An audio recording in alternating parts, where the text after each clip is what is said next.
Welcome to the first hearing of Portfolio Committee number 6, Transport and the Arts, for the inquiry into Budget Estimates 2024-2025. I acknowledge the Gadigal people of the Eora Nation, the traditional custodians on the lands on which we are meeting today. I pay my respects to elders past and present and celebrate the diversity of Aboriginal peoples and their ongoing cultures and connections to the lands and waters of New South Wales. I also acknowledge and pay my respects to any Aboriginal and Torres Strait Islander people joining us today. My name is Kate Fairman and I am Chair of the committee. I welcome Minister Haylen and accompanying officials to this hearing. Today the committee will examine the proposed expenditure for the transport portfolio. I ask everyone in the room to please turn their mobile phones to silent. Parliamentary privilege applies to witnesses in relation to the evidence they give today. However, it does not apply to what witnesses say outside of the hearing. I urge witnesses to be careful about making comments to the media or to others after completing their evidence. In addition, the Legislative Council has adopted rules to provide procedural fairness for inquiry participants. I encourage committee members and witnesses to be mindful of these procedures. So welcome and thank you for making the time to give evidence. All witnesses will be sworn prior to give evidence. Minister Haylen, I remind you that you do not need to be sworn, as you've already sworn an oath to your office as a Member of Parliament. For all other witnesses, we'll start from my left with you, Ms Mars. If you could please state your name and position, title and swear either an oath or an affirmation. Thank you. Trudy Mayers, Deputy Secretary for Greater Sydney. I swear that the evidence now about to be given by me shall be the truth, the whole truth and nothing but the truth, so help me God. Thank you very much. Ms Taylor. Tracy Taylor, Deputy Secretary for People, Communication and Workplaces. I solemnly, sincerely and truly declare and affirm that the evidence now about to be given by me shall be the truth, the whole truth and nothing but the truth. Thank you. Ms Wong. Good morning, Brenda Huang, Deputy Secretary, Finance, Technology and Commercial. I solemnly, sincerely and truly declare and affirm that the evidence now about to be given by me shall be the truth, the whole truth and nothing but the truth. Thank you. Mr Murray. Good morning. I, Josh Murray, Secretary of Transport, solemnly, sincerely and truly declare and affirm that the evidence now about to be given by me shall be the truth, the whole truth and nothing but the truth. Thank you. Mr Collins. I, Howard Paul Collins, Coordinator General for Transport for New South Wales, swear that the evidence now about to be given by me shall be the truth, the whole truth and nothing but the truth. So help me God. Thank you. Ms Drover. I, Camilla Drover, Deputy Secretary, Infrastructure and Place, Transport for New South Wales. I solemnly, sincerely and truly declare and affirm that the evidence about to be given by me shall be the truth, the whole truth and nothing but the truth. Thank you. Mr Wing. Anthony Wing, Point-to-Point Transport Commissioner. I swear that the evidence now about to be given by me shall be the truth, the whole truth and nothing but the truth, so help me God. Thank you. Mr Longland. I, Matt Longland, Chief Executive from Sydney Train, solemnly, sincerely and truly declare and affirm that the evidence now about to be given by me shall be the truth, the whole truth and nothing but the truth. Mr Regan. I, Peter Regan, Chief Executive of Sydney Metro, solemnly, sincerely and truly declare and affirm that the evidence now about to be given by me shall be the truth, the whole truth and nothing but the truth. Thank you. And I just wondered if we can get Ms Drovers and Mr Wing, your nameplate's just a very obscured for purposes of Hansard and others. Sorry, Chair, I need to put something on the public record. I haven't finished it. Can you just wait until I finish the address and then we can... Today's hearing will be conducted from 9:15 to 5:30 p.m. We're joined by the Minister for the morning session from 9:15 to 1 p.m. with a 15-minute break at 11 a.m. In the afternoon, we will hear from departmental witnesses from 2 p.m. to 5:30 p.m. with a 15-minute break at 3:30 p.m. During these sessions, there'll be questions from the opposition and crossbench members only, and then 15 minutes allocated for government questions at 10:45 a.m, 12:45 p.m. and 5:15 p.m. So firstly, we'll hear from Dr. Kane before we begin. Thank you. So I'd like to put on the public record that in an act of contempt of this process, this committee and this parliament, Sam Farraway has substituted out in order to campaign in the federal seat of Clare, and this is completely inappropriate, and it should be noted. Dr. Kane, Dr. Kane, no, order. You're not going to... Standing members of this committee? Yeah. Order. Ms Ward, do you have a point of order? I have a point of order, Chair. There was the opportunity for this member to raise this in committee earlier on. She asked the question. question and didn't raise it at that time, which is the proper method. She knows this, and I don't know that those members are substantive members. It is the practice of these Yeah. committees to sub people in and out Regard- all the time. Order. Let me rule on the point of order. I uphold the point of order, potentially not for the for the reasons suggested, but yes, we should have discussed it if we were going to discuss anything about this in the committee deliberative. And of course, members do sub out, and that's what happens. And that was just a little bit of grandstanding at the beginning of this committee hearing, and it was it definitely was, and nothing that obviously concerns the committee in terms of its members. Sam Faraway is subbed in, and that has been organised during this deliberative. So let's proceed, shall we? With questions from the opposition, maybe that takes 5 minutes out of obviously government time at the end.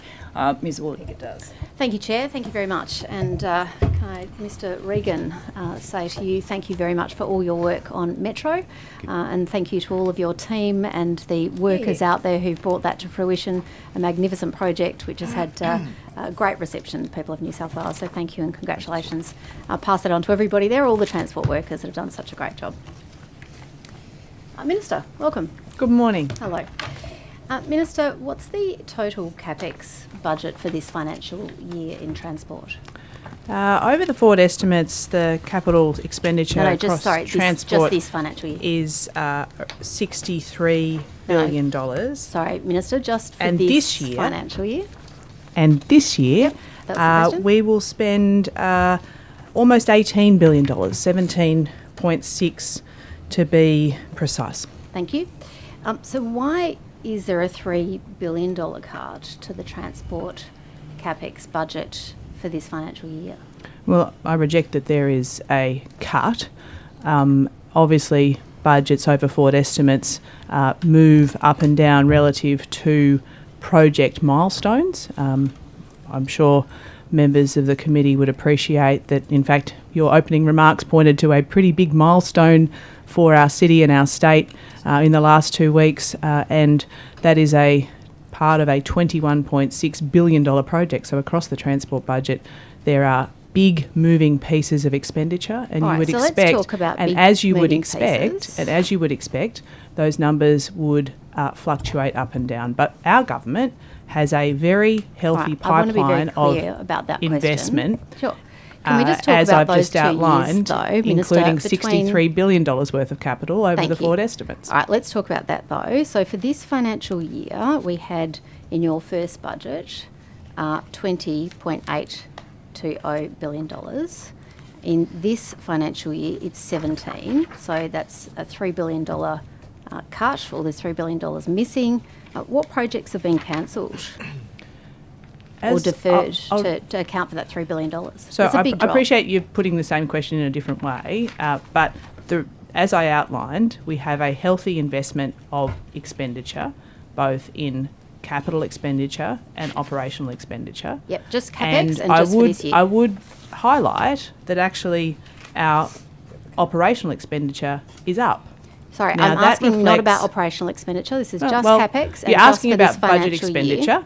All right. and our government is committed to not only delivering more public transport services, but improving the reliability of the ones that we have. We'll get and to our budget reliability, but investment my question is about reflects the budget. those priorities. Sure, and this will be a lot faster and easier. These are not trick questions. It's a simple question on the budget. However, Natalie, I'm entitled to answer the question as I see fit. I want to provide information to the Do committee. you accept, Minister, that there's been a $3 billion change in the CapEx?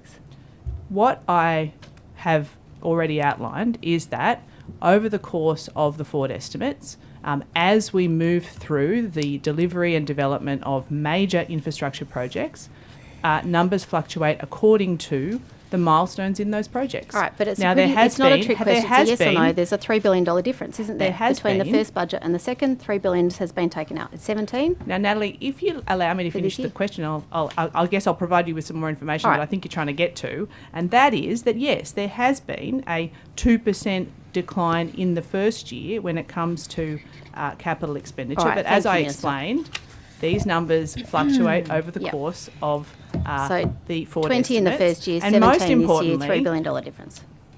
I might ask Ms Huang. Ms Huang, has there been a change and what was responsible for the $3 billion change? There has been a change, and as you can appreciate, budget fluctuates depending on the life cycle of the projects. Now, in this particular financial year, we've had a number of projects that have come to completion, Metro being one of them, Gateway, as well as Parramatta Light Rail 1. So therefore, as the projects come to completion, the budget allocated to those specific projects are reduced.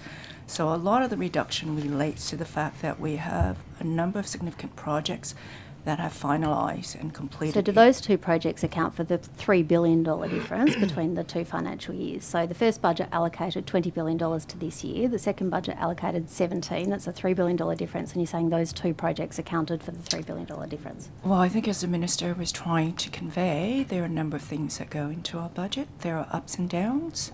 So the completion of our major projects will be a reduction in the budget. There's also a number of... But sorry, just to clarify your answer earlier, you pointed to those two projects. So you're saying Parramatta Light Rail and the opening of the Metro saved $3 billion from the CapEx budget for this financial year? They were a component of the reduction, including WestConnex as well, along with Parramatta Light Rail, as I said, Gateway. So there are 4 major projects that were completed in this particular financial year compared to the last financial year. So that would be the majority of why the budget has been reduced. All right. What were the other components? Components relating to potential in-year underspends for projects that were delayed, and therefore some of those budget would have been moved into the forward estimates. But you can't say $3 billion was saved from the opening of projects when last year it was projected that $20 billion would be spent. This year it's 17. You would have known what is coming online. You would have known what projects were to be opened. Are you saying that those projects accounted for $3 billion worth of savings?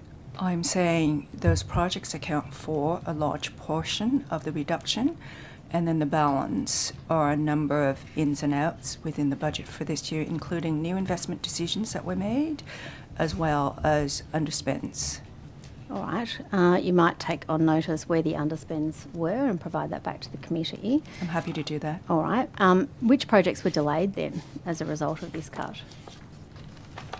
I wouldn't call it a cut per se. It's a reduction in our annual budget. Cut, missing, gone somewhere. $3 billion was there last year. It's not this year. I'm happy to take that on notice because there's quite a few number of projects, anywhere from Were any larger delayed? projects to smaller projects. Yep. And were any of those projects delayed? I'm happy to take that on notice. All right. So everything is on track. Again, I'm happy to take that on notice. The total, Minister, if I could have that answer today, I'd be appreciative because it's quite a big amount and it doesn't seem that other than those projects that are opened, we've got clarity about. So I'd be appreciative if we could have that today about what the other components were. Happy to take that on notice. And what's been delayed or what hasn't been delayed. So the total, Minister, the total CapEx spend for transport decreases to $11 billion at the end of the 4-year forwards. I think you mentioned those earlier. So how do you intend to keep investing in Sydney if the total capital investment is forecast to be half of what we're spending this year? Well, firstly, I'd refer you to my earlier answer, and that is that our government has a very healthy ongoing pipeline of investment in public transport and roads investment. And I'd highlight a few of those in the budget that I know I'm sure of interest to you. It's very and specific, and I do have limited time, Minister. I just wanted to ask specifically about the change in the budget line item. It's half, it's $11 billion at the end of the forwards. How do you intend to keep investing when the investment is half? I appreciate I'm not answering the question in the way that you would like it, Natalie, but the fact is that our investment pipeline is healthy. We are making huge investments in public transport and roads projects, including $2.1 billion in the second stage of Parramatta Light Rail, a project that your government announced 17 times and didn't invest a single dollar. So I think it's a bit rich for you to suggest that there is an ongoing commitment to an investment in public transport. All right, so you're the responsible minister. You've got a big budget here. This is budget estimates. I'm really interested in Thanks these for numbers. outlining So my why job don't we go through description some for of me. those, given that you want to be transparent and accountable, and this is the opportunity to do so. So I'm let's happy talk to about provide that. that information to the committee. All right. I will continue to do so if you don't interrupt me in the response that I'm providing. Well, it's helpful if we just direct the answers to the questions that are posed. That's exactly what I'm And that's what we're doing. here to do today. So we look forward to it. So why don't we go to the financials? So let's talk about the 3 years of this year, 24-25, next year, 25-26, and 26-27. So that's the 3 consistent years between your 2 budgets. But my understanding, comparing the projected spending for those 3 financial years, those 3, and they're consistent between both budgets, so they're the comparison of the 3 years. That shows a $2 billion overall cut in funding. So which projects have been cut or reduced or deferred to account for that $2 billion change over the 3 years? So I've answered this question, and that is that there This is is a a different question 2% with respect. reduction in capital expenditure, and as the Deputy Secretary has explained, No, it's sorry. I'll as just the Deputy clarify. Just so Secretary has explained, with projects coming online and new projects beginning phases of construction, so those different landmarks in those projects dictate the fluctuations in the budget. All right, but this is a slightly different question with respect, Minister, just so you're clear. So we've got 3 years that we can compare between your 2 budgets. There is a change in funding from $53 billion to 51, so $2 billion has gone missing over the 3 years. How do you account for that? It's not a matter of money going missing. As we've explained, the project milestones are reflected in the investment over time. So there's a pipeline of investment, and I'm more than happy to take you through our pipeline. It was our of pipeline. investment. I'm aware of the pipeline. I just And wanna know where the those money's numbers going. that you are looking at A point of order has been reflect- taken, Minister. Mr. Namber.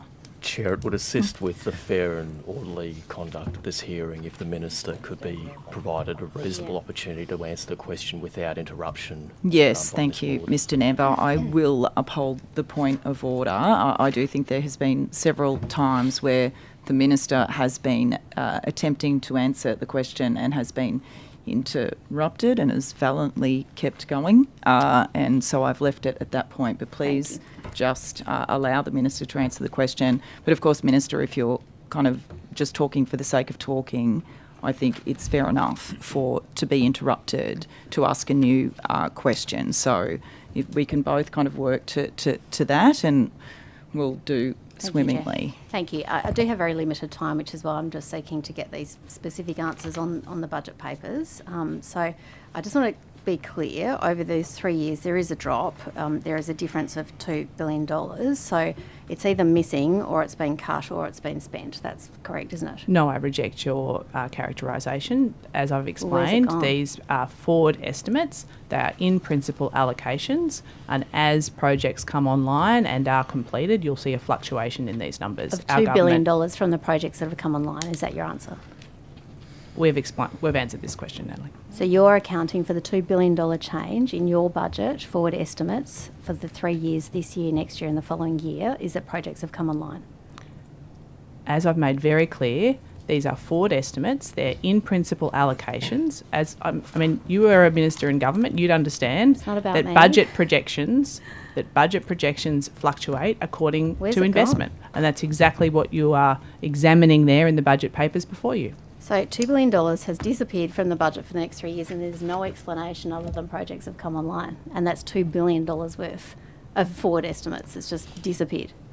Well, I'm sure others would like to characterise the budget in other ways, but It's a line that is my item. clear explanation for the figures in front of you. These are forward estimates, in principle allocations based on our investment in public transport projects and road projects for the people of New South Wales. So have any capital expenditure or projects been pushed back by the government since the last budget? Projects are reflected in the budget according to their milestones and both their current construction and development. Now, they are both ongoing projects and new projects. All right, but that's, with respect, Minister, not what I asked. My question was, has any capital expenditure or project been pushed back by the government since the last budget? There are projects that we are dealing with that we have inherited from the former government that are not on track. For example, the procurement of regional rail. Now, that was a contract signed by your former colleague, the former Minister for Transport, Andrew Constance. And while those trains were supposed to have arrived from Spain by now, at the moment we are only in receipt of 2 of those 29 trains. So I guess that's a good example of how projects may fluctuate across the budgets. So projects that are not in delivery, have any of those projects been pushed back? Well, it's very difficult to deliver a train when it hasn't arrived yet from Spain. Is that the only example you've got?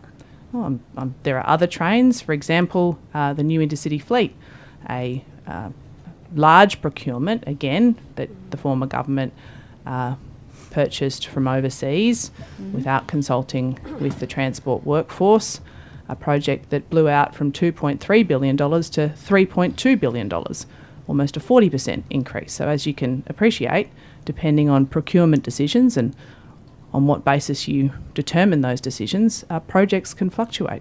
All right, so it's your evidence to this committee that only train procurement has been pushed back by the government. There are 2 examples that I've provided to the committee.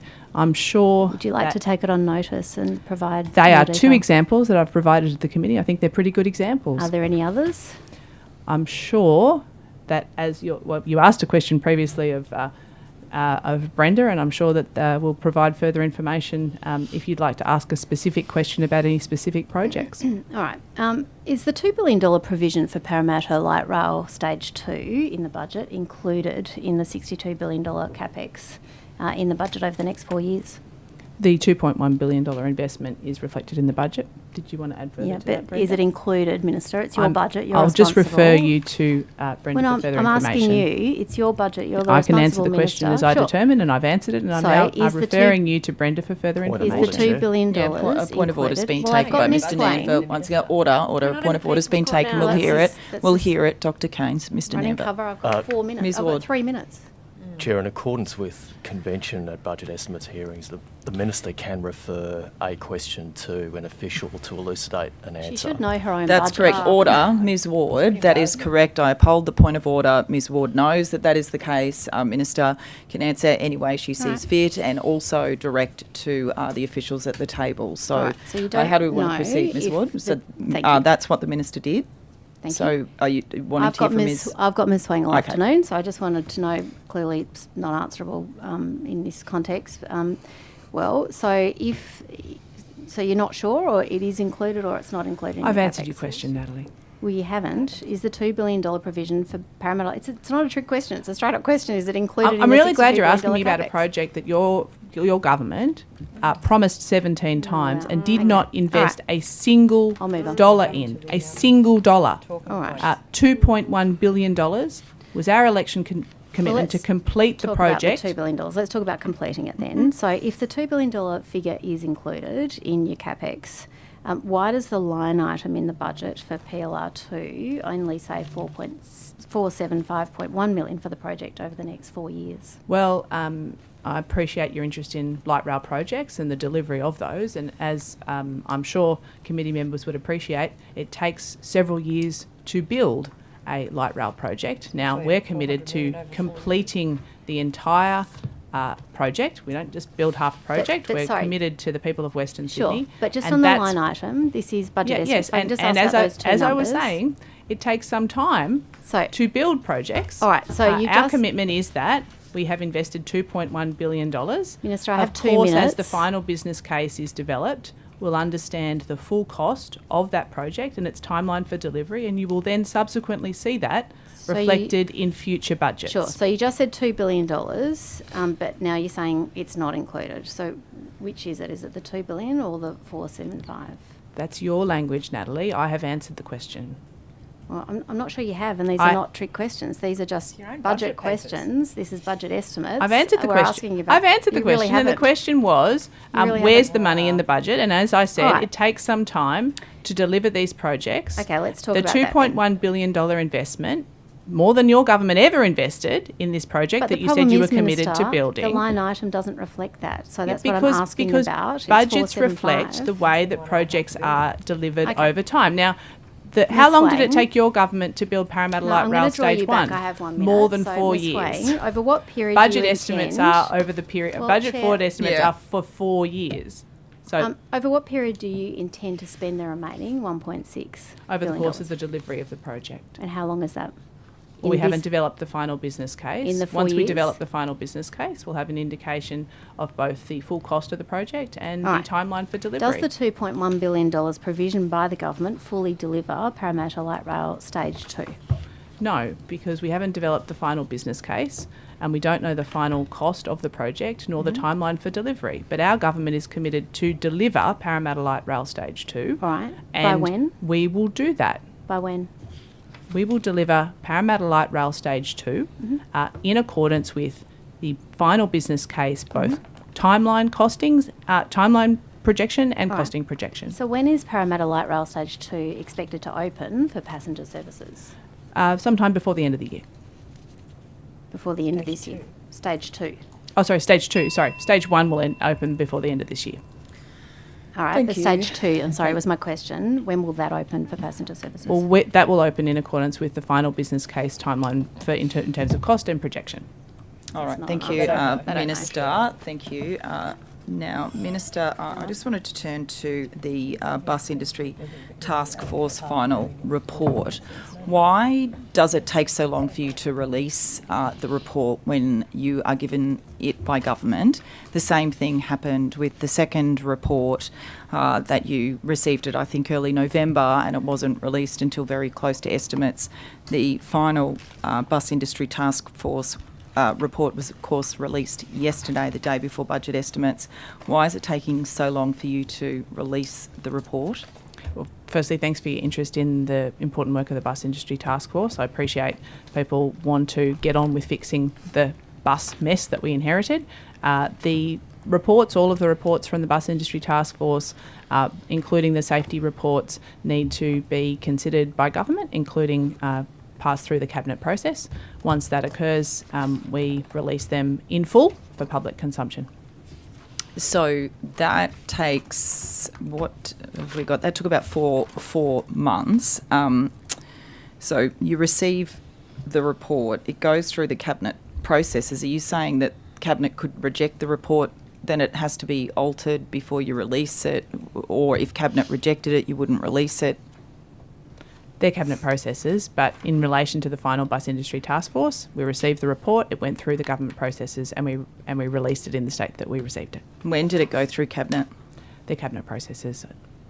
So 4 months, you've released it yesterday. I mean, it just does seem a little bit suspicious, if you like, that this report, which is extremely comprehensive, it obviously takes a long time for us to go through it and is released the day before budget estimates when we've been looking out for it from the 1st of May.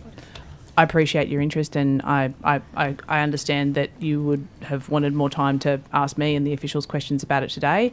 I acknowledge that and would be more than happy to provide you and other committee members briefings about the task force report, its recommendations, the other reports similarly, and our implementation of those recommendations. Is that because when you release it, you then want to be able to say at that time, we've done all these things, we're implementing all of these things, and the day that it's released? Is there a difference between the government releasing it yesterday and releasing it on the 1st of May in terms of what you've achieved in that past 3 to 4 months to say we're doing all these things? The reflections that I made in the media yesterday were in relation to the previous reports and our completion of 45% of those recommendations and the progress made on the other recommendations. It was not in relation to the recommendations within the report that we released. So I just want to make clear that we're not holding it back, so to speak, so that we can say, oh, look, we've completed these recommendations. That's not our intention. There's no conspiracy here. this is a comprehensive report, as you rightly point out. It does require consideration across whole of government before we release it. We've done that and we've released it publicly. Again, I'm more than happy to provide you and other members with a briefing about it. Okay, all right, thank you. Let's get to the, as much as we can then, some of the content of it. So the final report, as I think did previous reports, voiced some concern around the remit of the Coordinator General's role. So the final report said that it's too broad, in fact this may have been the second report, too broad to provide buses the modal focus which was called for. And then there's a recommendation in the final report that includes the inclusion of road and maritime operations in the remit of the Coordinator General has been to the detriment of bus passengers, as demonstrated by the recent uptick in driver vacancies and the resurgence of ghost buses. The recommendation was organisational change at Transport for New South Wales to focus on service delivery. What's your view on that recommendation, and are we going to see that recommendation implemented?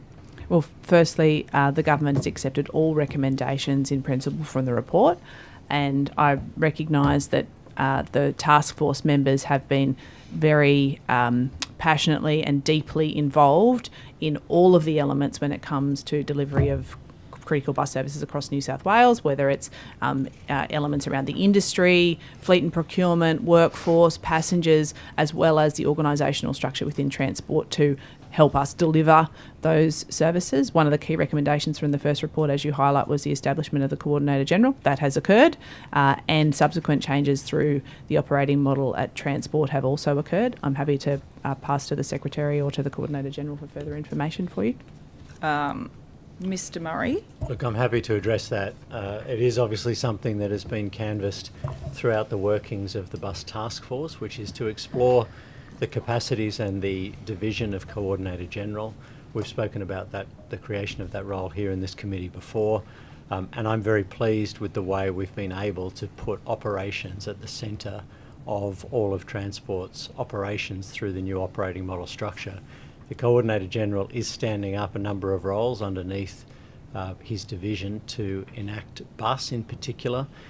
Two key roles at Executive Director level have already been appointed to take carriage of the public transport contracting responsibilities and also bus operations as a significant focus. And through that area, we would hope that we would address that particular element that's been highlighted over recent months in the bus task force. But I would also counter that I think it's a snapshot in time during the preparation of the report while we were still creating the Coordinator General division. Mr. Collins, do you have any comments on that? Do you think that including road and maritime operations in your brief has meant that bus networks, prioritisation of buses generally within Transport for New South Wales has decreased? Thank you very much for the question. I live and breathe transport, particularly buses at the moment. If you look at the record now, ghost buses have been reduced significantly due to some excellent work that my team has worked on. The current infrastructure and investment is on its way for new technology. And also 550 vacancies occurred when basically I started the role. We're down to 231. It's a battle, and I use this opportunity if anyone wants to drive a bus, there's still vacancies available. But I would say I have spent a lot of time on buses. I visit the managing directors and chief executives on a regular basis. I've travelled here this morning on a bus. I have visited Tweed. I've been to the back of Coffs Harbour and travelled on some of those rural routes. I am passionate about public transport. Some of the roads division is transferring out of my portfolio into maintenance. The Sydney Harbour Bridge and Matt Wilson and the team from the end of this month is likely to transfer out. But one of the things the job says, Coordinator General, coordinating generally, is to make sure that we work together as a team, whether that's Metro, Sydney Trains, and buses are a vital part of that. And I assure you that the 8 days a week that I work, I will be spending a lot of that time on buses. There's also, obviously a lot of criticism is still coming in, frustrations, bus delays, buses not turning up, and we hear it kind of almost every day on various radio stations as well as different forums.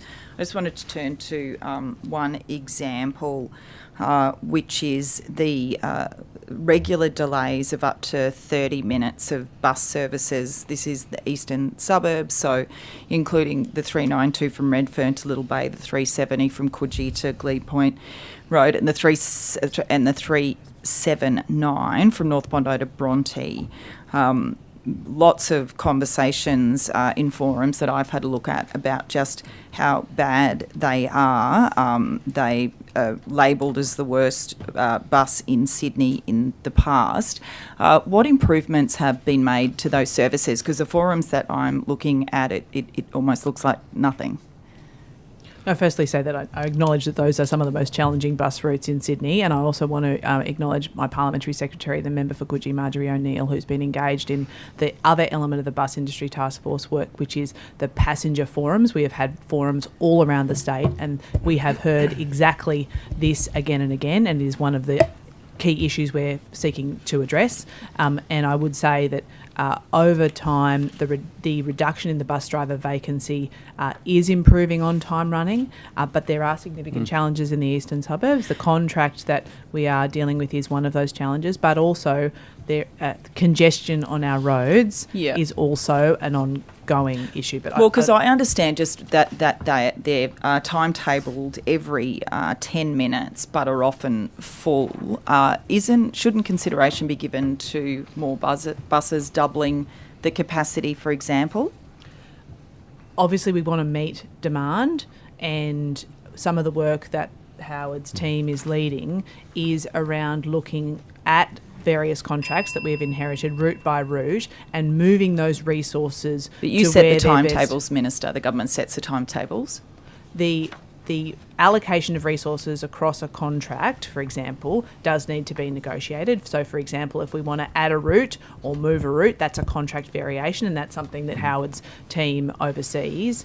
And, for example, what we are doing is looking at whether those contracts are fit for purpose. The one you raised, particularly in the eastern suburbs, has been very problematic. Moving resources to where they are needed rather than running routes that are not as well patronised is one of the things we can do. Allocating drivers, that has been a challenge. We are improving, but the eastern suburbs again is an area where cost of living is high, and we have experienced driver vacancies at a greater proportion in areas like the eastern suburbs and the northern beaches compared to, say, some of the western Sydney regions. But I'm sure the Coordinator General will be able to add further. That's fine. We'll come back in the afternoon. Mr. Benasiak. Thank you, Chair. I might just start with the Sydenham to Bankstown line. You announced on the 29th a bit of a timeline in terms of that conversion, and you indicated that there will be free buses until the completion date, which is estimated to be of late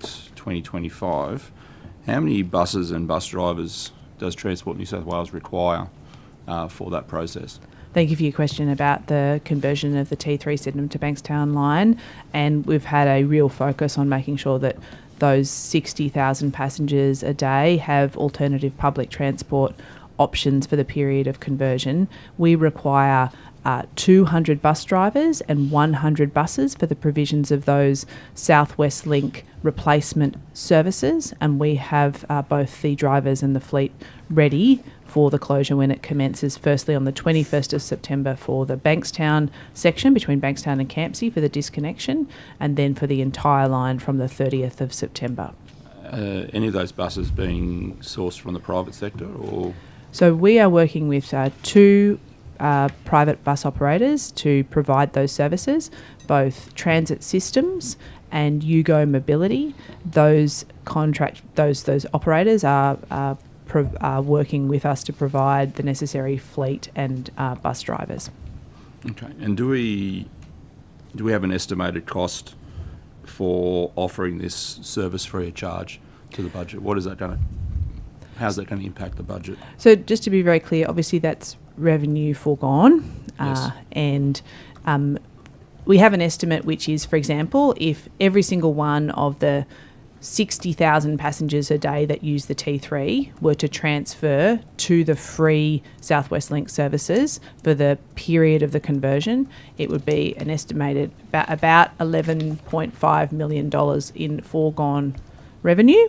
But our surveys and experience so far, like for example on this line, these commuters, these residents have experienced some 70 plus shutdowns of this rail line since 2019, so they're pretty well practiced at catching replacement buses, and we understand a lot of their behaviour when that occurs, as well as our surveys with them, and it indicates that between around 30 to 40% of those passengers do move to other modes, including private vehicles. So the cost of providing those buses free would be we anticipate would be significantly less than the $11.5 million estimate. Okay, so 11.5 or below, that's based on it finishing in 2025. Is that correct? That's right. Yep. Okay. How are we, obviously when this is complete, obviously this is going to be a private/public partnership. How are we going to manage that in terms of pricing remaining accessible and fair for passengers? Just like the opening of City Metro, the Sydenham to Bankstown conversion, the South West Metro, will be on the Opal network and be subject to the same fare structure. Okay, thank you. Can I just go to Sydney Metro on the 24th of August? Rail operator MTS was forced to detrain 150 passengers, and it's Newcastle Hill. My understanding, the emergency services were called off. Are there any conditions within the government's contract with this operator around lost customer hours at all? There are a range of provisions in contracts around performance. I'll hand to Chief Executive Peter Regan for further information. Yes, absolutely. So the contract for the operations includes a number of different measures of performance and includes abatements against the contract payments if those targets are not met. To be clear, the revenue from the railway comes directly through to Transport and Sydney Metro. The operator does not receive the revenue, and nor do they set the fares. Their performance payments are abated if they are not hitting those targets or for incidents where there is significant delay. Okay. So on this incident on the 24th of August, can you explain to the committee why emergency services were called off? Noting that emergency services normally require power to be cut to the line to actually go down there. There's a concern that MTS is actually self-managing emergencies to avoid delays. So you're talking could you just repeat the date of the incident? 24th of August, near Castle Hill. Yes. So the reason the emergency services were not required was the train was able to be moved to the station under its own power, so there was no need to evacuate during the tunnel. The train was moved to the station and the passengers were removed from the train at the station. Okay. It was, just on a separate matter, it was recently reported that a firefighter received an electric shock during Sydney Metro testing, and it's been confirmed by Fire Rescue New South Wales that no such records of the incident ever occurring on the network. Can you explain why a serious incident like that wouldn't be reported? Well, to answer your question, I'm not aware previously of such an incident happening. Certainly the incident that did occur at an exercise in July was definitely recorded and investigated by both MTS, the operator, and Fire and Rescue New South Wales. And before the completion of the process of opening the new Sydney Metro line, we received a full sign-off from Fire and Rescue New South Wales and the Office of the National Rail Safety Regulator around the safety of the line. Okay. So it's been reported to me that there is some issue with residual power in the railway line even when the power is cut, and that this firefighter received approximately around 150 volts through them. Noting that 50 volts can be lethal, what has been done to address that residual power issue?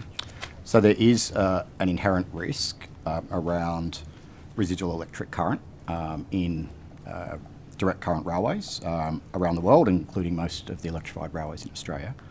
It is a very low risk, and the risk is managed and maintained within a series of engineering standards, and those standards are common across the rail networks in New South Wales and generally direct current railways in Australia.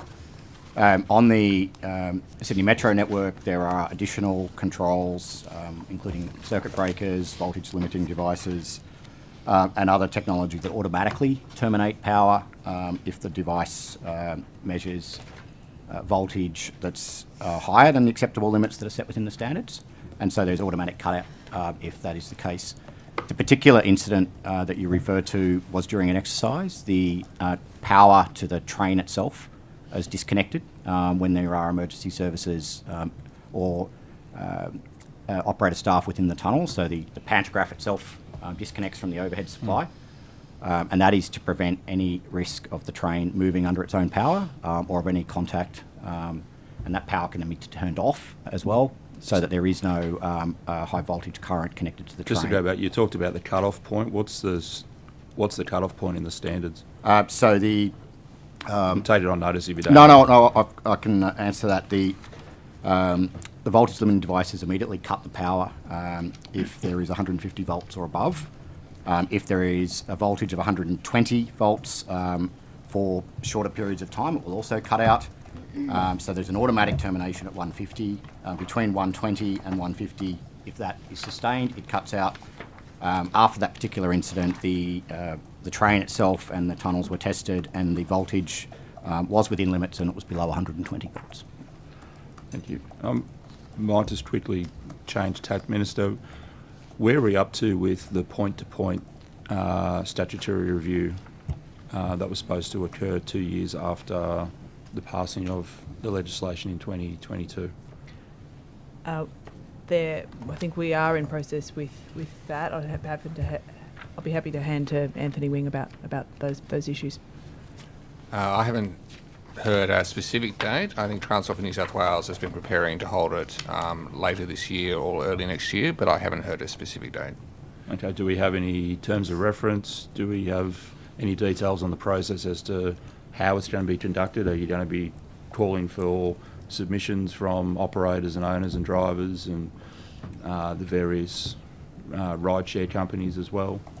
I would assume that it will be run in the same way any other thing is calling for public submissions, asking for input, etc. Okay. So this was due to come in 2 years after deregulation came in, so we will absolutely be meeting that timeline, and we'll engage in the usual ways. Happy to provide you further information about that, Mark. Sure, thank you. I'm not going to get them done in 15 seconds. Okay, great. All right, we'll go back to questions from the opposition. Ms Ward. Thank you very much. Thank you, Chair. Minister, following allegations against the CFMEU on government construction sites, what specific steps have you taken as the Minister responsible for a significant infrastructure pipeline regarding these concerns? Well, firstly, we take these allegations very seriously, and the government has taken swift action to ensure that that administrators are put in place and that we are dealing with activity that is obviously not welcome on any workplace, particularly not on a work site. We obviously don't vet employees for their union membership. We don't enter contracts with trade unions.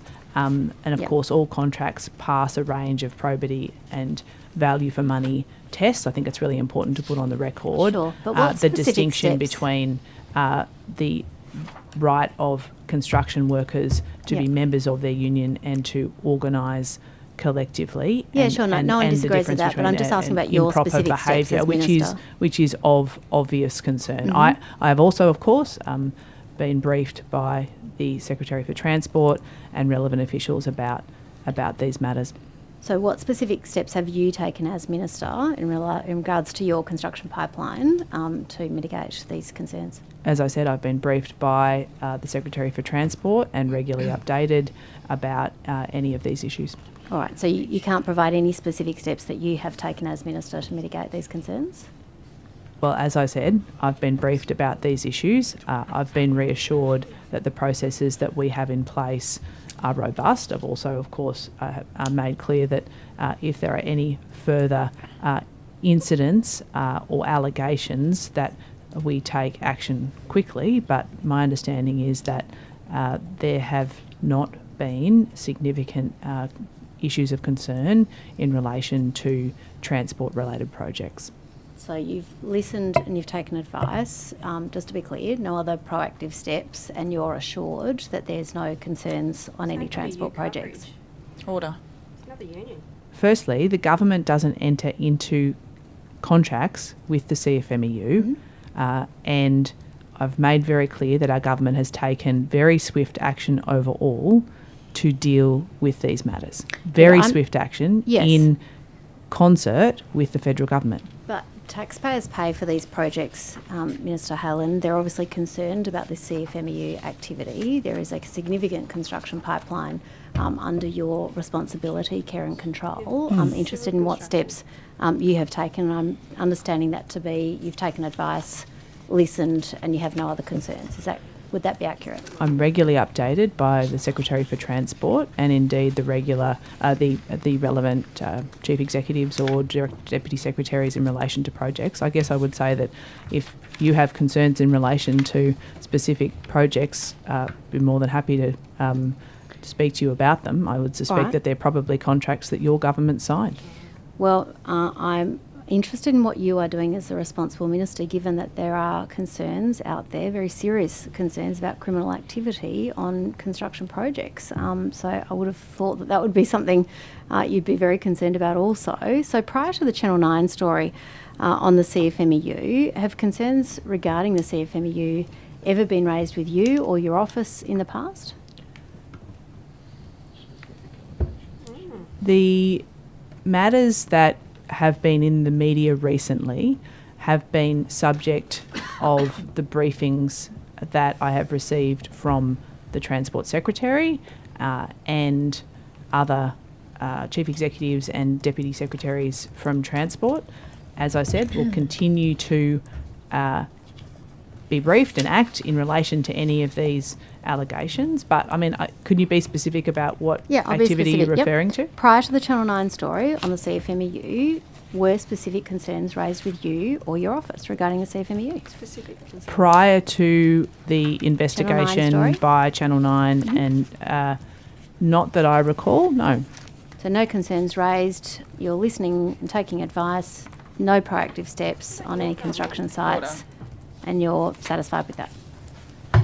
Nothing was brought to my attention that raised concern. However, if you're talking about transport projects in the pipeline, again, these are contracts that your government probably signed. Well, but Minister, I'm interested in how taxpayers can be assured that these incidents are no longer continuing under your watch. That's what I'm concerned about. The government has acted swiftly and comprehensively in relation to concerns about improper behaviour by the CFMEU or by the construction industry. We have appointed administrators. Yep, you've said we that. have the compliance unit doing investigation. We have suspended party affiliation. We have banned donations. This is swift and comprehensive action.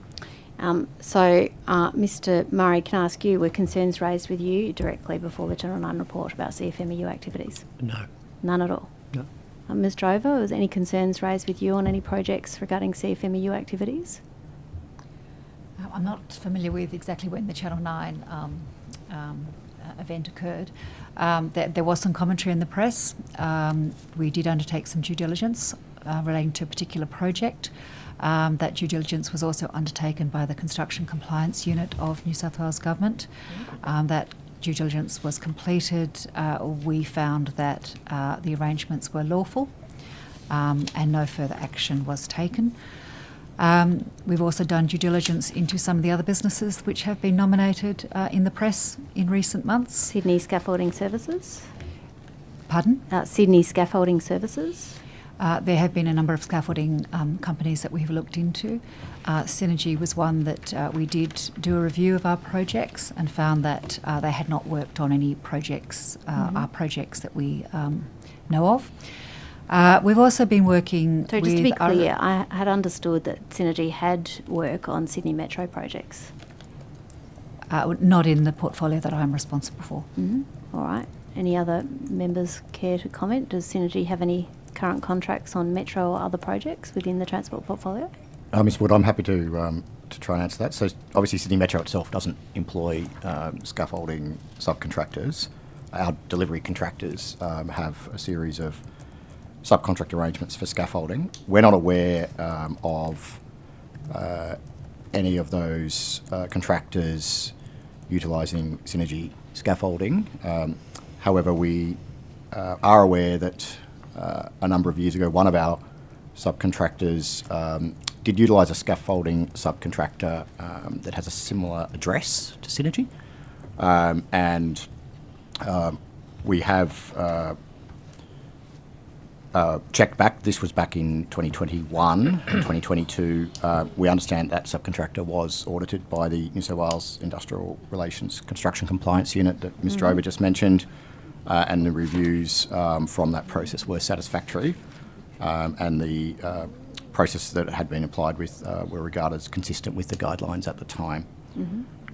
At the moment, we have no further we're not aware of any further engagement with those companies. All right, so nothing else to see here. Radio silence, no issues. CFMU's not doing anything wrong. Synergy's out. There's nothing for taxpayers to be concerned about. Is that correct? Our government has taken swift and comprehensive action in relation to the allegations that you have raised. If there were concerns earlier, it would have been incumbent upon your government to take action, but your government didn't take any action. Well, I'm in fact, your interested, government Minister, and in your responsibility, your transparency, your Minister accountability, and what you are doing right yourself now. actually How can met with the taxpayers CFMU. be assured This isn't these order. information Ms are Ward, right? You met with the Ms Ward, CFMU order. after the Minister, officials were charged with offences. Minister, when I say order, I mean you two. Please, but just this talking move on. over each other, one of you has to stop. So if I say order, both stop, and then we'll proceed so Hansard doesn't go nuts. Thank you, Chair. Let's move on. The Bus Task Force report. We've had 3 reports, lots of expense, lots of talk, lots of reviews on buses. Let's talk about what action is being taken. The first report issued had a recommendation, Minister, that a long-term growth funding program be established to improve bus services to underserved communities around the state. You might remember that one. Where in this budget can I find the long-term growth funding program to support underserved communities? It's an excellent recommendation from the Bus Industry Task Force, a critical piece of work that we undertook, fulfilling our election commitment, because these parts of the public transport network have been forgotten, and the elements that make it work have not been brought together and listened to for over 15 years. So I'm really pleased the Bus Industry Task Force has provided us with a blueprint to fix the mess in buses that we were left by the former government. All right, And so that what page in the budget? includes ensuring that there is growth funding for bus services. Yep. It's something that your government took out of the budget. Minister, let's talk and about it's the your reason government. why many suburbs that have grown, particularly in Western Sydney, are Uber-only suburbs and do not have bus services. All Now, right, so our let's talk government about has the already recommendation made and the long-term has already growth made funding an program. investment. Chair. Already understand made an all- investment in the most recent budget of over $24 million to start to address this problem. Great. It is a down payment on the areas most impacted by the failure of your government to invest the money to provide the additional services, the extension of the routes, for example, to the new parts of the suburb Thank you. that were not serviced by your government. Thank you. Minister, I'm happy to talk about that outside of budget estimates, but we're here to examine this budget. And I'm that's talking what I'd about like the to budget, ask you $24 about. million So can we to talk provide about- new services to new communities that were built under your watch without bus Thank services. you. Minister, a long-term growth funding program, where can I find that? What page of the budget can I find the funding for the long-term growth funding program? We have made a down payment of $24 million Where's for the that? most affected bus areas that were neglected by your government. So that's the northwest and the west, suburbs like Blacktown, suburbs like Mount Druitt, But suburbs Minister, I like... just want to turn to the budget. What page is that And long-term growth funding there is program also on? an investment in the budget, again, of around $24 to $25 million to provide, to develop a long-term, medium-term bus plan, again, a recommendation of the Bus Industry Task Force, so that we have a plan to deal with the investment that is needed, particularly in these areas. So where in the budget is that? It's an investment in the budget. If you need a specific page number or I can't seem to reference, find it. I'm That's the more than problem. happy to take that on notice. No, why don't you, it's your budget, you're insisting on the priorities and just wondering where we can find it. Could you get that answer to us Perhaps today? look, if you want, maybe you should do the legwork and have a look yourself. Well, I have, and that's the problem. I can't find it, Minister. You talk about priorities, but it doesn't seem to appear in there. Well, it definitely wasn't a priority of your government. Mr. Murray, can you tell me what priority of page your in the budget the program is? The long-term growth funding program, delivered by your government as recommended by the review. Where is that in the budget? Thank you for the question. I'll take the actual page number on notice and perhaps refer that back to you shortly. It's not complex. It's your program. There With respect, there is it's a budget estimates 23.8 hearing. million in the budget for the medium-term business plan, as the Minister has just referenced, for the 10-year It's not here. services, and 24.7 over 4 years for the immediate backstop of services for Western Sydney. Those elements were called out at the budget time. All right, Mr. Murray, in the department's view, is that money enough to ensure a long-term growth funding program as recommended by the review? Well, the business plan that will be developed with the 23.8 million will service those long-term needs over 10 years. So that will set out what is required. Certainly the bus task force report 2 called out that the scale of investment, of reinvestment that would be required in Sydney's bus services was not a one-off hit, that it required a long-term funding stream, and that elements like getting new buses, building new buses in particular, and getting enough drivers across Sydney would take a long time to rebuild. We are obviously Thank you. ensuring that we get those initial investments into Western Sydney as the All right, first but the step. 23.8 isn't enough to cover it. That's fair. I'm in your corner. It's not a trick. We're all trying to help the bus industry. Well, Clearly, the that's not 23.8, enough. I just stress again, I may not have spelt it out correctly, is for the business plan and the crafting of the medium-term bus plan so that we have a sustainable pipeline of investment for 10 years. All right, so there was also a recommendation in that first report that the government further consider the prospects of developing a tripartite application to the Commonwealth for bus driver labour agreement, including in collaboration with other states experiencing driver shortages. Has a tripartite application been developed to address the bus driver shortages? No, it hasn't, and that hasn't been progressed. It was identified as not the best way to address our bus driver shortage, and a range of other measures have been put in place, and we have seen great success. In fact, we inherited a bus driver shortage of over 550 drivers from your government, and we've subsequently reduced that to around 230. There's still a lot more work to do, and the Coordinator-General is leading that work. So the status of that is it's not going to be accepted by the government, it won't be progressed. At this stage, that has been accepted by the workforce, by the industry, and that is not at this stage the best way to address the bus driver shortage. Let's move on to the second report. Can I just finish? We have actually had some drivers assist us from out of our jurisdiction. I'll hand to the Coordinator-General to provide I've got the Coordinator-General for this afternoon. I've got 4 minutes now, so I might just move on to the second of the 3 reports at great expense. So the recommendation in the second report, one of the many, was that funding be provided in the short term for the following high priority service improvements, and it goes on to recommend, talking of dollars, $194 million of recurrent operational funding, and $909 million in capital funding. That's for bus priorities, fleets and depots over 3 years in Sydney. Again, I've been looking through the budget and I can't seem to see that. Where can we find that funding? So firstly, I appreciate that there are lots of recommendations in the Bus Industry Task Force. These all have been adopted by the government in principle, and we are putting them into action through a variety of different means. Now, that includes the rollout of new fleet through the zero emissions bus plan, as well as the medium-term bus plan that the Secretary and myself previously Sure, but I might draw you back just to that now, specific one in the 3 minutes. We do have to play catch-up here, that I have. because under your government, you ripped out Minister, I over have 3 $300 minutes. million I'd like to out of redirect buses, you. removed Point of order, growth funding, and left the system in complete A point of order disarray. is being taken well, just you're just quickly. taking up my Minister, time. Ms These are Ward, Dr. legitimate Kane. questions. Thank you, Chair. The Minister is attempting to answer the question and is being repeatedly interrupted, and Ms Ward is trying to use what we now know is not actually a direction, a redirection.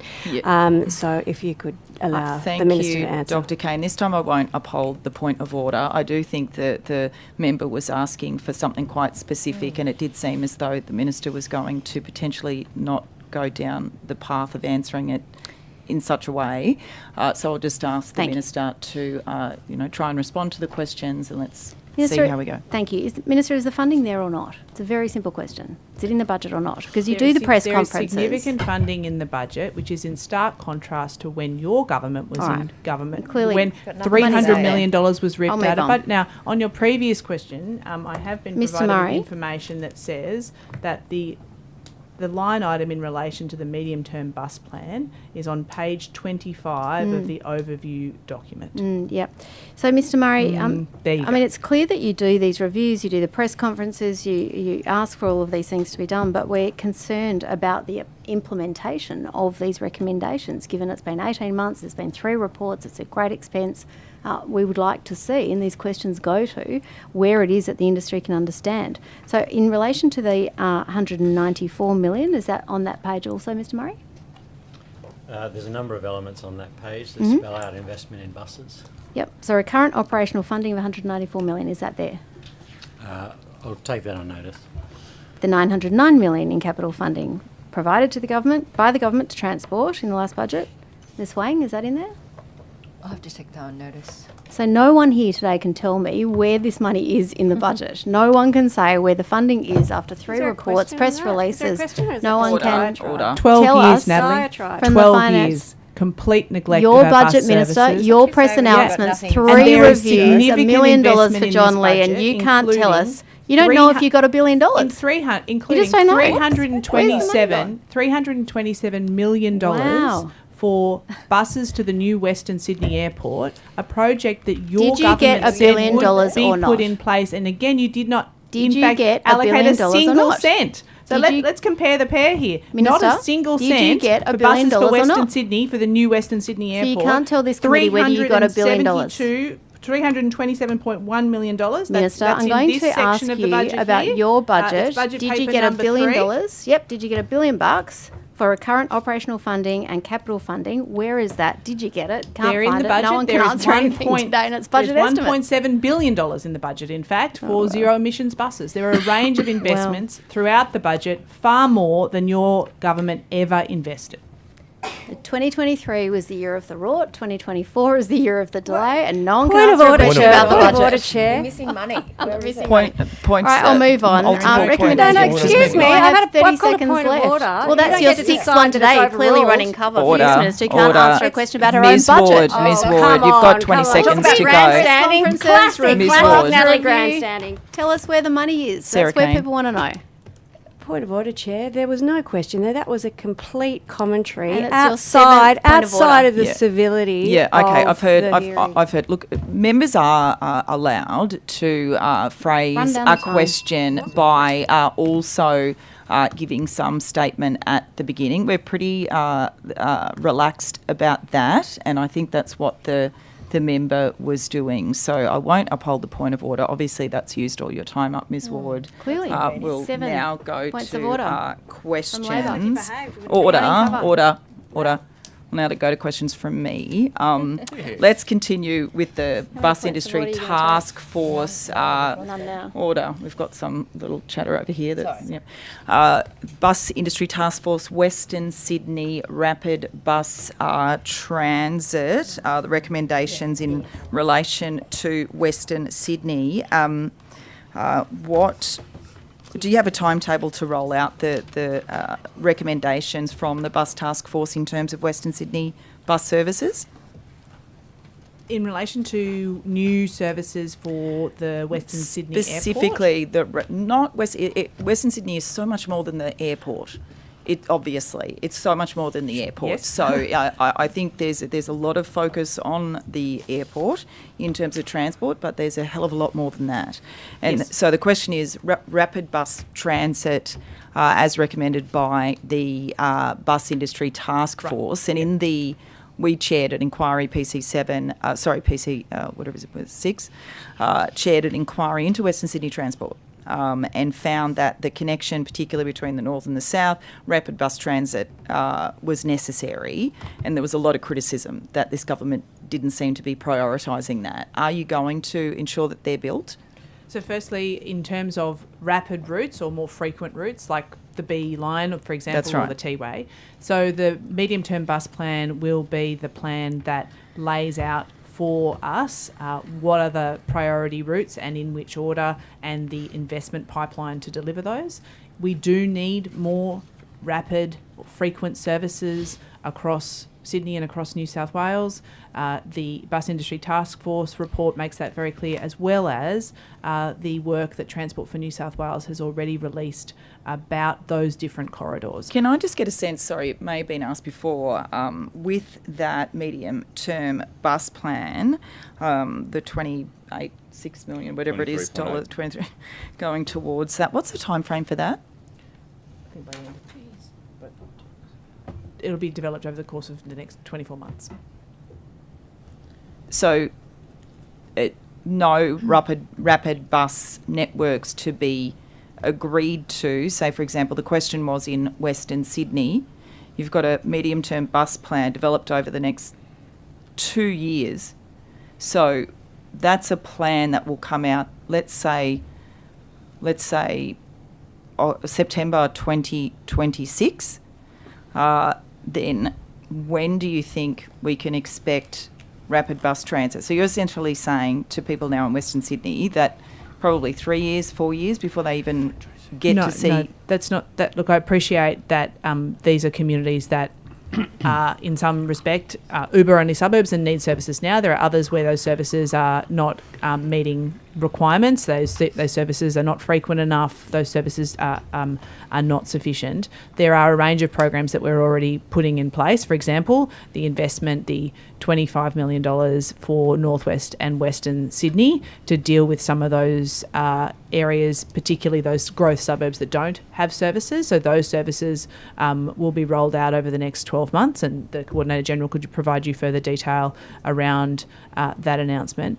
I appreciate this is not just about Western Sydney, but those services that we are, Western Sydney Airport, but those services that we are putting in place before passenger planes land at the new Western Sydney Airport will also serve other means. So those services are going from Campbelltown, Liverpool and Penrith, and will cover a significant area in the southwest that, as you and your committee rightly pointed out, are significantly underserved. So yes, the medium-term bus plan is our 10-year plan, a business case for investment to catch up.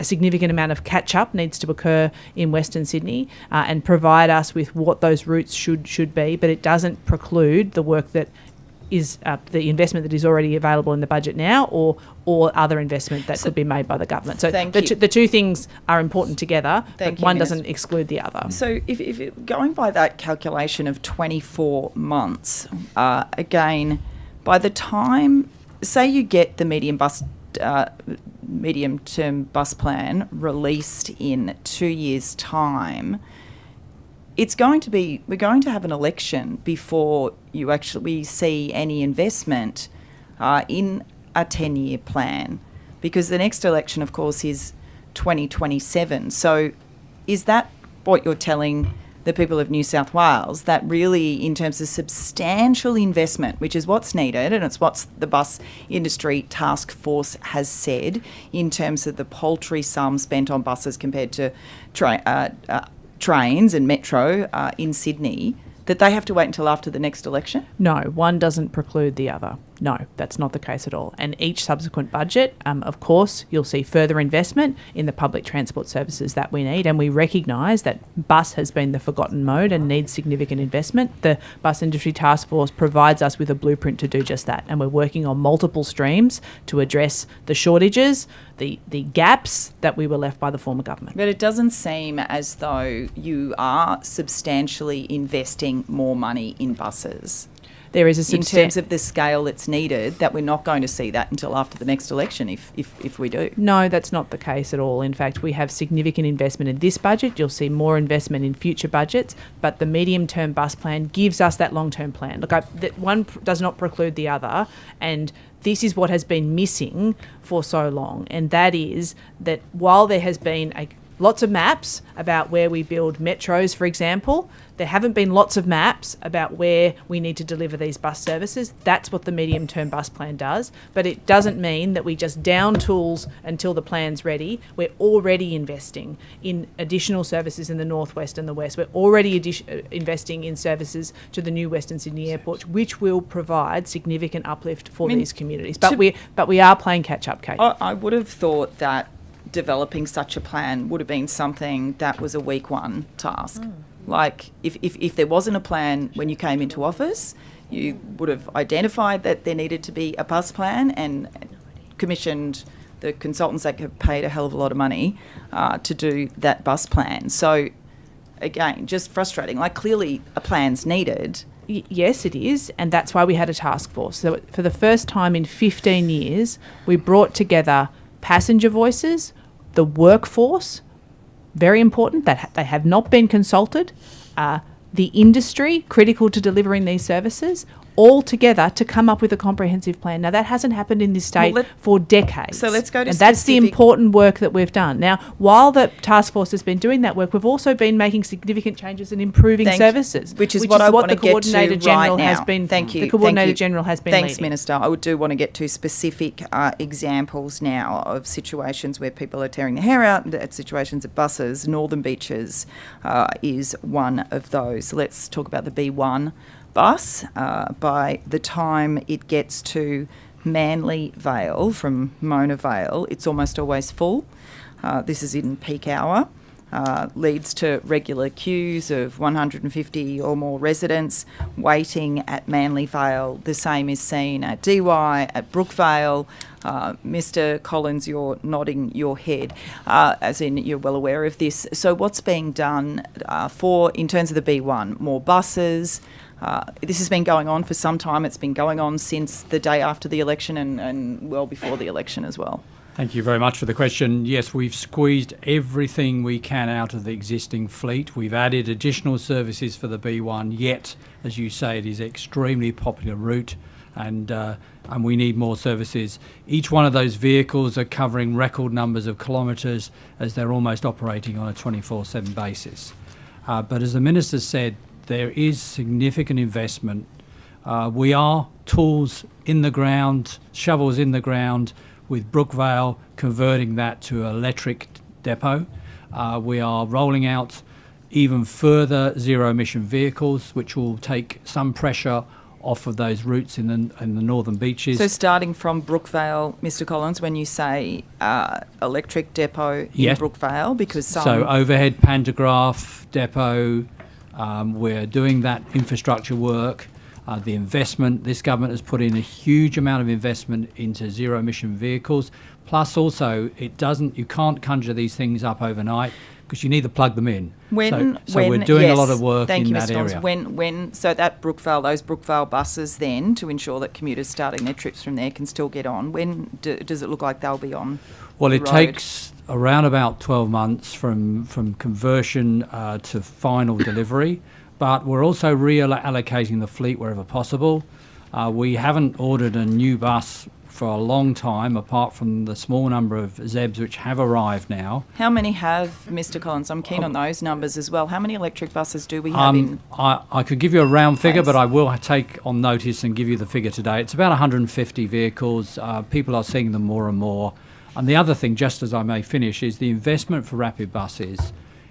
That will be delivered by 2026.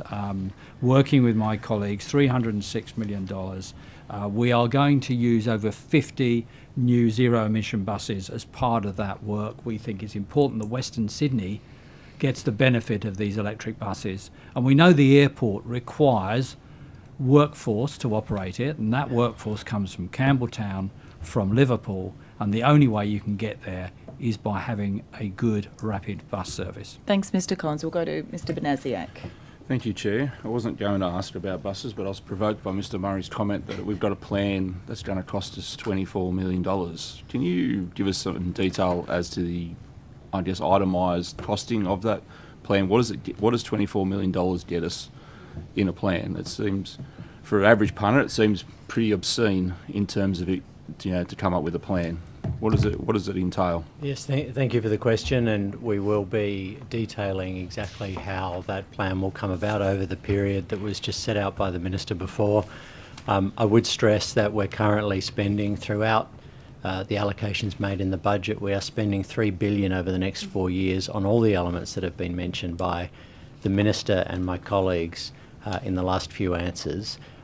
In terms of then how we take that 10-year investment forward, that's what the $24 million will start to set up and to craft out, and also to make the early investments in the structures that are required to deliver that. So that $24 million includes some investment in physical infrastructure, is that what you're saying? Look, I'll take it on notice in terms of how we will come back, the timeline that will come back on the exact makeup of the medium-term bus plan.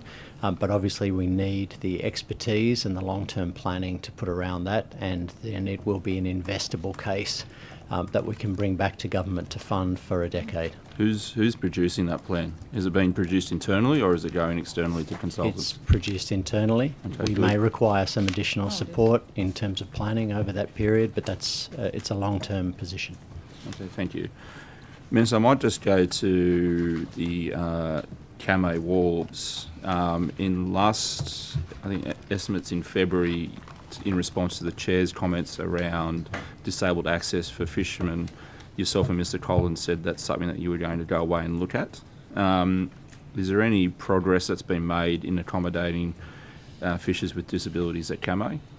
Yeah, I appreciate your interest in that. This is something that we've been addressing across Maritime, people with disability, and also older participants to have access to our waterways. I'll hand to Mr Collins for any further update. Thank you, Mr Benasiak. I always love these questions from you, but this one is so important. I was there last Saturday, actually, standing on the wharf, and the project team showed me the excellent recommendation about accessible fishing.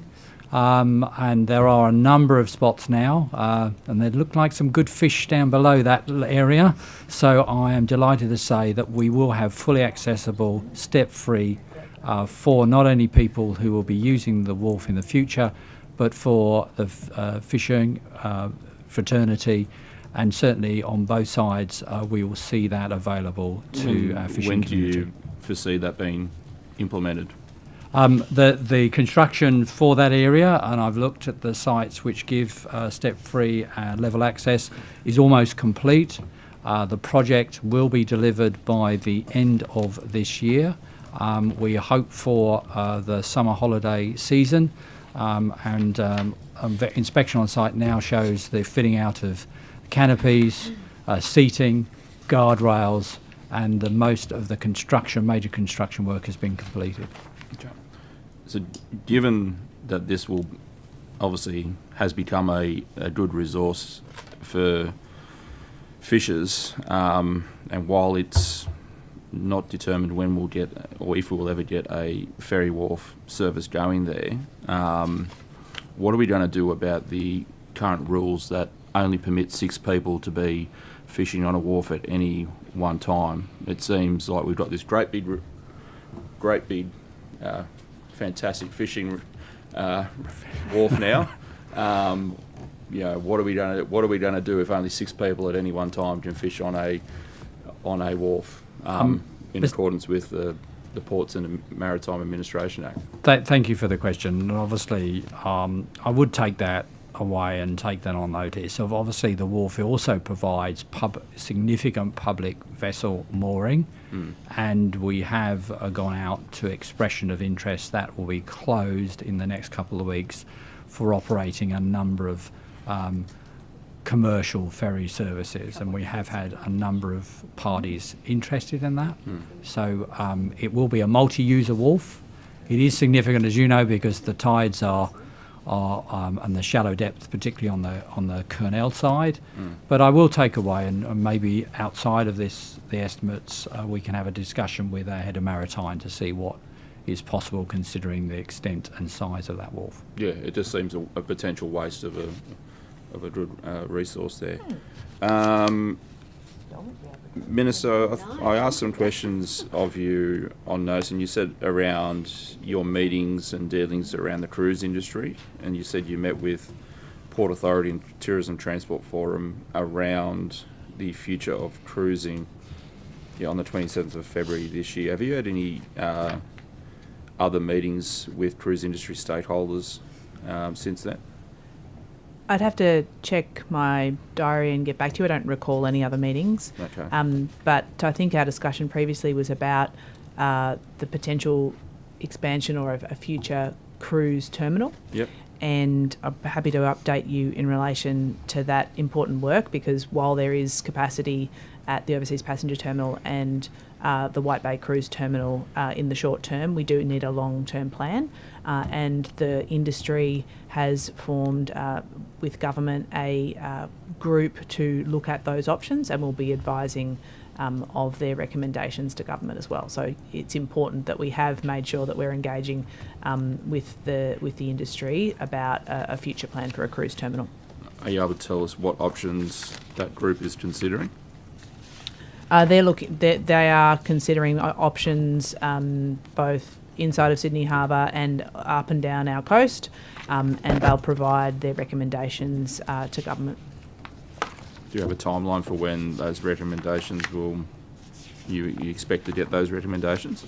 I don't in front of me. I'll come back to you. Huh? Sure. Can I just go to your... Oh, sorry. By the end of the year. By the end I've of the just year. been told. Thank you. Can I just go to just the announcement of the, I guess, revamped Boating Now funding? Under the last government, they announced round 4, $28 million 4 times, and never actually paid that money out. What's going to happen to that $28 million that was promised to local councils and never delivered? So the announcement that you were present Yes. at in August at the International Boat Show outlined our new program. It's a $44 million investment. Those applicants have been contacted by Transport for New South Wales and informed about the new program and the process for being able to apply for funding. I think it's really important to note that this new program takes on board the recommendations of the review of the previous program, particularly in relation to transparency, that that future grants will be done through the centralised grants management process rather than some distinct avenue. Also, we want to make sure that they include consideration for maintenance. That has been a problem in the past, and also that they take into account relevant users, particularly people with disability, older boaters and recreational fishers, that they also include good environmental and sustainability outcomes. So that's the framework that has been incorporated into the new program, and there is $44 million allocated to that overall program. So what you're essentially saying is the $28 million that was promised to councils by the last government, they've been told they're not getting that now, and they'll have to apply through this new process.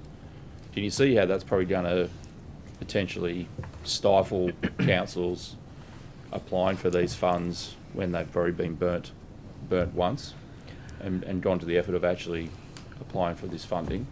We have Transport has good relationships with many of these councils and is in contact with them. I think many of them understand the need for good processes, understand why we had the review of the Boating Now program, and why changes have been made.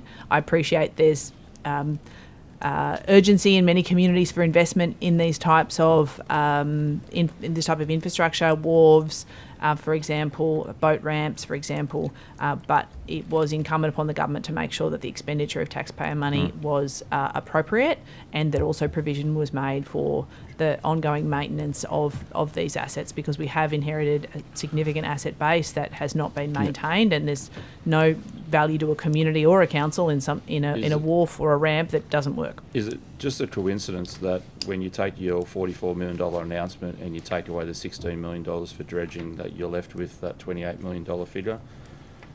Is that a coincidence? It makes stakeholders think that's not really new money, it's just old money that hasn't gone out the door from the last government. I'm being very clear here that there are two components to the boating infrastructure and dredging scheme. One is $16 million for dredging, and the other is a scheme that addresses the infrastructure and maintenance issues around wharfs and infrastructure that allows people to access the waterways. Very clear about that, Mark.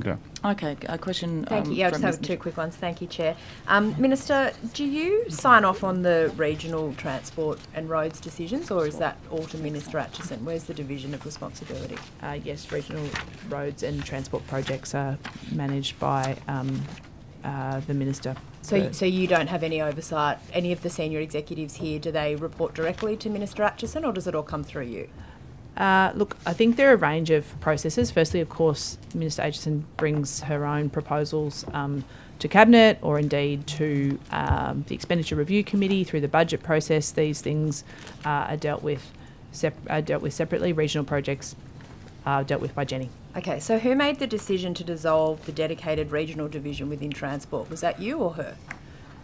If you're referring to the operating model within Transport for New South Wales, that's the responsibility of the Secretary for Transport. But no, you didn't have any ministerial, yourself or Minister Atchison, any say in that decision? In relation to regional projects, that's for the Minister for Regional Roads and Transport, and in relation to the operating arrangements across Transport for New South Wales, again, that's the responsibility of the Secretary for Transport. Thank you. Minister, why do you think it's okay to keep taking money in the form of the airport station access fee from essential workers who are going to the airport? It's been a Labor election promise to scrap that fee, particularly for essential workers, obviously, yet that fee is still in place. I know there's a cap, but ultimately workers are still paying more. Why haven't you fixed this now that you're in government? Firstly, I recognise that there is a additional fee to access those two stations. It does mean that part of the train network is more expensive than other parts of the network. It is, however, it is a lower cost compared to other capital cities and other jurisdictions in terms of public transport access to the airport, although I do recognise that we want to encourage more people to use public transport to access Sydney Airport, and that in particular goes to the workforce. The contract that the previous government signed is in place until 2030, but I have had discussions with Sydney Airport about how we support workers to catch public transport to the airport, and I will continue to progress those matters. Unfortunately, however, it's a 30-year deal that was signed back in 1995 by the coalition government. It's up in 2030. Thank you, Minister. Questions by the government? No. Okay. All right. We'll break for morning tea. We'll be back at 11:15. Thanks.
If we...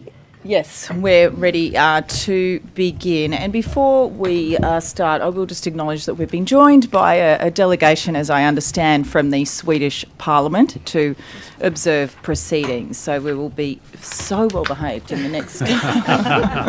Can't promise anything, but I'll They're try. not promising anything. Okay, we'll move to questions from the opposition, Ms Ward. Thank you, Chair. Thank you very much. Welcome back, Minister. Can I take you to the budget again, the line item regarding the South West Sydney Rail Planning business case? Sure. And that talks about developing a business case for potential future rail connections. Is that looking at metro and rail connections for both Bradfield to Leppington and to Bradfield, Campbelltown, Macarthur? Yes, it is an election commitment that we made and are enacting in conjunction with the federal government, and that is a mode agnostic consideration of the connections needed for South West Sydney, as you highlight, both to south to Campbelltown, Macarthur, and also a connection to the existing heavy rail network at Leppington. So both heavy rail and metro level extension are It's on a- the table for that metro? Yes, it's a mode agnostic study. We make decisions based on what is the best transport provision, the best mode, not ideology. So can the people of Western Sydney expect to get both a metro and heavy rail, or are you not deciding at this stage, or what are we to take? What do the people of Western Sydney say about mode agnostic? Don't they deserve a metro? I think the people of Western Sydney would like services in their communities, and unfortunately under your government they were promised a range of infrastructure investment that they haven't received. Yeah, so but our government has put its money where its mouth I'd is, like to and understand what your responsibility is in your budget. It's your line item, so I'm asking you about your business case. I just want to be clear about when it will be done. yeah, we're doing the legwork to make sure that we have a plan in place for the future rail connections that South West Sydney and North West Sydney need. All right, so the funding's there, $65 million for these business cases. So Bradfield to Leppington, Glenfield, is the business case for that one assessing both metro and heavy rail? As I said, this is a mode agnostic study because we want to make the best decision for the future of those communities and for our integrated public transport network. All right, and for Bradfield to Campbelltown, Macarthur, is the business case for that one assessing both metro and heavy rail? It's yes or no. Is it assessing those two? This is a mode agnostic study that the state government is doing in conjunction with the federal government. Well, you've said that, but does that include both? It's a really easy question. You've got a business case, $65 million. Is it metro and heavy rail? Yes or no? If you've asked the question several different ways, my answer is still the same. Okay. The RTBU is against any more spending on metros. Is that a factor in your decision making? We won't be making decisions about public transport investment based on ideology. That's something that your government did. We'll be making decisions based on evidence and based on need. And you're spending $65 million on a business case, and you can't tell us what's in that business case. It's the very nature of developing a business case. It's exactly why you undertake these processes. In fact, these are processes that have been in place under your government and governments before to ensure that we are responsibly and effectively spending the taxpayer dollars of the residents of New South Wales. Well, speaking of those taxpayer dollars, is heavy rail better than metro? We'll be making decisions based on what the evidence points to and what is needed for New South Wales. We won't be making decisions based on ideology. Okay, so the RTBU gets no say in that? The transport workforce are essential to delivering public transport services. I respect their frontline contribution each and every day. It's something that unfortunately your government failed to recognise and respect, and it's one of the reasons. I'm interested in what you're doing. It's one of the reasons why Yeah. we inherited a range of contracts and projects that are failing. All right. So as I understand it, there is a possibility of a heavy rail extension of the Western Sydney Metro instead of a metro line. The South West Rail study is mode agnostic.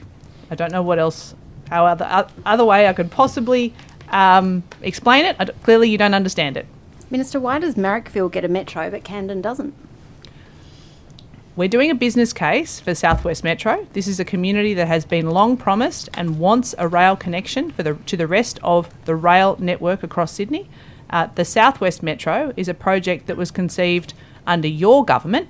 That rail line hasn't moved. We can talk about that all day if you like outside, but I'm here to ask you in your budget estimates about your budget, why it is, and it was a very simple question. You could have said, yep, Metro's in, absolutely, we support Metro for Canberra. It doesn't seem to be the case because you won't answer whether it's both Metro and heavy rail. Nonetheless, I'll move on. Seems like we're not getting in there. But mayors in southwestern Sydney have said their number one priority is to get a metro. And you're sitting here today telling this committee that you're not sure if it's in or out, or you won't rule it in or out, or you won't prioritise it for those communities. No question. Both options are being evaluated because we want to make sure that we get the right connections and the right public transport options for the people of southwest Sydney. And I agree that the people of Camden, the people of Campbelltown, the people of Macarthur, the people of southwest Sydney want rail connections and have been promised them for a very long time. Our government has put its money where its mouth is to do the legwork to make sure that we get those options right. We're talking about long-term major public transport infrastructure projects that those communities deserve and that they need. Which is why I've raised it. So when will the business case be complete? The business cases are currently underway. I'll refer that question to the Secretary for Transport.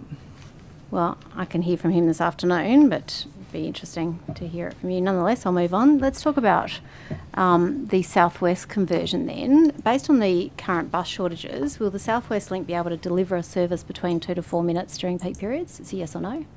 Tell her how to answer.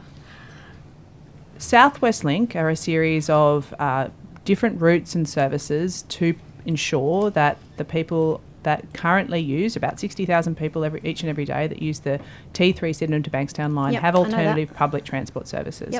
Thanks to the work of the Coordinator General and his team and their work with the bus industry, we have a fleet of 100 buses ready to provide that service and a workforce of 200 drivers ready to drive those buses. But this will be a very painful and difficult period. Understand, we've heard all of that. So will it be Sydney? So, well, I'm just telling you about what the experience will be for passengers because that's obviously very important. I care about passengers. That's my number one priority. We've heard the press release. We've heard the announcements. What I'd like to understand is will it be 2 to 4 minutes as you've promised? Yes.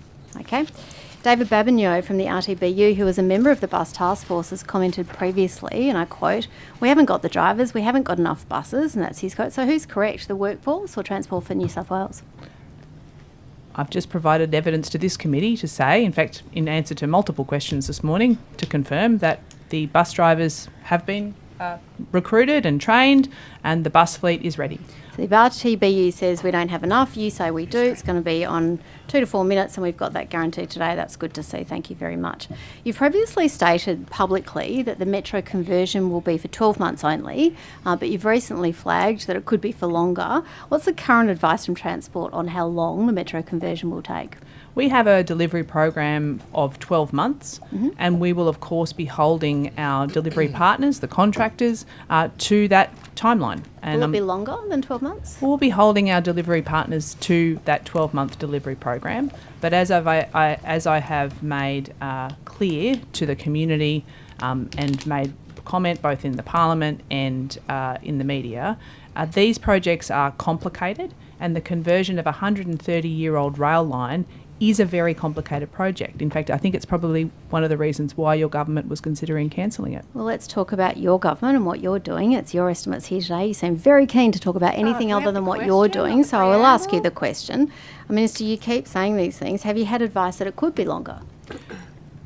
Yes, it is possible that it could take longer, and we're being upfront with the passengers on this part of Sydney. They have been subject to 70 plus closures of their rail line since 2019.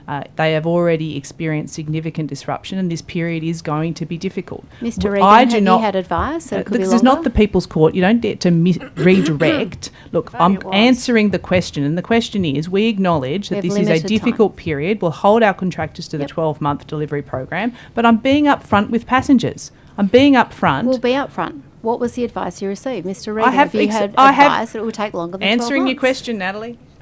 Mr. Regan? So we've, I can confirm we've let all the contracts for the Southwest conversion.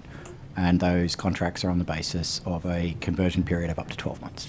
So the advice is that there could potentially be, or you're hedging bets today, Minister, you're saying it could be, but it's up to others. Well, you'd know about could be delayed. project Is it a delays, target Natalie, date? wouldn't you? Is it You'd another know target? about project delays. Let's talk about your because projects, the Minister. contracts that your government signed, Well, we're here including in the your new budget intercity estimates. fleet, the regional fleet, all significant Minister, delayed. I have very limited time, by and taxpayers would like to know years. what you're By doing with years, their money. not months, So by I'd like to years, understand what you and are, budgets as have the blown responsible out. minister, doing. I think I've answered your questions. Well, I don't think you have, talking about previous governments. You seem very keen to talk about anything other than your responsibility in your budget estimates about your budgets and your projects. And I'm just keen to understand, because taxpayers would like to know. What's your question, Natalie? Well, I'd like to understand what the delays, how much longer do you think that delay could be? You've flagged delays. How much longer do you think they could be? We want to hold the contractors to the 12-month delivery period. I want to see passengers on that metro as soon as possible. I don't want them stuck on buses a day longer than they need to be. But this is a conversion of a 130-year-old. This is Order. a conversion Let of a the Minister finish the 130-year-old question. rail line with a high level of complexity. We're talking about curved platforms on multiple platforms. It requires the installation of over 170 mechanical gap fillers. It is next to a freight line, and there are 15 overbridges that need significant work. This is a very complex project. It's one that was delayed by your government. Remember, your government's program was that this section of inform the metro would have been committee open at the about same what time as the delay city. might potentially be? Do you have advice on whether that could be months? Could it be weeks? I've been very clear that I don't want this program delayed any more than it needs to be, but there are obviously elements that may be out of our control. It's very different to build a brownfield environment than it is a greenfield environment. Building a perfectly straight, perfectly level new platform in a new tunnel under our city and our harbour is very different to converting a 130-year-old rail line. And I think the people of southwest Sydney understand that. In Well, let's fact, talk about they that. know that Metro- this project is complicated and, in fact, has been subject to delays that occurred under your government. Well, it's good that you're very clear, because you were very clear about the opening of Metro. Metro City was delayed, Parramatta Light Rail was delayed, the Metro West has been delayed, Rose Hill's been a thought bubble. How can people trust anything that you say about dates? Or is everything a target and a press release? Do you have a question? Yeah. Can anyone rely on what you say other than press releases about target dates and opening dates and I delays? appreciate I'm you were asking about your inconvenienced because of understanding. Can I the finish? organisation Can I of your finish? fundraiser, You've Natalie. asked me not to The talk rest about. of the You want me rest to of talk- Sydney is Would you really like a enjoying question? Sydney Metro. Would you like a Minister, question? Ms Ward, I'd like- we're descending into talking over each other pretty much constantly again. I don't know how you're hearing the questions that Ms Ward is putting. So let's just pause. Ms Ward, if you could just state that again. Thank you. I'll go to the intercity fleet. Will the intercity fleet be on the tracks by the end of the year?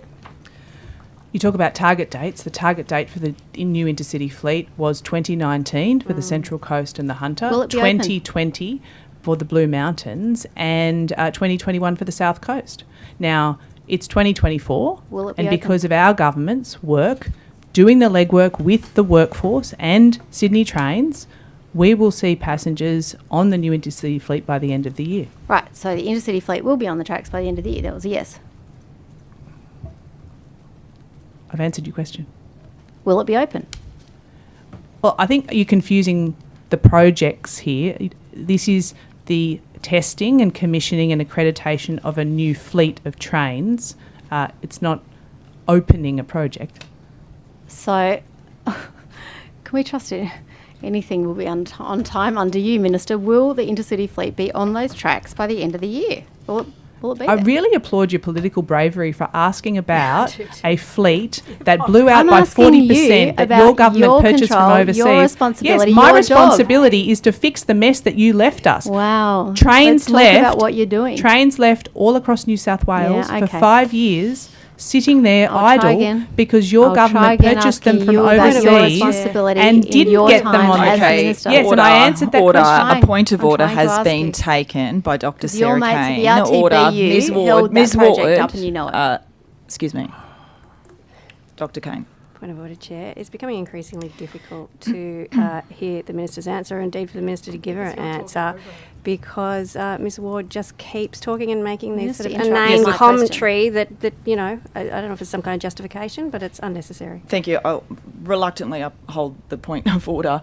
The Minister does seem to be largely avoiding what the member is asking, hence potentially why the member is interrupting to get the Minister to come back to what she's asking. So I think there's a bit of quid pro quo here, but we'll go back to, so reluctantly uphold though, because speaking over each other is disorderly, Ms Ward. All right, but we'll go back to you now. Thank you, Chair. The Tangara fleet, in the budget, the Tangara fleet extension, the line item allocates $441.5 million. Just reading out this part.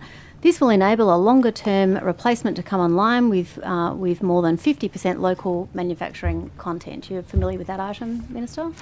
Yes, we are extending the life of the Tangara fleet, actually completing a project that unfortunately your government was unable to realise. Mr Longland previously provided evidence to the committee. So that the passengers of New South Wales have a reliable fleet on the tracks, particularly the T4 line that is reliant upon the Tangara fleet. And we're undertaking that work. It's a significant investment for the passengers of New South Wales. And your budget states that that will have more than 50% local manufacturing content. Mr Longland's previously provided evidence to this committee that a target of 50, 75% or 100% was being worked through. Is it now the government's policy of at least 50% It's local always content? been our government's policy that new rolling stock procured beyond 2027 will have a 50% local content requirement, and that is a baseline. We obviously want to seek to exceed it, because we are committed to not only creating a quality product that works for the passengers of New South Wales, but also rebuilding our domestic manufacturing industry. Great. So will the government commit to the train carriages or the shell being part of that component, being fabricated and locally built? We are working through the details of the development of the future fleet, and that includes a whole range of consultation with industry. Sydney Trains and New South Wales Trains currently have hundreds of contracts with local providers that help us provide all of the componentry and for maintenance of our fleet. Yep. These are the kind of voices that we need to assist us to develop this future fleet. Sure. And I'm not designing the train here, however. I'm not dedicating which bit will be purchased from where, only that our policy is that the trains, the future fleet, will be comprised of 50% local content. All right, so in relation to that policy issue which you've talked about, is it the government's intention to build that shell here? The government's intention is to ensure that the passengers of New South Wales get a quality train that comprises of 50% or more local content. I'm not designing the train right here, right now. In fact, there are important processes going on to work with industry so that we can rebuild our domestic manufacturing industry, see trains roll off the tracks here again in New South Wales, and Minister, instead of having the so situation where hundreds of trains are sitting in sheds for years on end. Well, that was like your what mates at happened the under RTBU. We know why they're sitting there. That was your mates that wouldn't agree with signed it. that Wow, contract, that is and it was a extraordinary, turning total that around. failure. You want to talk about target Order. dates? Minister, Ms Ward, if you could just proceed and ask your next question. So where will the remaining non-local content come from? Again, I'm not designing the train here. That is a process that's being undertaken under the Future Fleet program, and I'm really proud of that program and the work that's being undertaken. All right, and the time I have left, so we could be building that shell in China, and then we could put it together here and say that we've delivered 50% content. No, Natalie, that's what your government did. Oh, right, okay. But you are not committing today to not doing that. You won't identify what part will be built here or what component part, and you won't identify where it will be built. I'm not designing and building the train myself. So you're not telling us where the Future Fleet program is working through those details. Okay, that's a not answer. We can't rebuild. We can't rebuild an entire sector overnight. We can't rebuild an entire sector overnight. It was completely decimated by your have government 1 minute because left your where you government won't said commit. we're not You've said you won't we're say not what good at order. building You trains won't here. say what's moved on. You I know won't what commit the to point of anything. order- It's all I know high what level the point of garbage. order How is can we going trust to anything? be. Ms. Ward, just proceed with Thank your you. question. And it is, I mean, 1 minute. when the member looks like she does want to ask another question, I would just ask the Minister to perhaps cease what she is saying if she's not directly answering the question. There is a tendency, I think, to fill time, and I think that's what leads to frustration, and inevitably members will interrupt because we have limited time. Thank you, Chair. Mr Longman previously commented that the government was still working through the definition of what local means to the procurement of the new Tangara fleet. Does the government have a definition of what local means? These are some of the matters that are being dealt with through the Future Fleet program, and the various consortiums will be able to respond to the guidelines that Thank you. Transport provides. Does that mean in New South Wales? The definition of local content under the current arrangements is Australia and New Zealand. That's the agreement, but our ambition is that How do you define it, Minister? as much as the local content comes from New South Wales as possible. But How- as I how said, do I'm you not define- I'm not designing the train here. Right. And the Future Fleet program is consulting with industry about So how we it could be like ferries, we could rebuild send the them to domestic Tasmania. manufacturing You can send them industry in elsewhere. New South Order. Wales. We don't descend into this shouting match every time the bell rings there. Seems to get shouts from the government. Okay, Minister, I just wanted to go back to the medium-term bus plan and firstly just question the 24 months. I just cannot fathom how you're sitting here today after the first report by the Bus Industry Task Force floated the need for a medium-term bus plan. The second report said there was a critical need for a statewide medium-term bus plan. You've had the final report since May, and now you're here today talking as though it's this new idea and it's going to take your department 24 months to produce a medium-term bus plan. How on earth can you be sitting here telling the public that that's okay and they should just sit back and wait?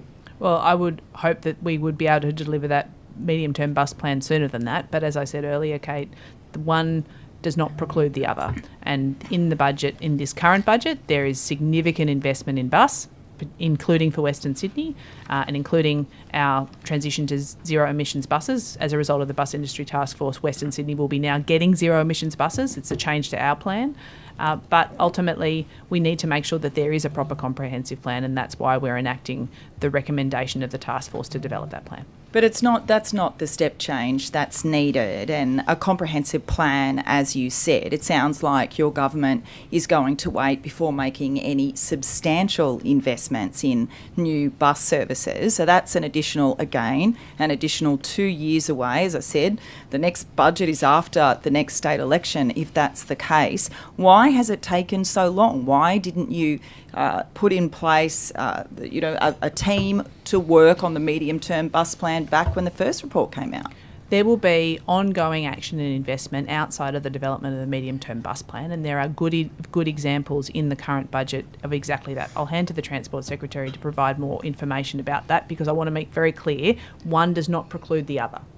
Thanks, Chair. Mr. Murray. Thank you, Chair. If I could perhaps just add to that, the 24 million that we've discussed is for the medium-term bus plan, but that is funding for the duration of that program so that we can be underway very quickly in developing that. If I draw us back to the current budget, the elements that are funded and will continue to be funded as we go forward include the rapid bus corridors or the developing rapid bus corridors to the airport. That's fine. Thank you. It's yes, we might get back to that later, because I just want to stick to the medium-term bus plan and the fact that with the 24 months from kind of the release, if you like, of this final report. So at last budget estimates, I did ask you about the number of senior executives within Transport for New South Wales that were paid a particular salary.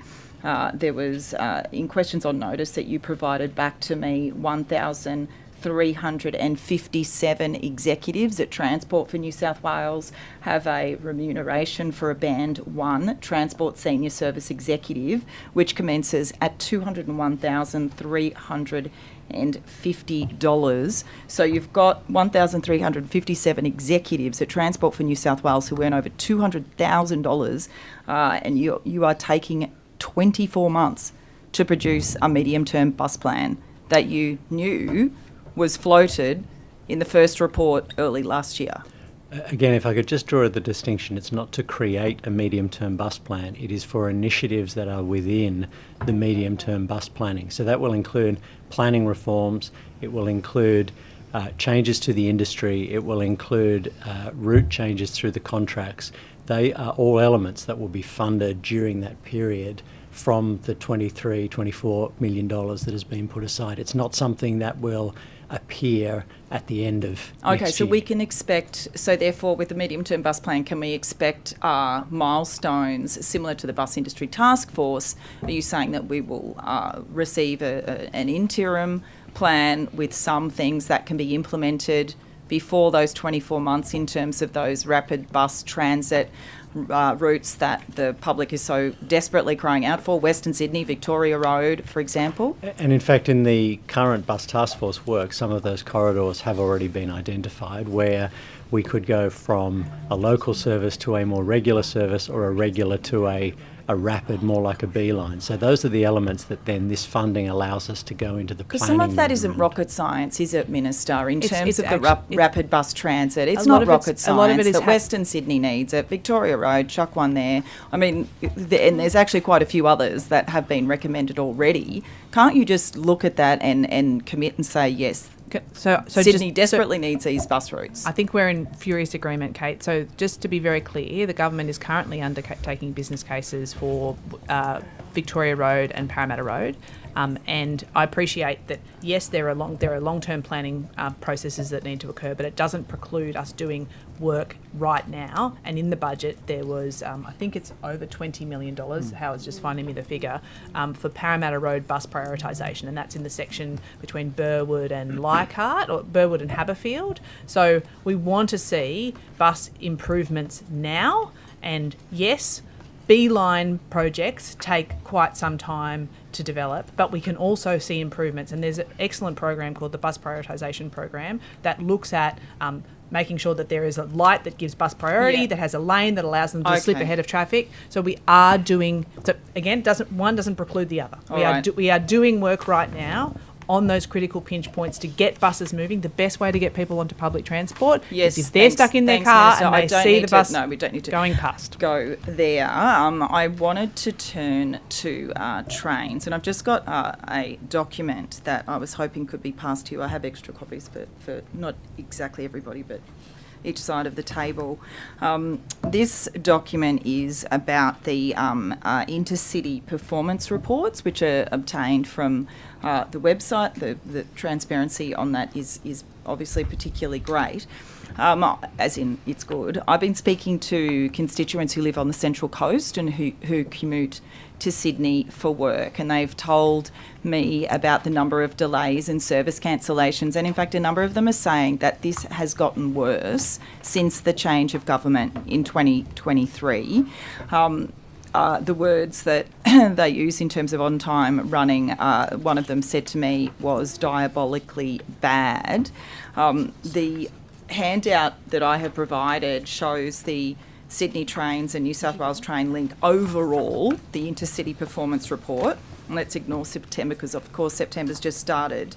But if you turn to the last page, which is the critical one, it's got the Central Coast Line, which over the years from 2019 to 2025, and you can see generally a decrease in performance to the point that just in fact, 1 in every 4 trains don't meet the punctuality performance. It's down to 75%.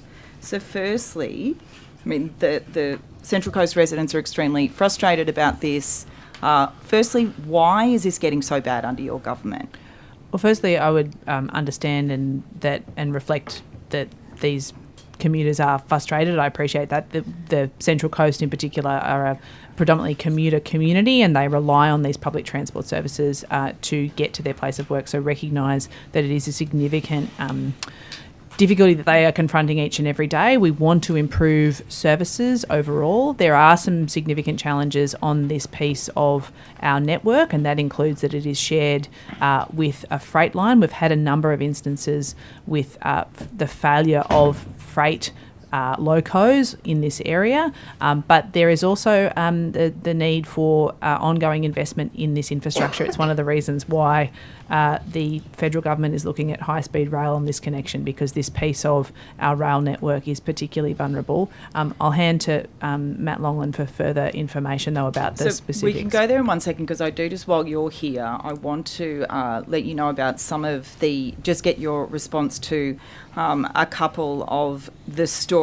So on one occasion, and you can't help this, right? A car drove onto the tracks at Woi Woi. Yep. His car was hit by a train. Tragic. Yes. The Thankfully, that person communication, got out of the car, the which is a good communication to commuters again, was to allow an extra half an hour to travel. That's what the commuters were told. But this time, trains didn't come back into service until the following day. Hospital shift workers were stranded on the platform, not knowing whether they would be able to get home. Some had to get hotel rooms in the city. There are other examples of just really poor communication. So why aren't commuters being provided with accurate, timely information about this particular train service? Because that's what they're saying, that they're just not told. They're always told operational reasons when the train is delayed, and they're not told the truth in terms of how long that delay will be. So firstly, I want passengers to have the most up-to-date information, but as I'm sure you'd appreciate, sometimes that information is evolving and changing over the course of managing an incident. We often refer to these incidents as operational, as we are working through what the situation is. We would also, passengers would also hear references to incidents involving emergency personnel, and that is indication that there may have been a self-harm on the network, or that a individual is in corridor, and that is involving both police, ambulance, our rail team. One of the incidents recently on the North Coast, or there have been a number of incidents recently on the North Coast where that has been the case, along with some other freight incidents. We have been doing a lot of work around rail crossings, and Woi Woi is an example where this has occurred twice. Interestingly, some of the evidence points to the fact that Google Maps has actually, I shouldn't single out Google, but direction software has actually put cars into the corridor, but we're doing a range of things to try and prevent those kind of incidents. Look, I am very sympathetic to those passengers. They want up-to-date information. Often it might not be the case that is immediately available to crew or station staff or crew. As soon as it becomes available, it is provided.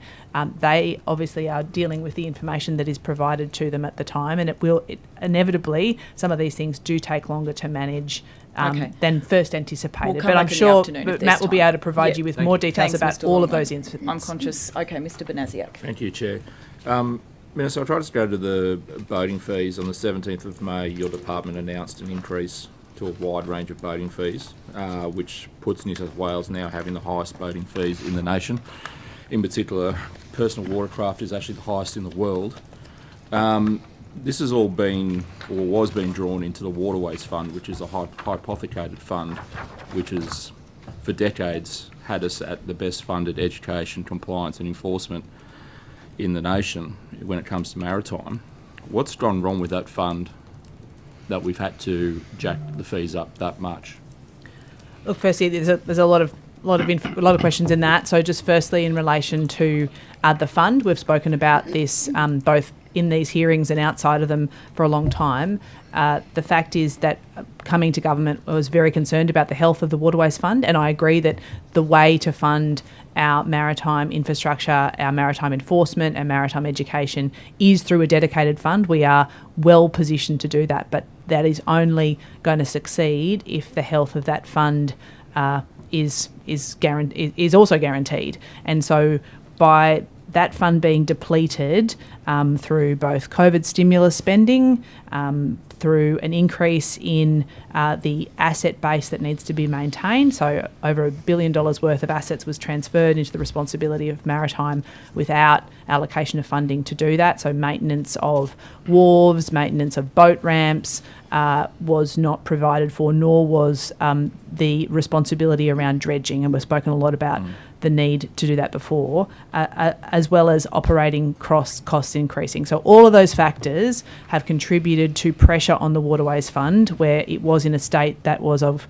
significant concern to me. And that's why we have initiated a range of measures to make sure that the Waterways Fund is healthy and can do the things that we need to do.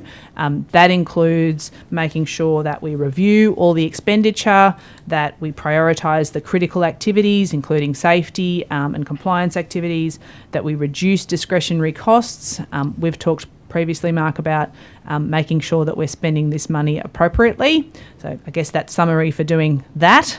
And then the other element, yes, is making sure that there is a revenue base going into that fund that ensures its health. And that does include licence fees, registration fees. Every single cent from those fees goes into the fund and therefore goes into programs and infrastructure that is of benefit to the users of our waterways. In relation to fees being higher than other jurisdictions, it's not. I agree that no one likes a fee increase, but 90% of boaters paid no more than an additional $35. So this is for most boaters. This is an increase. I appreciate, but a limited increase. Relative to other jurisdictions, it's not apples for apples. We have significant other responsibilities in Maritime that do need to be covered by the Waterways Fund and by these. I appreciate by the taxpayer dollars of these waterway users. Can you perhaps you'll probably have to take this on notice unless our boating guru, Mr. Collins, has it in front of him, but from the financial year ending the 30th of June, how much did the fund receive in total revenue from, and I'll list them, boat licences, PWC licences, boat registrations, PWC registrations, private moorings, wetland leases, and commercial leases, and port fees? I'd have to take Well, I think we'll take those on notice. Some of those obviously are commercially sensitive. You imagine particularly commercial arrangements, but we'll take that on notice. I don't need them itemised in terms of who paid what. I just want a total figure in terms of how much revenue we got from commercial leases or private leases. I think just to add the point I think the Minister was making is that all these fees, including the increases, go back into running and operating what is a very extensive maritime portfolio. I think the concern for recreational boaters is that in the past, and if we go to the COVID stimulus, a lot of that money was being taken from that fund and paid into projects that they didn't see direct benefit in terms of coming from their private vessel. And in recognition of that and other challenges, we have outlined the changes that I've just made to the committee. Sure. Why, when you were deciding on this fee change, why did New South Maritime Operations Division take over the running of this process when in the past it was policy and strategy team from the Centre of Maritime Safety? Why was there that switch in who took control of this process? I think that's it's in relation to the operation of the department. I'd have to hand to the Secretary on that. Yep, it obviously was a combination of the extensive experience that the operational division has had in terms of workload activities and the wider ranging operations, but we did consult widely with a whole range of people across the client, safety and the Secretary about those changes. So are you saying that in the past, Centre for Maritime Safety probably wasn't the best team to be managing this, and that's why the operations division took over it? I don't know what the arrangements were in the past, but certainly... Well, for the last decade, Centre for Maritime Safety has been the one that has essentially gone through this process of consulting with the industry about fee increases, and it's always been in line with CPI, and now it's gone over to the operations division, and it's 88% higher than CPI. The last time it was changed above non-CPI was in 2001.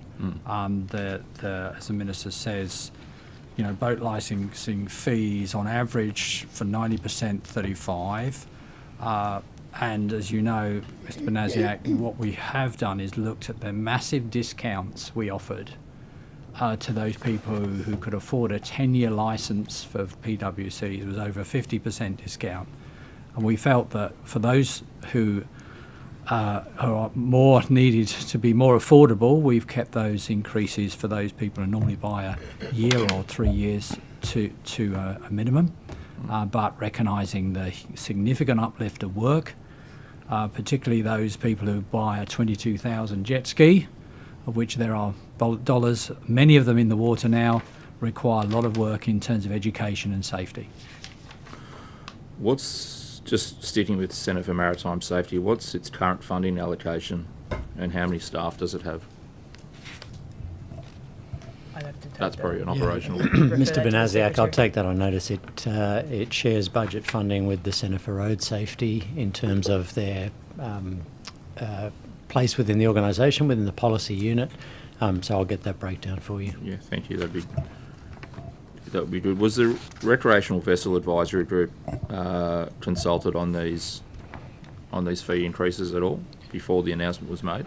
My Maritime Advisory Council, yes, was briefed and... No, the Recreational Vessel Advisory Group. I'd have to... I don't know whether that's even still meeting. I have not met with them. I have the Maritime Advisory Council that includes a range of key stakeholders that I'm sure you'd be familiar with. I'm happy to provide you with the names of those members, and yes, they were consulted prior to the government's announcement. Yes, Maritime Advisory Council. I don't know whether that's the same or... No, we're talking, but I've got questions on the Maritime Advisory Council too, so that's fine. So the Recreational Vessel Advisory Group wasn't... I haven't got a note, but we will take on notice and look at that. But when it comes to consultation, Maritime Advisory Council were briefed about pricing changes and obviously briefed a number of other agencies and those involved in new policy. Okay. Were they or are they briefed on the... Were they briefed on the state of the Waterways Fund? Yes. Okay. Were they asked as to, given that they essentially have a role in overseeing this fund and in terms of income and expenditure, was the question asked of this advisory council how the fund got to such a state under their watch? The Maritime Advisory Council has been significantly engaged in the challenges that we confronted on coming to government, and I've attended at least part of all the meetings that they have held, and I really value their counsel and advice. The concerns, I think it would be fair to say, the concerns that I had once briefed about the state of the fund have been broadly shared by the members of the Advisory Council, and it were a part of the development of the announcements that have subsequently been made by the government in this policy area. Okay. The Waterways Fund has a separate governance committee, is that correct? Outside of the Maritime Advisory Council? I'd have to take that on notice. I'm not aware. Okay, and taking on notice, can you ask what their level of engagement was in this process when you looked at the state of the fund? Happy to take that on notice as well, Thank Mr. you. Banasiak. Okay, thank you. Ms Ward. Thank you, Chair. Minister, will there be strike action on Sydney's train network this year? The rail agencies are currently in a period of bargaining with Sydney Trains and New South Wales Trains employees and their representatives. And look, workers have the right to collectively organise and to take industrial action. I will do everything in my power to ensure that those negotiations continue in good faith, that they are transparent and constructive, and I'll also do everything that I can do to minimise any disruption to passengers across the network. Mm-hmm. What guarantees can you provide that this won't occur? I'll do everything in my power to ensure that passengers have fair warning of any disruption across the network and that we try to minimise that disruption. The latest budget shows a $50 million decrease in employment-related operating expenditure in Transport for New South Wales from roughly $2.061 billion to $2.014 billion in the last budget. That's a forecast drop of $50 million. With the EBA negotiations underway, which you just referred to, how do you intend to achieve that $50 million saving and provide the combined rail unions with an 8% yearly pay rise as they've requested? Well, firstly, negotiations about pay and conditions are ongoing, and I'm not going to have those negotiations in this room. Those negotiations take place in the bargaining room. Sydney Trains and New South Wales Trains, like all parts of transport, have undertaken a series of savings measures because, unfortunately, we inherited a massive debt and we need to make sure the budget is under control, and that it's a responsibility across all parts of transport, including our operational area. Of course, any of those measures are about making sure we continue to provide reliable and improved services, and operations is obviously a key focus of our government. But I'm happy to hand to Mr. Longland for further information about those measures. That, Mr. Longland, this afternoon. But given that you've got $50 million less in the tank as allocated, can a pay rise at whatever amount be absorbed within the current budget? That's unrelated to the industrial relations negotiations. Well, no, the EBA negotiations are underway. There's an allocated fund there. Can you accommodate both, 8% and the $50 million saving? Those line items are unrelated. All right, so is a yearly 8% pay rise to the combined unions on or off the table? I'm not having the negotiations with the 13,000 rail workers in this room. I'll do that in good faith in the bargaining room. When do the taxpayers of New South Wales get some clarity on what's involved in utilising their money in their budget? I think the taxpayers of New South Wales understand what our government's priorities are, and that's making sure that we have a safe and reliable public transport network and that people can choose public transport more often, and also that we work constructively with our transport workers to deliver those services. Sure. Has the Treasury provided an approved framework for the negotiations?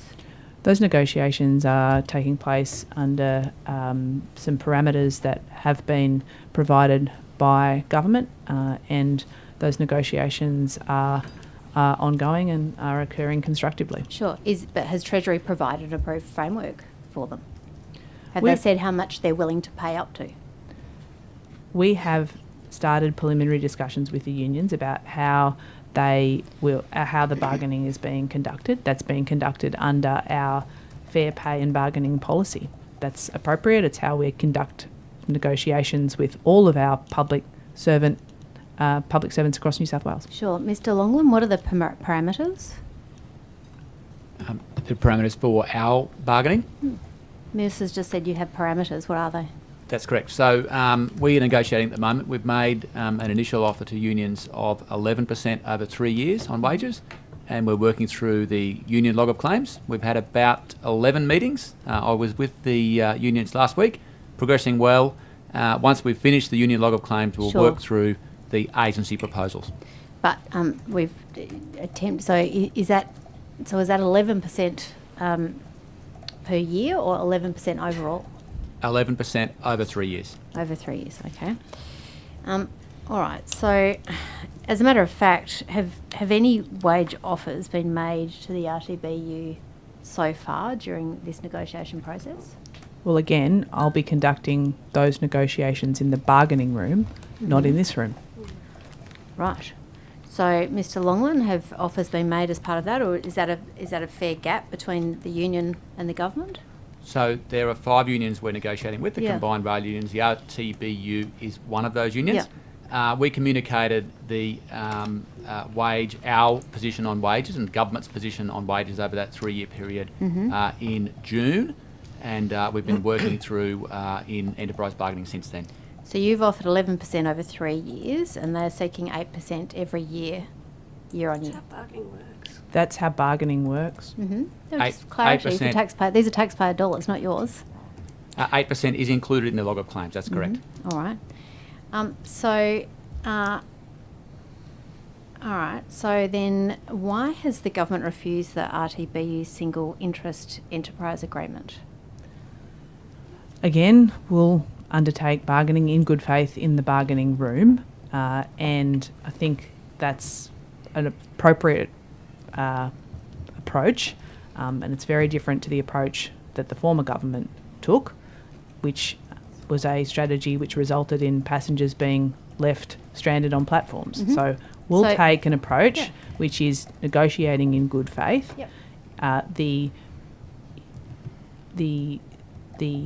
combined rail unions proposal, the RTBU proposal around bringing in other elements of the transport network, including those elements that are privately operated, is not a priority of government, and will continue to negotiate in the bargaining room on the agreement that has been that is in place, which is with the Sydney Trains and New South Wales Trains employees. It's Mr. a government. Longland, It's is a it- government agreement. Thank you. Mr. Long, is it as a matter of fact, is it accurate that the Transport refused the single interest agreement at any stage?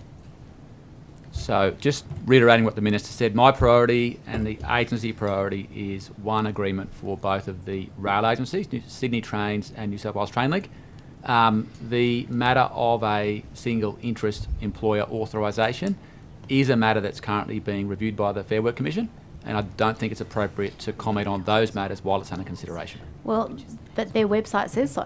The RTBU's website says that it's been refused. So who's telling the truth? Has it been refused or is it not? Well, that's a matter. They've claimed it. It's on That's their a matter website. that's currently, as Mr. Longland has said, that's a matter that is being currently considered by the Fair Work Commission. The government's view is to stay the course and to continue to negotiate in good faith to renew the 2022 EBA with its current parties, and that is Sydney Trains and New South Wales Trains.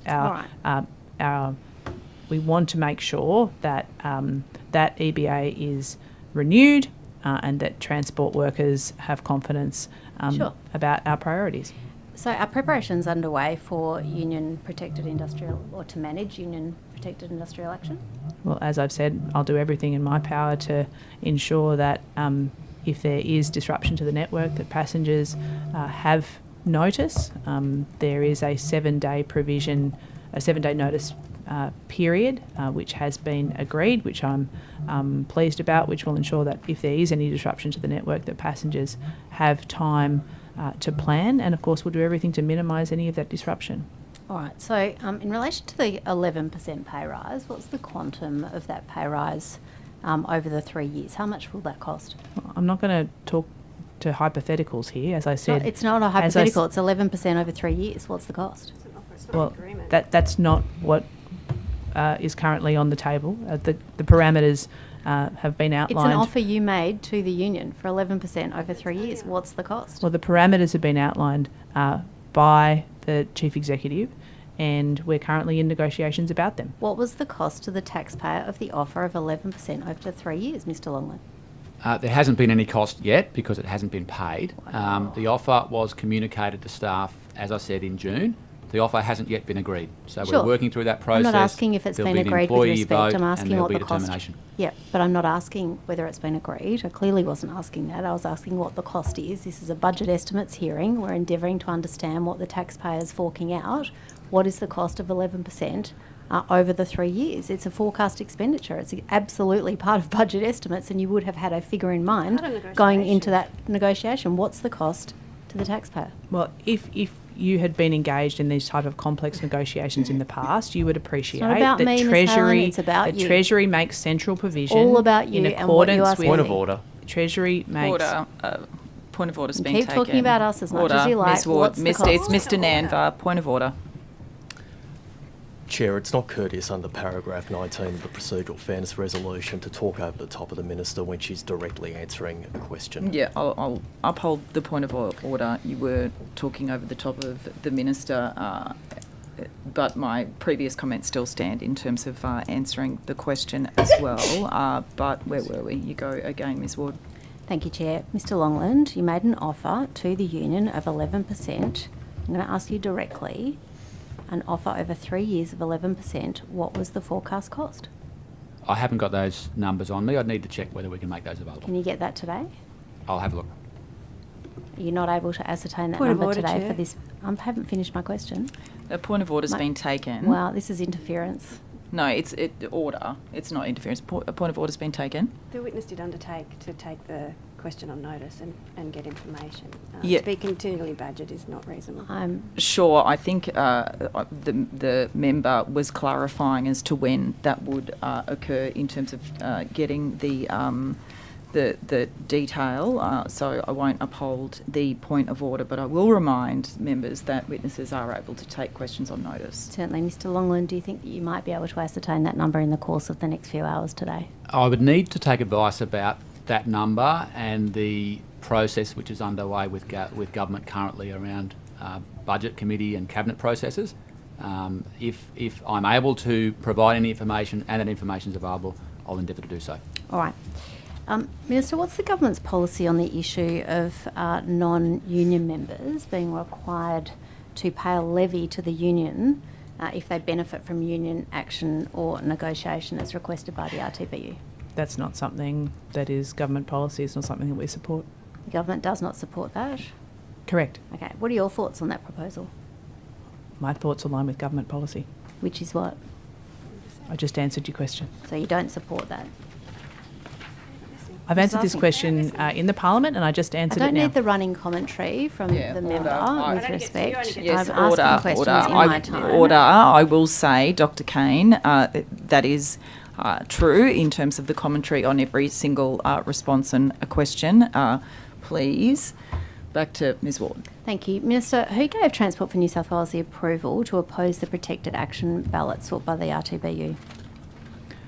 The negotiations are led by Sydney Trains and New South Wales Trains, and there is a team within Sydney Trains that is leading those negotiations. Of course, Matt is the head of that negotiation team. I'm happy to hand to Matt for further information. Yeah, but that wasn't my questions specifically. Did Mr. Longland, did you oppose that protected action ballot? Our agency opposed the ballot when it was before the Commission. That's correct. Who gave the approval for that? Well, the decision was my own, as well as the Chief Executive of New South Wales Train Link, Roger Weeks. Okay. So the RTBU clearly makes that claim. It seems that they're clear they want their union members exercising their rights. Minister, there's a lot of different views on Sydney Metro. Do you think the new Metro is an anti-worker attack on the RTBU or a positive step forward for Sydney's transport future? Over 2.6 million Sydneysiders have jumped on board the new City Metro since we opened it just over a week ago. It shows that public transport is the beating heart and future of our city. We are a global city of over 5 million people, and we will work better, function better, have a more productive economy. People will be able to connect to one another and jobs and services that they need, and we'll reduce our emissions by using public transport. Thank you. Is it government policy to prioritise heavy rail extensions over metro services? I answered your questions earlier about these matters in relation to the Southwest, and I was very clear that the study in the Southwest is mode agnostic because we'll base our decisions on evidence and on need. Sure. And I'm just asking more broadly, so if I can just clarify, more broadly, not about that particular project, but government policy to prioritise those heavy rail extensions over metro. Government policy is to make sure that we continue to invest in the public transport services that our growing city needs. And we currently have a number of business studies underway, both in the northwest for the connection between Tallawong and St Mary's, and south of the Aerotropolis to the southwest. Both of those studies will consider metro connections, and we have a range of other investments across other modes as we've discussed today, like the second stage of Parramatta Light Rail. Thank you. I've got 4 minutes, so I might just come back to that if there's time. We've talked about Parramatta Light Rail, but I'm interested in metro. The It was reported that at the ALP conference that it was agreed. Is it government policy or not? Sorry, what? I'm not It's been clear. reported that I'm not clear on your question. Sure, it's been reported that at your ALP conference that it was policy to prioritise heavy rail over metro. Is it government policy or not? I've just answered your question in relation to government policy. Uh-huh. I don't know what you're referring to in I'm relation just clarifying to the New because South the RTBU claim it's now Labor policy. So I'm just wanting to understand who's correct. Is it lip service? Is it the RTBU? Is it government policy? Is it just lip service to the unions? I've just outlined government policy, and that is that we'll be making decisions not based on ideology. The results of your government's decisions based on ideology are very clear for everybody to see. In fact, you can see them at Kangiangi, at Lithgow, at Broadmeadow, and they are the new intercity fleet sitting idle for 5 years, costing taxpayers millions of dollars. That was decisions based on ideology. We won't be doing that. Minister, you spoke of safety. There was a train operator or train employee who was ringing into a live podcast while operating a train. It's a clear safety issue and concern. What action did you take specifically in relation to that matter? As I've answered to the New South Wales Parliament and publicly, that behaviour is completely unacceptable and very concerning, and I'm pleased that Sydney Trains has taken swift action. That individual was identified and removed from duties.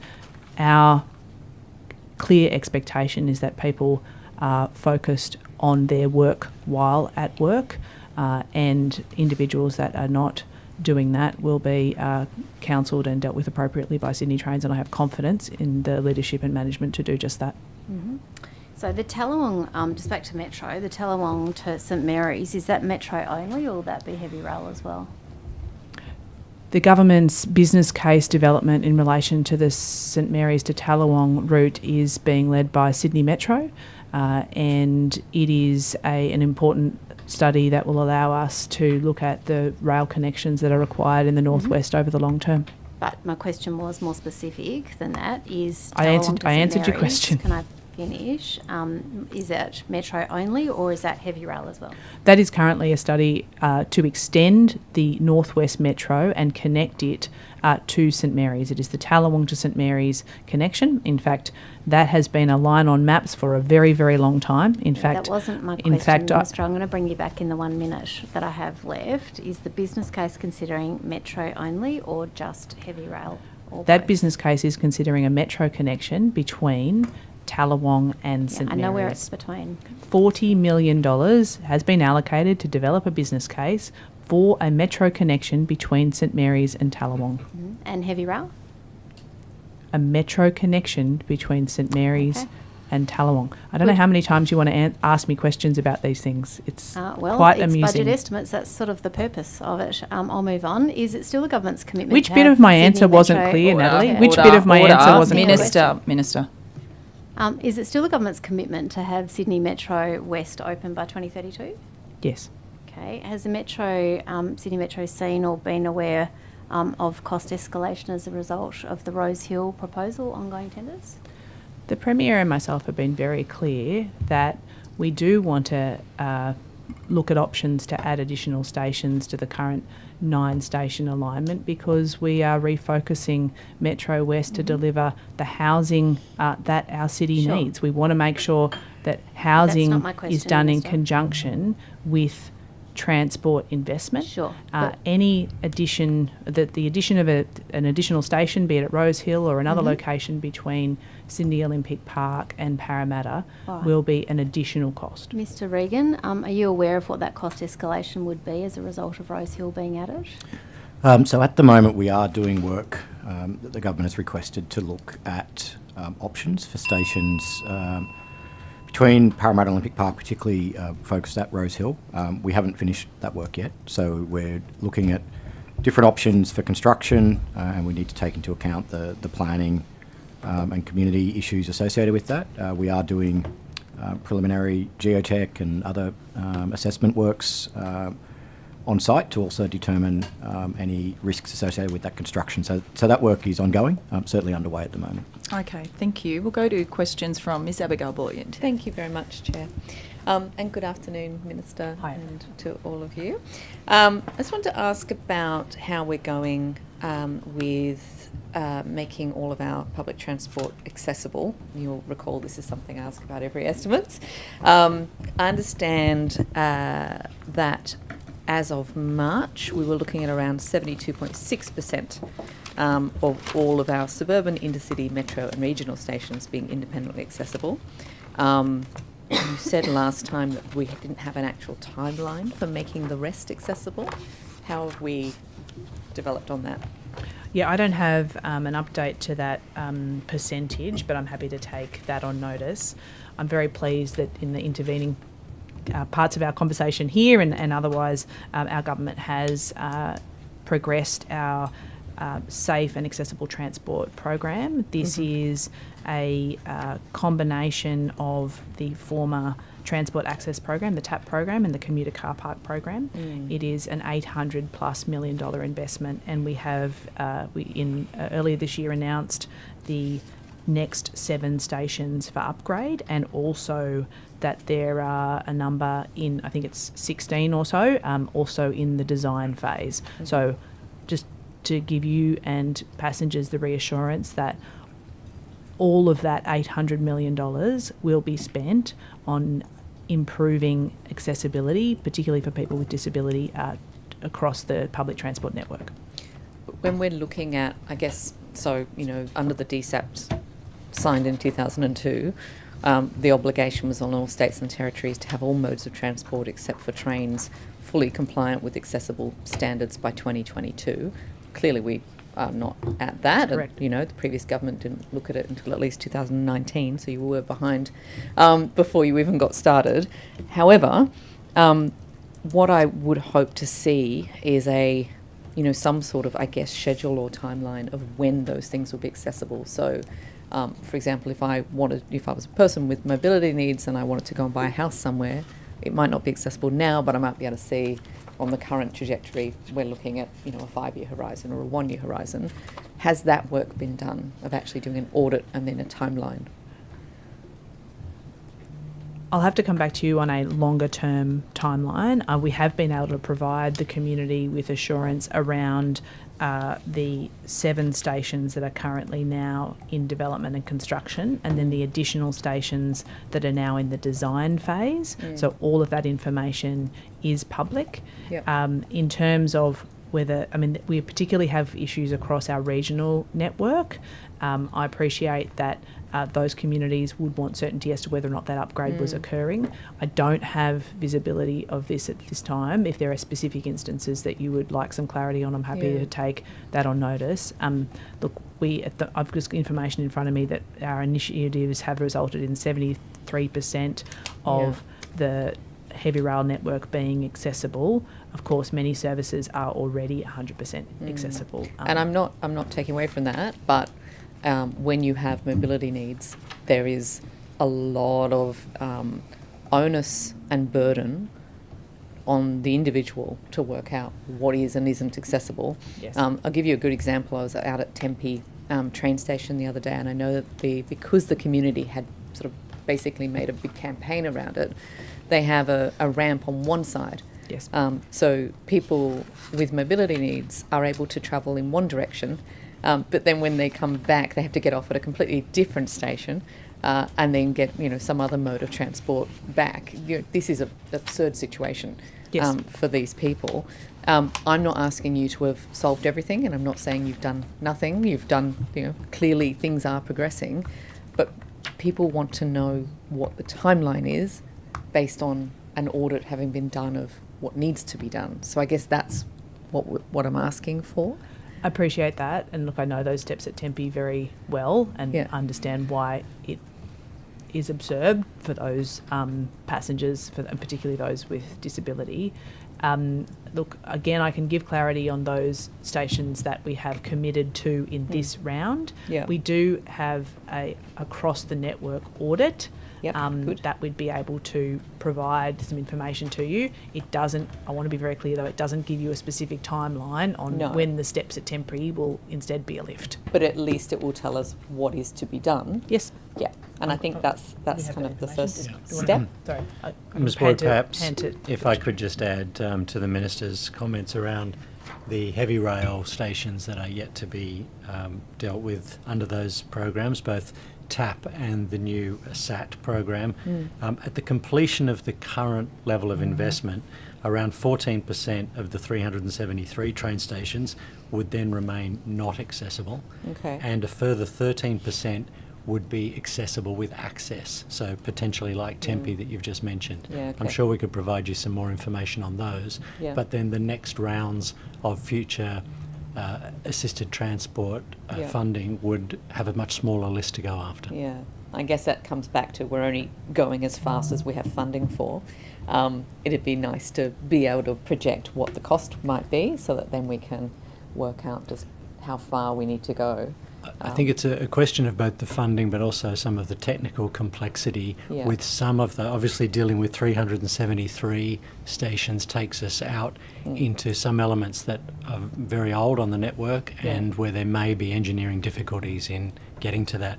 I might also just mention that we have had a program which has been receiving engineering approval throughout transport, which is about gap filler around stations and around level crossings. It recently was recognised by the Australian Railway Association for the investment but also the innovation, and we hope that that will also enable people to move around rail stations with a lot more ease. Thank you.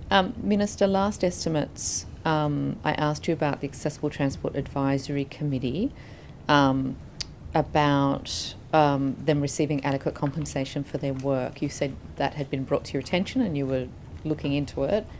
Are they now getting... I understand that has been rectified, yes. Excellent, thank you. One of the other issues that I've raised before is in relation to taxi disability discrimination. We're hearing of more and more stories of people, particularly with guide dogs, just being refused. Really shocking, getting to the point of just feeling very, very discriminated against. What's being done to rectify that?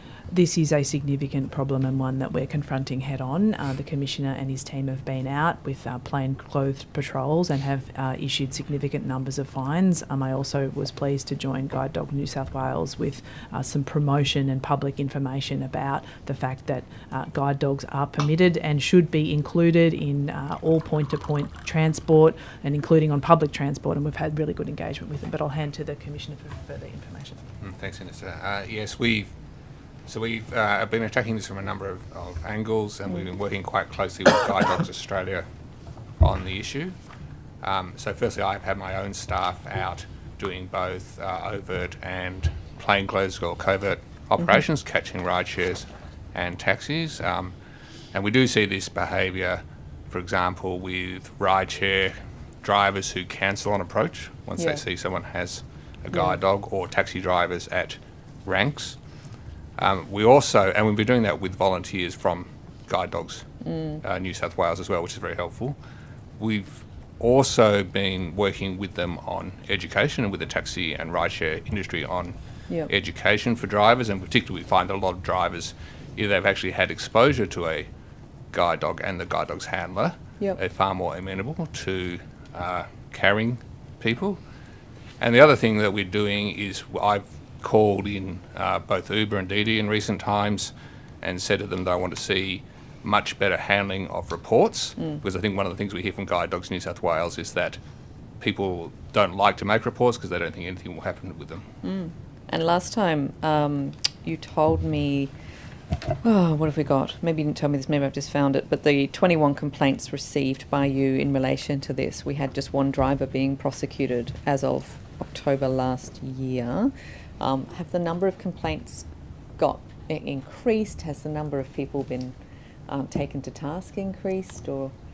Oh yes, look, we did a whole lot of covert operations a few weeks ago, and over the course of that period, we issued $1,000 fines to 4 rideshare and taxi drivers, and we're going to just continue doing those. Okay, thank you. That's positive. I'll hand back to you, Chair. Great.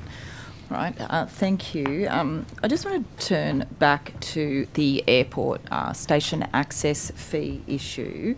Minister, you said that you were having discussions with Sydney Airport about how to help workers. Are any solutions being proposed?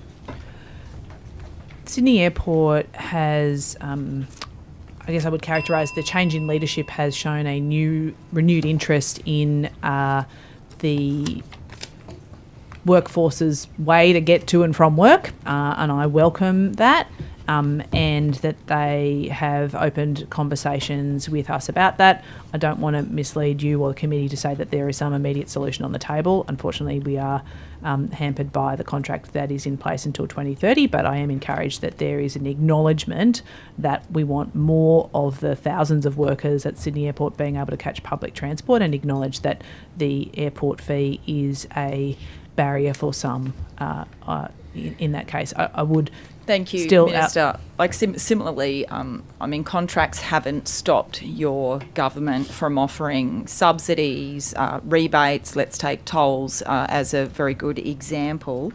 Then back in March 2019, the Labor Party did make an election promise to cut the station access fee to $5 and scrap it altogether for workers. Obviously, a contract was still in place then. So I've got questions back last year this year, questions back from your department that suggests that $45.7 million was the net revenue for the financial year 2023. I'm sure from that $45.7 million there's a rough idea of just how much of that is from essential workers and how much it would cost the government to subsidise it. What about the airlines, for example? Surely they're just, in such need of essential workers. Have they been in discussions with you? Are they keen for a solution? Look, I would welcome all stakeholders that want to see a higher usage of public transport to the airport, and in particular the workers. Look, I don't. Has any discussions been made about subsidising essential workers? I've had those discussions. I've had some of those discussions with Sydney Airport, and this is the first time that has been constructive. I don't have a solution on the table, but am encouraged by those conversations. So with Sydney Airport, does that include the airlines, who again, I assume, would be quite keen to come to some solution so that workers can get to the airport without paying that ridiculous charge? Look, we're going to continue these conversations in good faith. I haven't had conversations with the airlines. Look, in a perfect world, of course, I'd like to see the station access fee modified to assist those workers, but I don't have a solution on the table right now. Can I just ask, with the bus industry task force, when all of the recommendations were supported in principle, what does supporting in principle mean?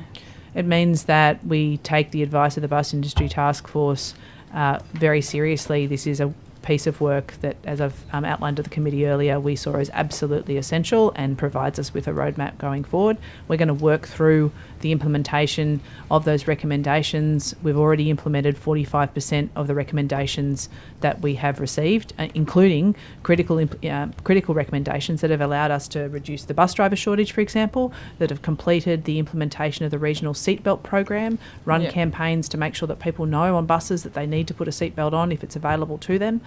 So we are acting on these things as quickly as we can when we receive them and work them through. Thank and you. We'll do the same with the remainder of the recommendations. So one of the recommendations was around mode share targets, that the government sets a clear target for what the mode split should be in the future. The report even suggests a future mode share target, suggesting, for example, current mode share is cars 65.2%. This task force suggests 40% instead for cars. Bicycles currently 0.8%. This report suggests 4%. Will the government adopt that recommendation? Is that supported in principle, and we'll see a mode share target at some stage? Look, I recognise the benefits of a mode share target. Our department, Transport for New South Wales, wants to double the number of walking and cycling trips by 2030. That is in the active transport strategy. there are a range of programs and investments being made across the transport portfolio to increase mode shift, and ultimately, in fact, all of the things that we've discussed in the public transport space today rely on people being able to take up public transport and active transport journeys to make our city work. I guess you can take from that commentary that I am open to and supportive of mode shift targets, but these, of course, you'd expect the Bus Industry Task Force report to suggest an increase in mode share to bus being a good thing for our public transport network. Ultimately, we want the public transport network to work as a network and to work together. I mean, I think it's most global cities do have mode share targets in terms of world-class global cities. London has a mode share target for 80% of all trips, for example, to be made on foot, by bicycle or using public transport by 2041. So can we expect a very clear mode share target by your government? Look, I recognise that targets have a really important role. In terms of mode shift, you will see a range of policies that our government has already announced and is implementing that will assist us in this journey, and that includes things like transport-orientated development, specifically saying that we believe that housing should be built on top of or next to public transport is a really important lever to allow people to choose public transport more often, that is the journey that is immediately available to them. Is there reluctance within the government from coming from somewhere? You said you supported it. Is there reluctance to put in place a clear mode share target? My colleagues, I know, want to see more people be able to choose public and active transport what's stopping journeys. You, Minister, to committing to it? Well, I've just provided a range of answers that indicate that I'm open-minded to and supportive of mode shift. You're the minister, so will you be advocating a mode share target as recommended by the Bus Task Force? Well, the Bus Task Force recommends a higher percentage of people using buses, and I definitely want to see that. Minister, where was I about to go with the next round of questions? The Parramatta Light Rail, Stage 2, the delays suggests that there are kinks in the system which need to be ironed out. What are the kinks in the system? Sorry, this is Stage 1?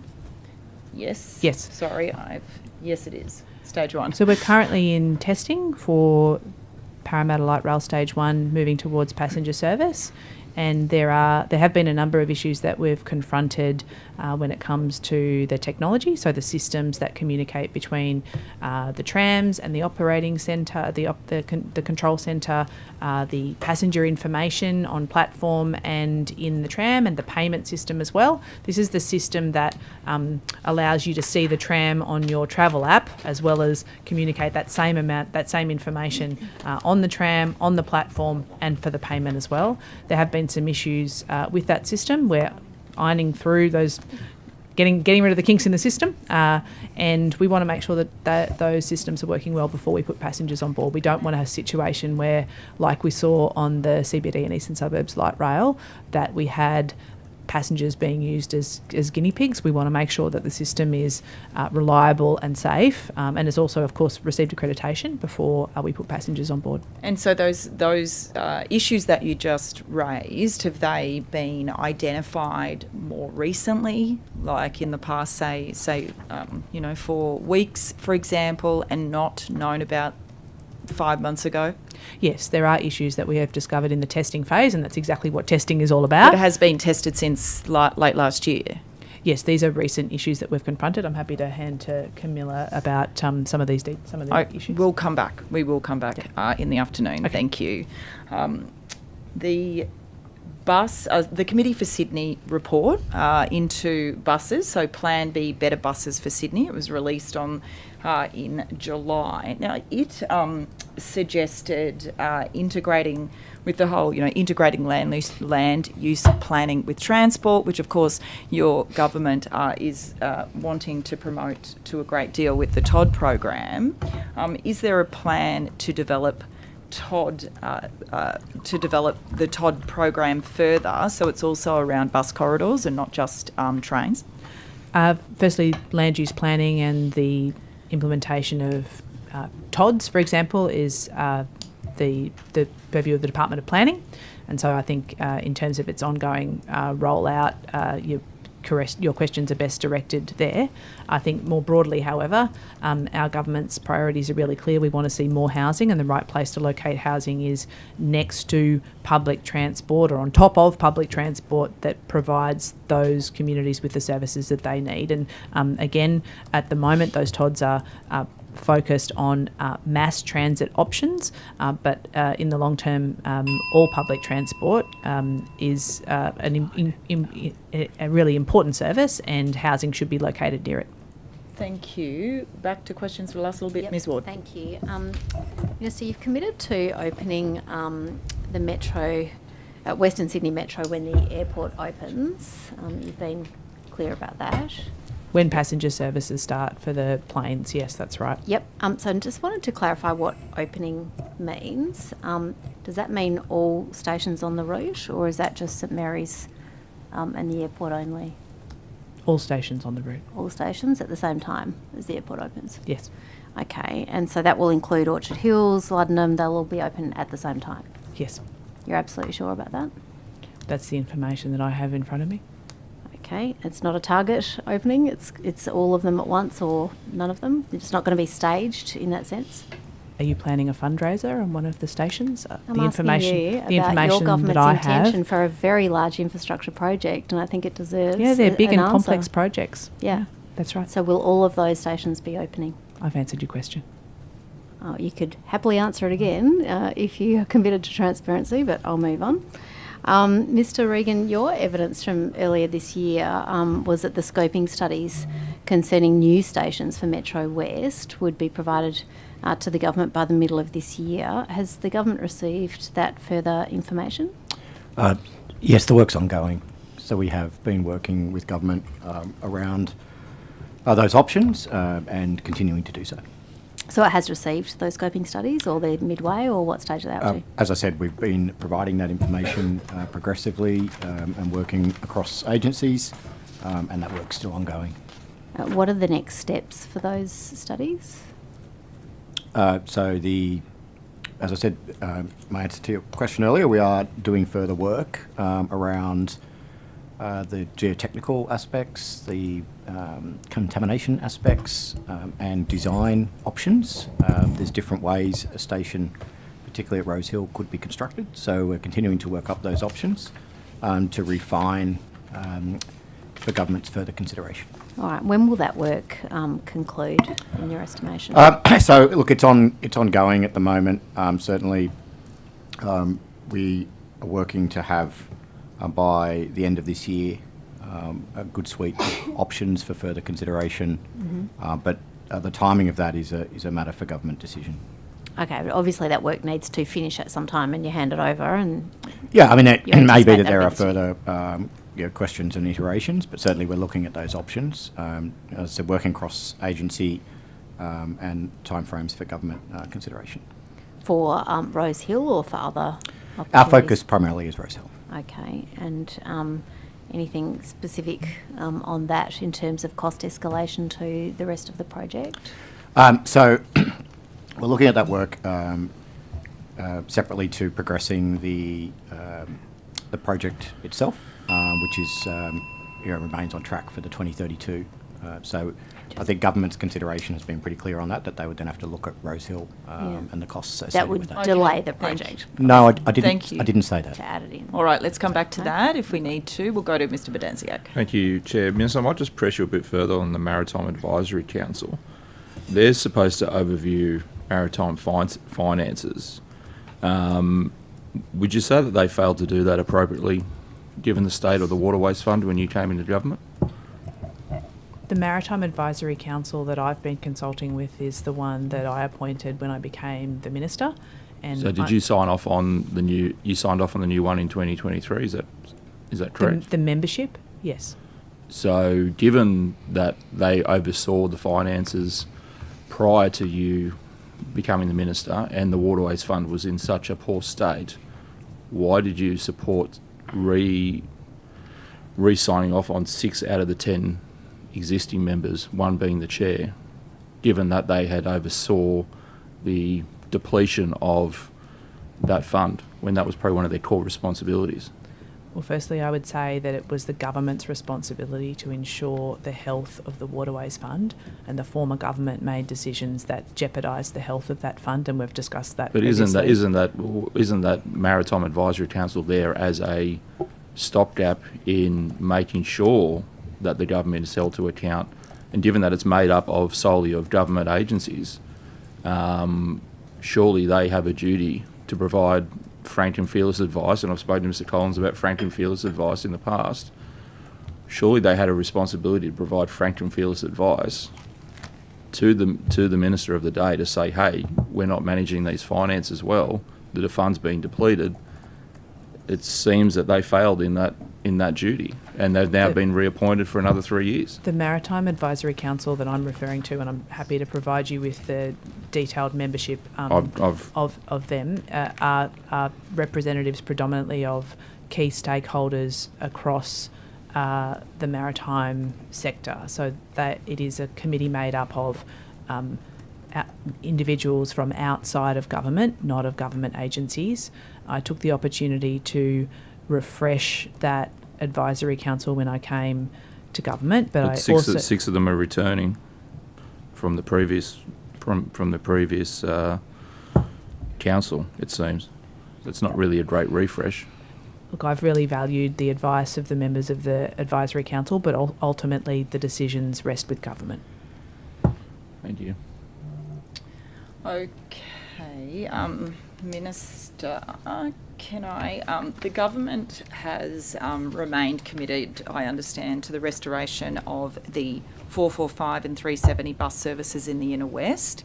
These were made as election promises as well from you. What are the expected timeframes for meeting those commitments in relation to those bus services? We'll ensure that we meet our election commitments in this term of government. Thank you. Okay, no questions from the government members, you sure? Sure. Thank you very much, Minister. Thank you. Thank you, everybody. Obviously the end of your time with us today. We will break for lunch. We'll be back at 2 o'clock where we'll hear from the officials for the rest of the afternoon. Yep, wonderful. Thank you. Thank you.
ticked over to 2.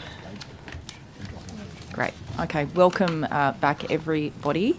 We will proceed straight to questions if we're ready, going to the opposition. This time is Sarah Mitchell. Thank you, Chair.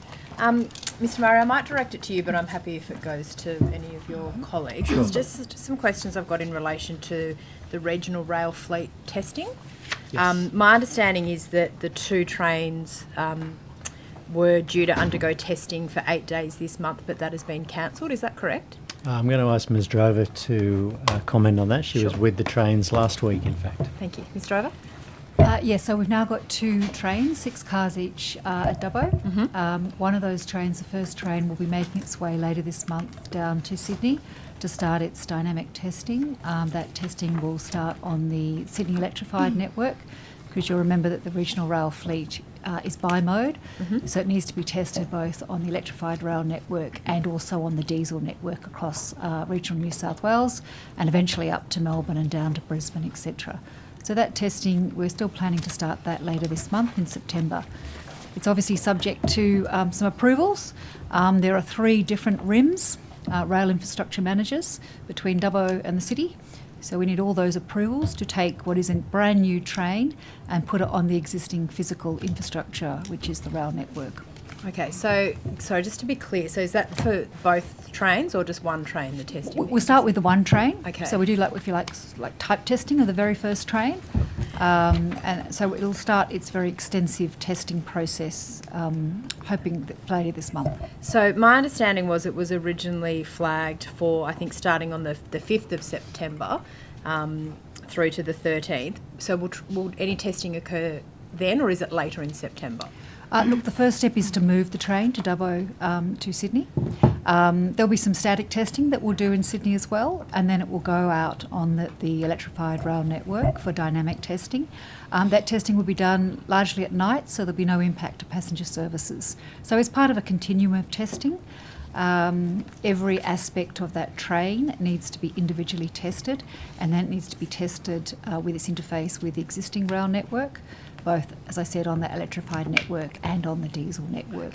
So it's just part of a continuum of testing, and like any good testing process, if issues arise, they'll be addressed before it progresses along, the rest of the testing plan. Okay, but has the testing been delayed? I've been advised of a document that talks about the regional fleet train testing cancellations, and there were specific dates in West Ryde, Epping, St Mary's, Blacktown, and also again back to West Ryde and Epping, again starting from the 5th and 6th of September, and it's an indication that testing has been cancelled. Is that correct, and has it been delayed till later in the month? I'm not sure what document you're referring to, what information. I'm happy for you to table it and for me to have a look at it, but as we've always said, we're hoping to start that testing from September, but the first step is actually to get the train from Dubbo back into Sydney. The Auburn heavy maintenance facility will be where it's stored, and from there it will travel out onto the dynamic network. Okay. And part of that is to get those approvals from those various RIMs to allow that passage of the train. It will be loco hauled as well on the rail network. Do you have a date from when you expect the trains to come from Dubbo to Sydney? Well, as I said, we're targeting September, but it's subject to some approvals. Okay. It's the first time a train of this nature has ever travelled on the rail tracks in New South Wales. Sure. And in Australia. We haven't had a bi-mode train travelling in Australia before, which is why it's loco hauled for its first trip to Sydney. Okay, but there's no firm date for Sydney as far as you're aware, just sometime in September. Yeah, I mean, there's quite a few moving parts to this. Sure. As I said, those RIM approvals, obviously coordination with Sydney Trains, New South Wales Trainlink, the consortium, the operator, etc. So, and we've also got to get ONSAs. They're part of the picture as well. So we're just working through that.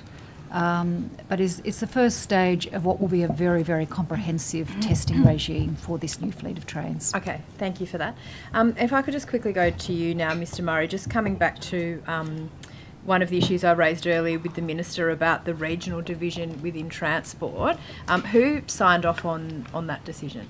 That was my decision as part of what we've called the operating model refresh at Transport. We officially launched, having done some internal consulting and speaking to stakeholders, we officially launched that process in around mid-March this year. and we will conclude the leadership elements of that by the end of the year, and that is to refresh and simplify the transport operating model, to give greater clarity on accountability, and to reduce the number of operating divisions from 10 to 7. And did you brief any of the 3 ministers that you work with in relation to that decision? Yes, I did. Okay, and was there any input or feedback from those ministers? Yes, all 3 ministers asked plenty of questions during that Sure process. And as a team as well, we were discussing it widely at the time to ensure that the lessons that had been learned through the previous restructure of transport, which occurred when transport and RMS were brought together, that the lessons learnt through that and some of the wins that had happened through those changes could be kept, but also the efficiencies could be delivered back to the organisation. In terms of the question you asked earlier about regional, we were very concerned, and I was concerned having joined the organisation, that in a big agency that had 10 operating divisions, just one was solely dedicated to regional. 2/3 of the state was notionally sitting with one area of the organisation to deliver, and that had impacts on both a resource basis but also a perception that regional could just handle regional things. So we wanted to ensure that the statewide model meant that the skills were being used wherever they were needed across the agency. Okay, so I just wanted to clarify that a little bit. Obviously, your point around moving just from one specific regional to across the department, but in terms of, I guess, if there's a conflict, say, between Minister Atchison and Minister Haylen around the regional aspect of things, how do you manage that? What is the process, I guess, in terms of if both ministers or all 3 ministers don't agree, which may happen from time to time, how does that get prioritised in terms of who gets the final say on some of those decisions? Well, again, I think that's a little bit of a hypothetical in terms of what we might be dealing with. Certainly the Deputy Secretaries and I and their team members report into each of the ministers on a regular basis and advise them on programs that sit within their relative jurisdictions. There will also be people that sit within various teams. For example, the planning and integration division will have regional members who will be very specifically targeting regional programs to make sure that focus continues on what we do outside of the greater metropolitan area. Thank you. Thank you. Welcome back. Thank you for joining us in the afternoon. Mr. Murray, or anyone dealing with this, will Transport for New South Wales be providing all of the documents in relation to the Standing Order 52 regarding government reviews by close of business tomorrow when it's due? Thank you for the question. We are working hard through that. In fact, I can advise the committee that 30 staff members are dedicated to the extremely large task of returning the Standing Order 52 on the across transport reviews. There are other agencies like Sydney Metro who are also returning separate to our return. We have advised, we will be advising that will be in a tranched basis. We believe we can cover more than 60 to 70% of the requirements in that first tranche, which will be provided by tomorrow. There will be some elements around tolling in particular. Sorry, can I just check? Yes. There's never been any agreement by the House. It was an order of the House. There was never any agreement or order by the House or opportunity to come back before the House to seek to have those documents in tranches. Well, we'll be doing everything we can to table by everything possible by the end of business tomorrow. I'm answering a question that there may be some elements not available, and I particularly raise tolling because it is subject to Cabinet in confidence, and it's the most recent return with a huge number of documents. So far, more than 100,000 documents have been reviewed by the teams, and they're being processed around the clock to meet the demands of that SO52. So, Mr. Murray, with respect, this is an order of the House, so you're flagging that you will be ignoring the order of the House. No, I'm advising that I don't think we will be able to make the full return by close of business tomorrow, but you will have everything possible to be processed in that time. And as I say, a team of 30 has been working around the clock. Yes, it's all right. Well, with respect, it's not an either or. It's an order of the House, Mr. Murray. This is what the House has ordered, and that's there's been previous experience with Transport having to respond to the then opposition's calls. I'll leave it at that, but I don't think it's an optional extra to choose what you produce. But when will the full return be available? I understand all those matters will be closed out as quickly as possible, but they are being reviewed for Cabinet in confidence at the moment. So when will the full return be? When do you anticipate that will be so? I couldn't give you an answer on that today. Once we table tomorrow, I'd hope to be able to provide more detail. By the end of this week? I can't answer that today. That's extraordinary. All right, well, let's get on to the budget. Does Transport for New South Wales still track the capital expenditure for projects for each financial year? Yes, we do. Okay, and so does it still estimate the expected expenditure over the 4-year forwards and beyond for those projects? Yes, there's a range of elements that take place in that, both the budget papers processes, which set out those multi-year funding proposals, but also through our internal processes with our financial advisory committees that make sure that projects are staying on track and that high-profile projects are particularly closely watched. Okay, all right. And so perhaps on notice, can you provide the estimated, I think we did this last time, we went through this process, but can you provide the estimated expenditure for the previous financial year, 23-24, and the estimated financial expenditure for each year over the next 4-year forwards for each of these projects? I've put them into a table. If it's helpful, I might table that for the benefit of, if you're able to. I think we did this in a project last year, but are you able to table to provide those to the committee? Happy to have a look at that and take it on notice, yes.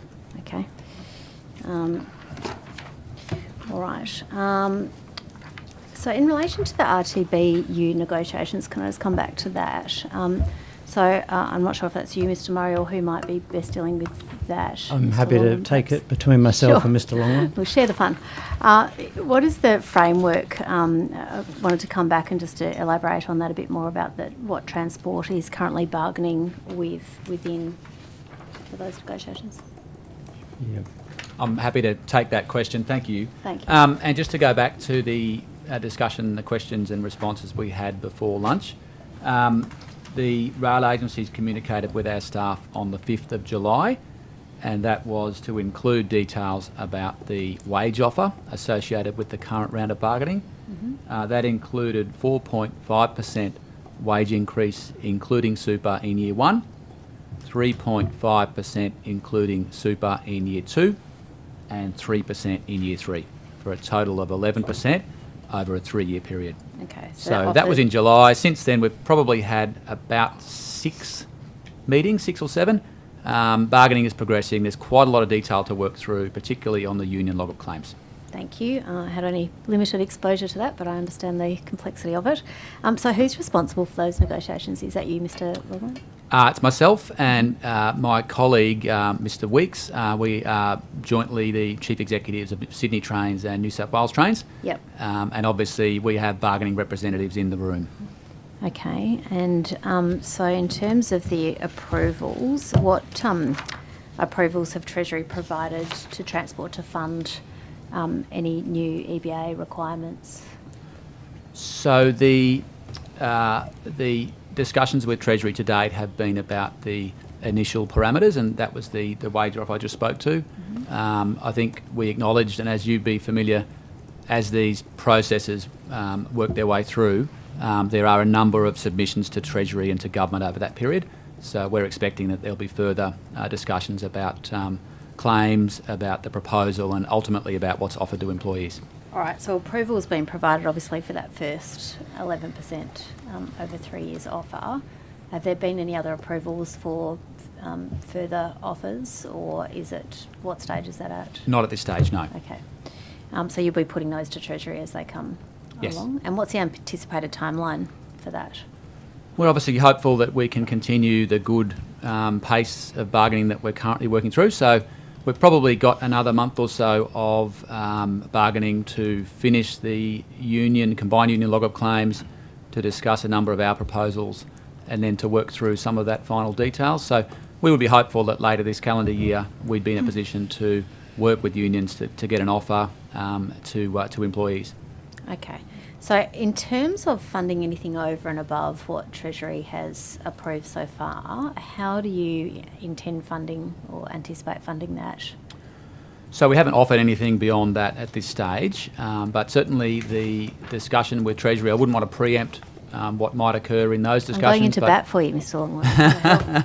But there would be an expectation, I'd imagine, around what we could do around productivity, any efficiencies we could bring to our operation that could offset some of the expenditure around the offer for employees. All of that's ahead of us, and I think whilst we're working well, there is a lot of detail that we're working through. Okay. So just the one wage offer's been made so far? That's correct. I mean, it was communicated with employees, so it hasn't effectively, we haven't put an offer to vote yet. It's really been an update for our staff about the parameters that government has approved. Okay. Then in relation to the combined, just on the employee expenses, actually I should just take you to that. So on the employee-related expenses in the budget, what percentage of those in transport are covered in these EBA negotiations? I would need to probably take that on notice to have a look at the detail.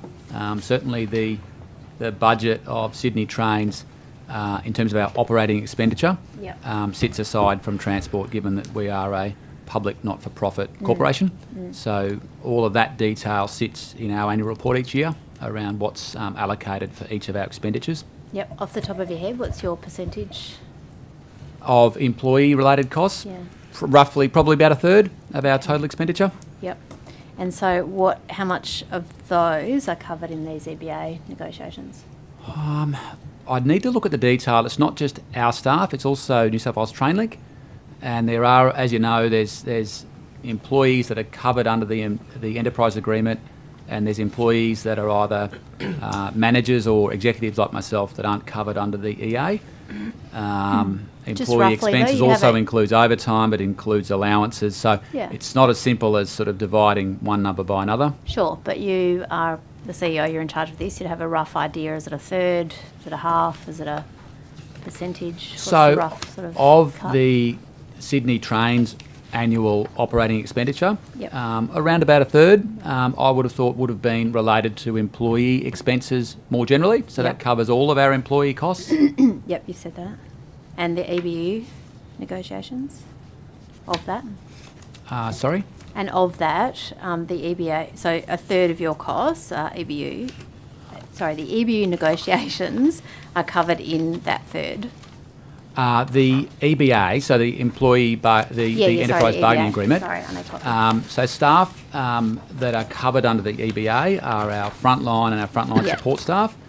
They would be about 90% or thereabouts of our staff, and the remainder would be those that are not covered by the Enterprise Agreement. Okay, all right. So then, what's the current position in relation to the combined rail unions request for the single interest enterprise agreement we touched on earlier? Yes, so as I mentioned earlier, the proposal or the request for a single interest employer agreement is a submission that the RTBU have made to the Fair Work Commission. Yep. And that matter will be considered by the Commission in due course. Yep. I have made it clear, as has my colleague Mr. Weeks, that our priority is to continue bargaining. We don't want to sort of stop. We want to keep the momentum. We want to actually get an outcome on the rail agency agreement. Do you have a current position on that? Like, how would that change the industrial relations structure between transport and the union?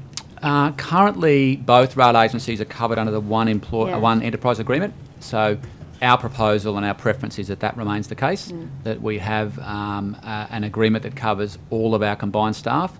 A single interest employer agreement has the potential to bring other entities into that agreement, which are obviously not employed by us and frankly probably aren't a key focus for us.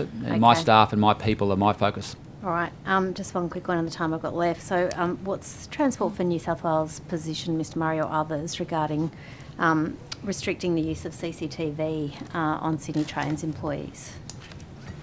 How does that, and I guess specifically, how does that improve, safety outcomes for passengers? Because under Claim 58, it's talking about restricting the use of CCTV against employees. I would just say I think the issue of CCTV is one being considered under the Rail Safety National Law, and has had a long-standing discussion going on amongst all the states, the Commonwealth, and ITSA ONSRA in regards to that.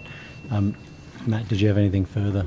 Is that okay? If I just quickly, I'll try and be brief. I think Claim 58 that you're referring to, I am familiar because I've been in the bargaining room quite a bit for this round of bargaining. That refers to the use of existing closed circuit TV. So we've got about 13,000 cameras across the network on trains, at stations. I think there's been some concern from staff that we're using camera footage to catch people out or to monitor their behaviour.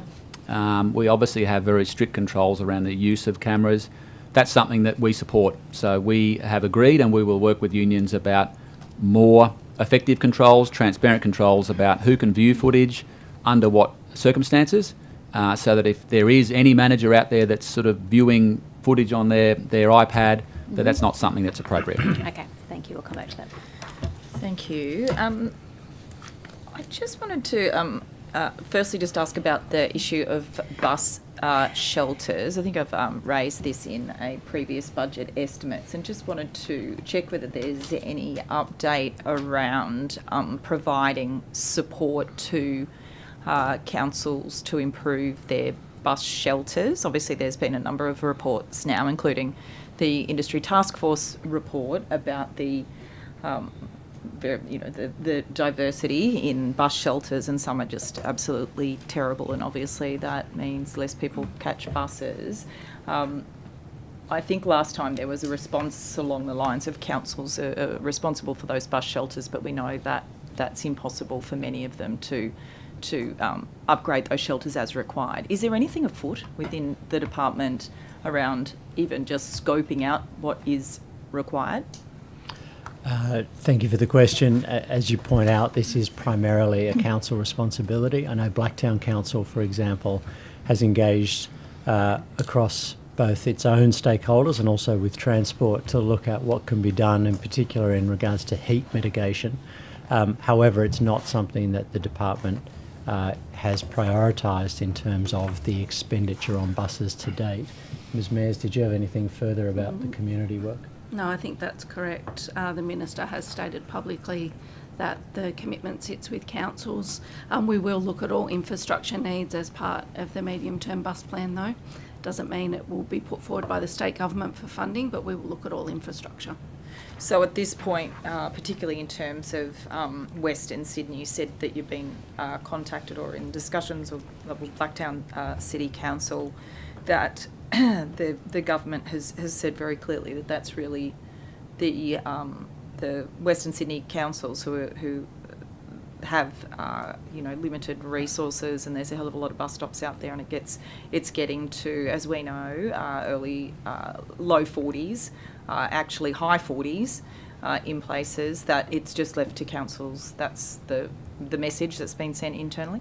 No, I think as the Minister has said before and has been clear on with the department, the best result for getting someone out of the heat is a bus that turns up more regularly or has more space on it to enable the people to move on quickly, rather than redirecting that bus funding into shelters by itself. However, we do have a range of other mechanisms with councils through grant programs and through our active transport links, where we are attempting to improve amenity around transport hubs, and there may be other avenues that we can explore in that regard.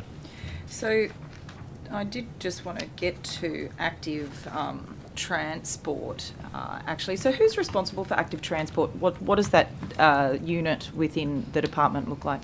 That sits within Ms Mayer's division. So Ms Mayers, is there somebody who has overall responsibility under you for active transport? Yes, that's correct. I have an executive director for active transport and cities. And how many, what's the team like under that person? How many FTEs? I would have to take that on notice and give you the exact numbers. Okay. The Get New South Wales active program, which I understand has closed for to further applications. Do you know off the top of your head, Ms. Mayers, whether all the funds have been allocated in those previous rounds? So 3 rounds, I understand. Yeah, I'll just check that for you. So I understand, yes, they closed at the end of last year. We've allocated, there was 60 million in grant funding available. We have allocated all of that funding, and we allocated 50 million in the previous financial year. And is it your understanding with that, excuse me, with that Get Active program, is that ongoing? Was that in the budget? I don't have the relevant part of the budget on me. Is that ongoing over the forward estimates? I'll need to check the budget papers for that. I've only got the current year in there. I don't know that we've got it allocated in the budget papers in the forwards, but we are looking internally at allocations, yes. And if you could also take on notice, because I assume you will need to for this question, but you said that the full grant amount of $60 million was spent in terms of the last round. The round before that was 50 million. 50, where the funding that isn't allocated or acquitted goes to? I believe we have used all of the funding allocated for the program, and I can just check where that's gone, but I'll take that on notice. Okay, thank you. My next question is in relation to the issue of ships docked at White Bay and the issue of fumes that come from those ships. Who can I direct that to? We may need to take this on notice for you.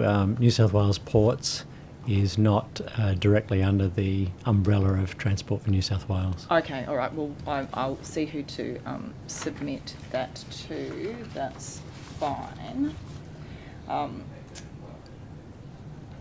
Going back to the intercity trains issue, Mr. Murray, I think it was you who were talking about the Spanish trains in terms of 2 out of 29 trains that had been delivered. In fact, that could have been the Minister. That's right. Is that to date? Yes, Ms. Drover was actually commenting on that as well. We were talking about the regional rail Yes. fleet, which is regional 2 rail. of the 29. The intercity fleet is the Maritime fleet, which has not been built in Spain. Thank you. Yes, the regional fleet. With the 2 of the 29, is there an expectation of when the next trains will be delivered in terms of by when? Yes, we're expecting another train to arrive later this year, and then from about Q1 next year, trains will be arriving every couple of months. Okay, and the delivery of the first 2, when did each one of those arrive? The first train arrived in February, I believe. This year? Yes, this year. The second train arrived at the end of August. Or by the end of August. So that time frame again, when you said how many each few months from next year were you expecting to receive? Yeah, so from early 25, there'll be trains turning up regularly every couple of months. And so they turn up, where do they go to? They'll go to Dubbo in the first instance, but they will also have to go through an extensive testing process across the full network. Yes, you're predicting my next question. So the extensive testing process, is it the case that the first 2, for example, the testing that has been underway is going to iron out some of the overall system kinks, if you like, and that each train hopefully won't take as long as the first 1 or 2 trains in terms of testing. You're testing the individual train this time as opposed to everything else. You're expecting things to hasten in terms of the delivery time? That's right. So We do, whether it's light rail or heavy rail, we do the individual testing of the train itself and its power systems and traction systems and how the doors operate, etc. Then we measure its interface with the surrounding network. And that goes through a series of tests. And then there's obviously testing with the human interface, that the drivers and the guards, etc. So all that has to be done. Of course, this train goes outside New South Wales, so it needs to be tested both within New South Wales and then up to Queensland and down to Victoria. And then, of course, as I mentioned earlier, we've got the bi-mode component, so we're testing on the electrified network and on the diesel network. So it is a very comprehensive testing process. When we're satisfied that it's ready for passenger service, there's still the crew testing and familiarisation with the new train, and then we'll need to go through the accreditation process for the train. And that is the process that ONSRA does to validate that the train is safe for that first passenger service. Is it expected then, when you're saying for the first passenger service, that it's a staggered implementation of different trains on yes. different timetables? Yeah, so it's like the Maritime fleet as well, that has a staged rollout. The regional rail will be exactly the same. And so what has been committed to in terms of the time frame for the first passenger service, ideally, internally in terms of your targets, and when you are expecting to have the full fleet, ideally, in service? So we're not committing to a time frame for first passenger service, given the nature of this train. It's the first time it's run in Australia. We will need to go through that testing process and that accreditation process before we put a time frame on when we're expecting first passenger service. There's quite a journey to go before this train goes into service. And have any lines been identified to take those first trains when they do come in terms of lines to have the new trains on within the state? Has that been identified? We're still finalising the deployment strategy for the regional rail fleet. Okay. As you may be aware, it's both a regional fleet, but there are also intercity aspects to the fleet. So we're coordinating with Sydney Trains and New South Wales Trainlink on that deployment strategy. Thanks, Ms. Drover. We'll go to questions by Mr. Benazia. Thank you, Chair. I'll just go back to questions around the Waterways Fund. Mr. Murray, you can direct it as you see fit. Who are the senior officers that sit on the governance committee of that fund? Mr. Collins, do you have? In terms of transport, obviously, the ED of Maritime Services is accountable for, obviously, producing and working through the Waterways Fund. It goes through the normal Transport for New South Wales financial approvals and committees, including the Brenda, who chairs, and the Secretary who chairs a number of financial committees. It obviously is protected and, as you know, hypothecated, so those funds can't be used for other purposes, but the due diligence and assurance is carried out by Transport for New South Wales. So is it the Minister that signs off on the expenditure fund? Is that expenditure of the fund? It may be worth the Secretary or the Finance CFO explaining that, but certainly the Minister is fully aware of the funds and does become involved, obviously, in consultation of those funds. No, Mr. Benazia, my understanding would be that that would be signed off through our financial accounting process through the FIAC committee, which the executive runs. Okay, and who's position-wise, who's on that committee, sorry? Most of the people you see in front of you are members of that committee. Okay. And sorry, what was that acronym? FIAC? FIAC. Finance, Investment and Auditing Committee. Okay, thank you. Outside of the Camo Ferry wharves, has the Waterways Fund recently been used for other commercial ferry wharves in terms of funding? We've done a lot of funding on a number of wharfs. Many of them are obviously multi-user wharfs. I can get you the details of the list of all those wharfs that we've used for I'm the just fund. after specifically ones that have come from that Waterways Fund, or have they all come from that Waterways Fund? There some funding of wharves, is outside of the Waterways Fund, which Transport for New South Wales obviously looks and assesses those, but the majority of those wharves that are managed by Maritime obviously are covered by that Waterways Fund. And I can provide that list of what wharves have been either upgraded or the expenditure has come from the Waterways Fund. Yeah, I'm just after the Waterways Fund Sure. component, that's fine. Has any money from the Waterways Fund been used to build the Eden Wave attenuator? And if so, how much? That was a project from previous government, I understand, which has now been completed. I will get you the details of how that was funded. Yep. And provide that information to you. Thank you. Is any money from the Waterways Fund going to fund the Eden Maritime precinct? Not that I'm aware of.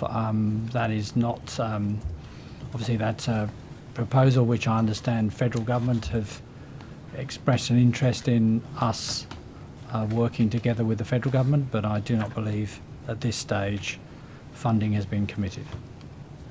Committed from state or federal? From federal or state.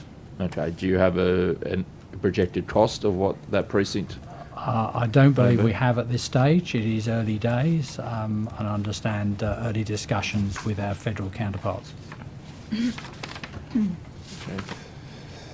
Thank you. Can I just go to some specific questions around some of that COVID stimulus projects that the Minister alluded to? One of those was the Manly Sea Life upgrade. What's been the expenditure on that to date? I note Andrew, the Minister of the time, Andrew Constance, said $9 million would go towards it, but I note that only work has commenced on it recently. And I think from November 2023, you indicated $2.9 million had been expended. Do we have an update on what that total cost is? Ms Drover, do you have any further detail on Manly Sea Life? Look, I know we're focused on the demolition of the existing very aged infrastructure at that location, but I'll need to come back to you with the exact funding to date and what's been spent. Thank you. Additionally, Double Bay, Greenwich and Darling Point, if you've got an update in terms of the costs with those projects. My understanding that the Greenwich Wharf was delayed because of sourcing construction materials. I'm just wondering whether we've got an updated cost on that. I do, if you just give me a second. Yeah, sure.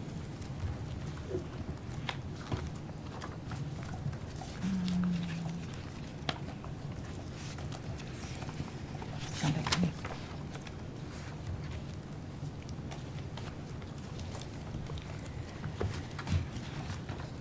Perhaps if you move to the next question, I'll come back. Okay, sure. There was $3 million that was supposed to be spent on the Wentworth Point Maritime facilities, which included 63 Wentworth Marina dry storage for 228 boats, retail cafes, car park, a 3-level story rowing club for training teams, a restaurant, function room. How is any of that a benefit for recreational boaters, given that it's come out of the Waterways Fund? That's a proposal that is slightly changing in its development, led by Landcom at the moment, and we are liaising with Landcom about the overall precinct. And are you still confirming that $3 million of the Waterways Fund will go to that? I'd have to take that on notice because we are looking at the overall improvement of that area and ensuring that all parties involved, of which there are multiple government agencies, get the most out of the redevelopment. Are we going to ensure that recreational boaters get the most out of the development as well? Well, as you are aware, there are a number of facilities planned, not just the one that you've referred to, but obviously the Parramatta Light Rail developments, the education department commitments to that area, and the recreational space that would be provided. So they are all elements under discussion at the moment. Okay.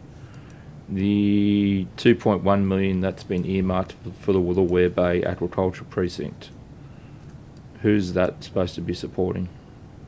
Is that supporting the oyster industry, which are privately owned enterprises, or is there going to be some benefit to recreational fishers and boaters? I think we'd have to take that one on notice at Woolooware Bay. So If I can just respond on the wharves. Yep.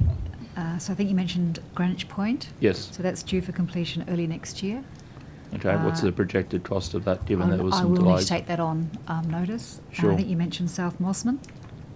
That's also due for completion early next year. Yeah, if we just get some costing, Yep. projected costings on those. The 3.1 million for the Manning River entrance, where are we up to with that? That's dredging. I believe so. I'll dive into the details. Obviously, as you know, the new bids process for dredging projects and So other that schemes. that will come under that I will- that $16 million for dredging. I will double check and make sure Manning River and give you the details. Yeah, okay. I haven't got it immediately to hand. Out of the 28 projects that were part of that COVID stimulus, $205 million, have there been further projects added to that since Minister Constance made that announcement?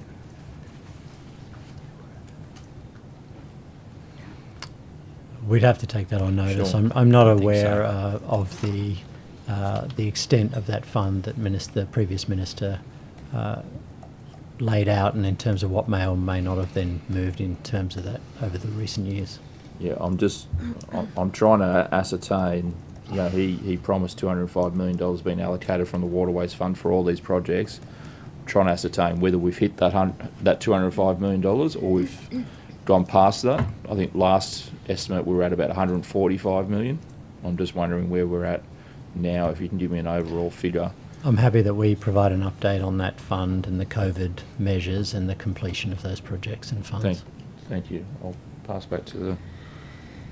Thank you. Oh, we'll just go straight to the opposition. 16 seconds. Ms. Ward. Thank you, Chair. Thank you. Just quickly then, can I just come back to Mr. Longland about the CCTV then? Can you just, will cameras remain in the train driver carriages, those CCTV? So on board cameras we have in the passenger part of trains. We have them on front facing and rear facing on newer fleet, but none of our fleets contain CCTV cameras inside the driver cab. Okay. The one with the driver who was checking into the podcast, all those, I know that we got that information through the podcast, didn't we? There wasn't a camera there. All right. Was it a good podcast? Yeah, dialed in. Thank you. Can I go to Sydney Metro? Last month, the Sydney Morning Herald's Matt O'Sullivan reported, and I quote, an underground metro station at Rose Hill would have to be retrofitted as the tunnel boring machines would have passed the site. That means engineers will have to crack through the newly dug concrete-lined twin tunnels to build a station there if indeed it goes ahead. End quote. Is that correct, Mr. Regan? Yes, I can certainly answer that. So across the metro network, there are a number of different construction techniques that we've used to build different stations in different circumstances, and it depends on the geology, the location, and the development in and around. We have made a change to the alignment of the tunnels. One of the key features of a station on the new metro is that it needs to be flat and straight.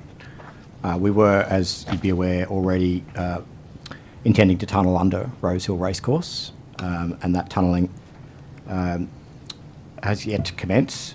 So we've been able to straighten that alignment so that the section under there is indeed flat and straight, so that preserves the potential for the station. We have constructed stations across the network to date using different techniques, and I mentioned this morning that one of the issues that we're looking at Rose Hill are the different options for building a station there. At Central Station, the approach that was referred to in the Sydney Herald was used, where the tunnel boring machine goes through first, and then a hole is dug from on top and comes down into the tunnel from the top. And so that's definitely a technique that's been used. Victoria Cross Station in North Sydney is a different type of construction where the tunnels go through first, and then the actual cavern for the station is mined out from within the tunnel. And so that is another option that we're looking at. And so that's something that's been used a number of times, where you would tunnel first so that the TBM machine is through and it can continue on its journey. Once that tunnelling is finished, well, then you can construct out the necessary part of the station.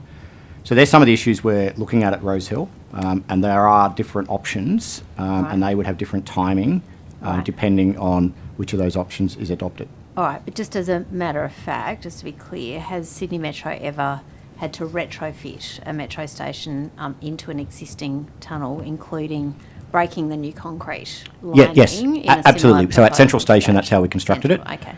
So it's not retrofitting post-opening. That's just, we can dig through the tunnels. There's been a number of examples where the tunnel itself goes through and then the station is constructed after the tunnel has gone through. That's not uncommon. And does that option affect the delivery date? Depending on which option, that actually leaves a greater degree of flexibility as to earlier delivery dates. Okay, so breaking through the twin tunnels could mean adding an extra station means we're delivering it early. So certainly the sequence with the stations generally can be one or the other of digging sort of a station box top down and then tunnelling into the box and tunnelling out the other side, or alternatively tunnelling through and then digging the station structure. And so we've used both options in different examples across the line. So, and none of those options take longer? No, so the quickest thing to do in the Rosehill context would be to continue the tunnelling through that area first and then insert the station once that tunnelling has gone through, because those tunnel boring machines will leave from a launch site at Clyde, go under Rosehill and then go to Parramatta and Westmead. So there is an advantage to the program for them to go through first, so they can keep tunnelling, and then the station can be constructed sort of in behind those machines. So no delay, in fact might be faster, more cost? Not necessarily more cost, but that's why we're looking at those different options at the moment to see what is the best combination of time and cost. And it does depend, obviously, on other decisions that government would need to make around Rosehill. So the focus that we've been sort of keeping a very close eye on is preserving optionality, but also ensuring that the work we're doing there does not affect the overall time frame to open the railway, which is targeted for 2032. All right, and did that realignment of Metro West, that path, did that have cost implications? Not a major cost, because that's an area we hadn't tunnelled yet, and it was very minor. What do you mean by a major cost? Like, as you know, the Metro... It's not small change in Metro. It's not small change, but it's like millions of dollars, not anything more than that. The tunnel was already going through there, so it's just design cost, so probably not even that full amount. It's really just a matter of straightening that alignment up before the tunnelling went through. All right, so it's straighter, faster, easier, and doesn't cost much. Well, and it preserves the opportunity, and that's the key here that we've been looking to do, and that's why we are looking at a number of different options for the construction, because the other stations clearly have started earlier. Yeah. But we've been working, it's a different opportunity to build in that sort of space. Okay. So those options remain available to the Come back to government. that if we have time. The Metro Review said on the line wire contract, should it not be in the market by early 2024 as originally planned, there will be extensive time and cost pressures on overall delivery. What stage is the tender for the line wire and systems contract for Yes. Metro West? So at the end of last year, we advised potential bidders of a down selection to shortlists for those contracts for the trains and systems, the operations and maintenance, the line-wide systems, and the remaining stations. We've been working with those shortlisted bidders in that time since earlier this year on what we call early tender involvement processes, so design, enhancements, sharing of information. We have commenced the detailed tender process for what's now known as the Trains, Systems, Operations and Maintenance contract that commenced last month. And so that's in the tender, the detailed tender phase. And we expect we will, in the very near future, move to the next of those. So that one's a combination of packages. The line-wide package is next, and that's I expect that to be in the coming weeks. Okay, so are you aware of any cost escalation of the time and cost pressure on the overall delivery of the project? So at this stage, we're still tracking to the revised target opening date of 2032, and we've got to procure those contracts and the station contracts. But certainly at the moment, there's been no further change to the end date and the operating date. We're still looking at opportunities to streamline that program, and one of the key differences that we're applying on Metro West is a different sequence of the procurement of the different element of the railway, which reflects some of the lessons learnt from some of the challenges we had on the city. And so we're sticking very much to a sequence that effectively is property, then tunnels, then systems, then stations, so that there's less need to change design on the way through, and then gives us more flexibility on the program. You've done a few now, so you know what you're doing. I think it's been one of the great things around the city project, and thank you for your comments at the start of the day. It has been very challenging, but we have also learnt a lot, which we can now apply on Metro West. Okay, and are there cost pressures with that realignment, redesign? The delay in... No, the focus at the moment and the involvement with tenderers is actually looking to do the opposite, to find a more efficient program and also utilise the bidders to bid back potential savings opportunities, both in terms of time and cost and scope. And again, that's trying to build on what we've just done. We've now seen where the real pinch points are, and most of the parties who are bidding to build Metro West have been involved one way or another in the previous metros. So there's a fair bit of knowledge that's developed over the last 10 or 12 years, and now we want to give the market the opportunity to bid that back. Yeah, I'd hope so. That's good to hear. So just to be clear though, so your evidence in relation to the line wire contract is that it's experienced no escalation on the tender to date? So we're still working within the same overall budget. We are on each of the contracts expecting that the bidders are going to have to bid back some savings as well. And that's not necessarily just to do with time, that's just the overall scope and to get the right combination of what we're referring to as a safe, functional railway at the systems level, but make sure we're not buying anything that we don't need to buy for this phase of the project. Okay, so just to be clear though, it's correct, isn't it, that you can't award the tender for the contract until you know the final scope, until you know the situation with the stations? So we have the option to include options in those tender processes for certain aspects. So certainly the trains and systems and the line-wide contract, which is basically the railway system prior to the stations, that can be procured with options to potentially include the addition of another station. Same with the trains, the same number of trains would be needed, but it's just some of the future work around how it's operated. So we are, and that's one of the things we've been working with industry on, is how best to include optionality so that we're not delaying the procurement now, but we're still preserving the opportunity to have an option to go ahead with that station.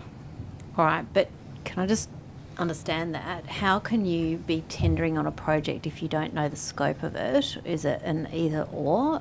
You bid one price for without Roselle and one with? Yeah, so for the relevant contracts, so it affects the, if you could... Sorry, Roselle. No, it's fine. Sorry to be technical about it. The contracts that run horizontally across the project, which is basically the trains and systems and the line-wide packages, which is the track and the power. They can be procured on the basis of a minimum 9 station with an option for a 10th, for example, and that can be exercised subsequently. The actual stations themselves are being procured in different combinations so that they're not all being bought in one package. That would be too large. So there is one package of 5 stations. There are 4 packages for individual stations, and so if another station is added, it can be procured separately and added in using those options to the other contracts. Okay. All right, well, that's helpful, thank you. So what happened to the other station scoping study that the government announced? So, as you'd be aware, we've been looking over the years on Metro West at a very significant number of options along the alignment. We have done further examination, but our focus at the moment is on the option at Rosehill. But there was another station as well. You announced Rosehill plus another possible station. Yeah, so we What's the other were asked to station? look at different options. The focus and what we're doing for government is Rosehill. Okay, so is there an option? The announcement was for another station. Is there still that other station option? So there are other options that we've looked at, but the work that we're doing at the moment is focusing on the Rosehill option.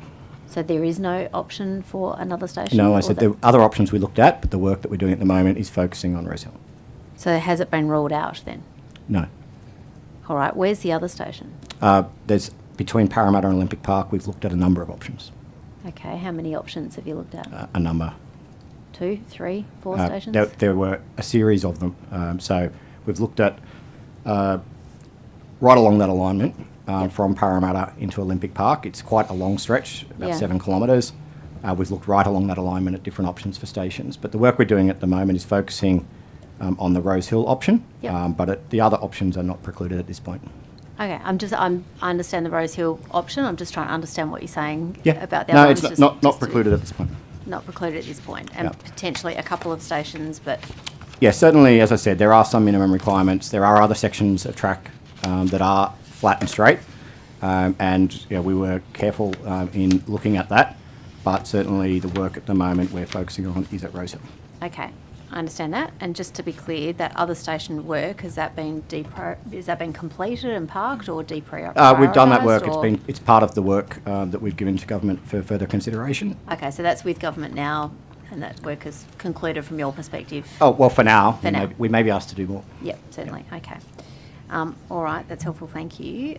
Just regarding Rosehill then, so you've been on the record regarding the levels of contamination around the Rosehill site and the costly amount of remediation work required. Is it fair to say remediation work to acceptable standards is always difficult to accurately forecast? You don't, for example, in a house renovation, you don't know what's there until you start digging. You don't know what you'll find. Is it fair to say that that's sort of difficult to accurately forecast? I think... It's not a trick question. No. Like you don't know till you dig. No, I mean, in principle, that's exactly right, that until you've done both geotechnological investigations, contamination testing, you don't know what you don't know. And we apply contingencies against that. What we do know at Rosehill is that the land surrounding the Rosehill racecourse has been heavily used for industry for the last 150 years. Clearly, the land at the racecourse itself, less so, and because it's been a racecourse all that time. But we're doing testing at the moment of the land, some of the sites around there where we have been already constructing have been very heavily contaminated, but they were heavy industrial sites. So we do need to work that through. It is one of the reasons we're being very careful to make sure that we have that information before trying to put hard dollar numbers on it for the reasons that you indicate, because it certainly is unlikely that there is zero contamination on any site in that area because of groundwaters and things underneath. But certainly the fact it has been a racecourse does differentiate it from the adjoining sites. All right, so just talking hard dollars though, no, you can't give a figure, but how do you go about factoring in that uncertainty on the contamination risk into the business case? We do test, so we do tests on the site to work out what kind of potential risk there is, what kind of contamination. We've done that on adjoining sites. Unfortunately, sometimes you don't know until you're right in there digging and excavating, and it's been a significant challenge on the site further south where we're building the stabling and maintenance facility. Right. So you factor that in by some form of testing? You do testing, and then you apply contingencies, and then you work to see also, depending on the volumes that are found, some material can be treated on site, some material can be stored on site and capped and protected, others has to go off site. So we don't know at this stage exactly what that would be, but certainly, as I said, the expectation is there is less contamination on that site than surrounding sites, but we just need to continue to work that through. Okay, I might come back to the methodology. Just this is likely one for government, but if the Rose Hill proposal is contingent on the USP and also a vote of the members, how does that uncertainty impact on the delivery of Metro West? Well, that's why we're continuing Metro West in parallel to that process. So we're continuing on with Metro West on the minimum 9-station process that we've described before. Yeah. We're doing these works, preparatory works around Rose Hill to keep that option available, but it's a separate process that government is running with the Turf Club and the unsolicited proposal process. I'm not involved in that process. No, they're quite, so they're quite separate. contingencies. I'm just wondering how you factor those in and how so that, no, we're giving it's got to have some impact. No, that's fine. We're giving government the options around what could be done at Rose Hill that they can then consider alongside that other proposal. But we've structured it in a way, and we've done a lot of thinking on this as to how to retain the flexibility so that the rest of the procurement is not delayed while those Rose Hill considerations take place. And so we're in the market now, as I said, for the trains and systems, the line ride to come. Okay, thank you. That's helpful. And just finally, in the last bit of time I have is, so for the two Metro business cases, so Southwest Sydney rail planning business case and the Sydney Metro Western Sydney Airport Northern Extension, those two business cases, when will those two be completed? So we're working on those now. The northern one, as the Minister mentioned earlier, is being done by Metro. Yep. And it looks at a connection between the Metro and the Metro. So it is being taken forward on that basis as an extension of one or both of the Metro lines between Tallawong and St Mary's. The one in the south and southwest, we're working with Transport for New South Wales. It's a bit more complicated because you're actually looking at connecting 3 points. Bradfield, heading directly south and to the southwest. And so there's a Metro connection and a heavy rail connection, hence looking at it on a multimodal basis. So we're doing that work, keeping government updated, working with Transport. I think it's over the next year or so that'll be completed. So what, a year, 12 months to complete those? Yeah, I think it depends how which options they want to go with as well in terms of further work. It's certainly, the money is scheduled over the next couple of years to do both those business cases. Final business cases? Yes, the money is set aside to do final business cases. I think the challenge with projects of this scale is how far that final business case goes before you sort of start ruling options out. But the priority focus is to identify corridors, to identify station locations, to identify the mode, and to be able to start developing up options for taking to that next level. Okay, Mr Murray, will those be done, in your view, in that time frame? Yes, that's right. We would anticipate having perhaps not the completion of those services, but to be able to start reviewing options by the end of next year. For the final, on those final business cases? That we would have options worked up to a point where we could be having discussions with government. The work may be continuing in parallel. Okay. All right, we'll come back to that if you want to. I think this is for you, Mr Regan. This is just wanting to get a bit more detail about the issue with the electric shock that the firefighter received in August. So I've been contacted by members of the FBEU and met with them about safety concerns, which of course they have been widely reported in the media. They say that despite several years of consultation between Fire and Rescue New South Wales and Sydney Metro, the investigation report into that incident in August confirms that there is a significant and uncommunicated or unmitigated electrical hazard within the Metro rail corridor. That's in the form which again has been widely reported of the 150 volt of residual power. MTS refer to this risk as touch potential, and you have cited that particular European standard that you claim renders the 150 volt safe. The FBU, of course, disagrees with this, and they refer to the Sydney Trains doctrine, which I have in front of me as well, which says anything over 50 volts is in fact unsafe. Why? I mean, if we've got this in place within New South Wales, within the Sydney trains, and that's been what the workers have been comfortable with. That's been in place for a long time. Why has Sydney Metro firstly decided that 150 volts is safe when everything that the workers have been working with, according to the Sydney trains, is 50 volts? So, look, a couple of things, and we're keen to try and answer that question. Firstly, we use the same standard as Sydney Trains, and it's a standard that's set by Transport for New South Wales, who are the standards authority who set the standard, and we're both using the same standard. And that's a standard that is consistently applied. What's that standard called when you say the same standard? EN 501221. Mm-hmm. That's what they Of sound course. like, don't they? Just about to say that one. That Sorry, one. Kate. No, that's a standard. That's a standard. And so It's a thing. we are adopting the same standard, and We knew it. and that is something that is applied.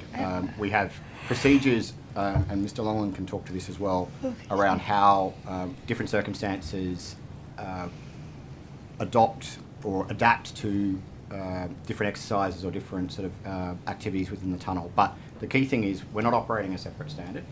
We have some different elements of technology in the Metro because it's been more recently installed that allows some of the electrical isolations to be undertaken remotely rather than needing to go on site. But as I mentioned this morning, we have a series of automatic detection systems that limit voltage and reduce voltage where necessary and cut power out where necessary. And that is all in line with the context that is set out in those standards. So why, just explain to me then, why then is that there's a document that is a Sydney Trains document, engineering system integrity, electrical network safety rules, date in force 1st of February 2022, which outlines everything in terms of safety. I'm at 5.2, the safety criterion, and it says the 1500 volt DC overhead wire, I assume, OHW, structure is considered safe to touch if the measured structure to rail voltage does not exceed 50 volt DC. Is it not OHW? Is it not overhead wires? Right. That this issue was not an overhead wiring issue. This is an issue to do with potential residual electric current underneath the train. Mm-hmm. And in this circumstance, the overhead wire has been detached from the train, so they're not in contact with each other. And Sydney Trains have a very similar procedure if there are people working in the tunnel or rescue workers in the tunnel, that you detach the power supply from the train itself. So they're different issues, I believe. What I think it is important to note is we work very closely with Fire and Rescue New South Wales before this incident, but also after this incident. Fire and Rescue New South Wales gave formal sign-off that they were comfortable that the railway, that the issues they had with the railway that needed to be addressed before opening had all been addressed, and that was provided to the Office of the National Rail Safety Regulator, who then also provides the accreditation that the railway is safe and accredited to operate. So there was a lot of work done. It is a very technical area, and I can't profess to be an expert in all of this, but certainly within Metro Trains Sydney, within Sydney Trains, Fire and Rescue New South Wales, and the regulator, a lot of work has been done in a lot of different areas around the overall safety system, but the individual components, including in this area. And that sign-off was one of the issues from Fire and Rescue. The overall sign-off was one of the last sign-offs received before ONSRA provided its sign-off to the railway. And certainly, it is an absolute priority that the railway is both safe for passengers and for other workers in and around that, and certainly the railway would not be in operations if those sign-offs had not been received. Okay, thank you. That is useful. I want to go to a question now about air quality in train stations. Mr. Longland, we actually talked about this, I think, during the last budget estimates, and that was in relation to, at the time, the Sydney Morning Herald did an investigation into air quality at stations, which was quite concerning. You talked about let me have a look, a test, investigation or a test testing that the department was either going to do or to commission. Did that happen? Yes, thank you for the question. So the independent hygiene testing did take place in 10 underground stations on the City Circle and also on the Eastern Suburbs Railway. And that testing is now complete. It related the air quality to what's called the Safe Work Australia Workplace Exposure Standards.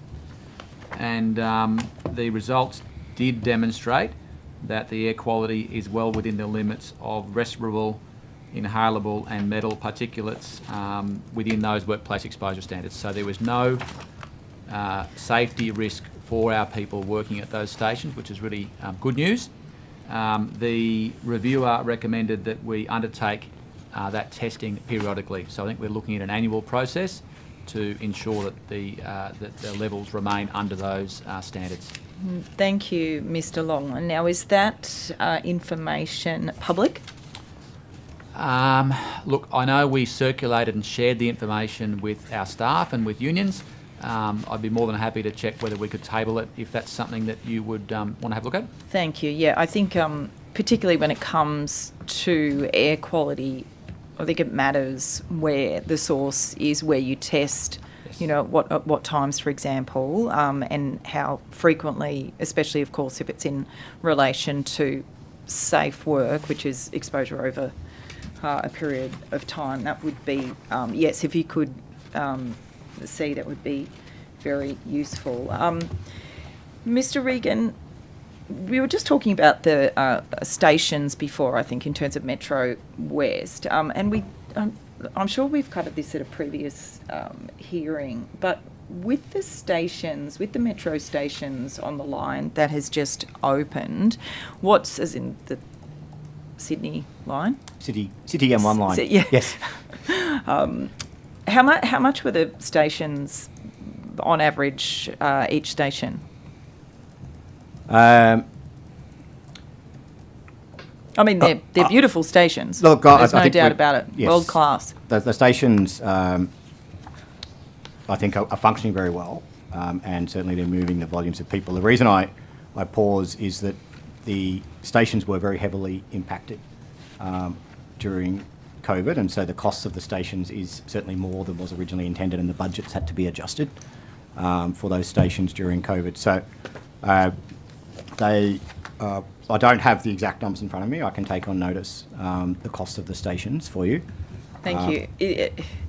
So, say the expected cost of stations for Metro West, right, or the ambition for the stations for the Metro West, the ambition for the stations for the Sydenham to Bankstown. So are we expecting similar grand stations that wouldn't be out of place in, the heart of London for every single station like we've had with the latest line that's just opened? I think, to be honest, Chair, there are options and decisions to be made around those stations. We haven't procured the stations yet, around the scale, the finishing, the art and the architecture.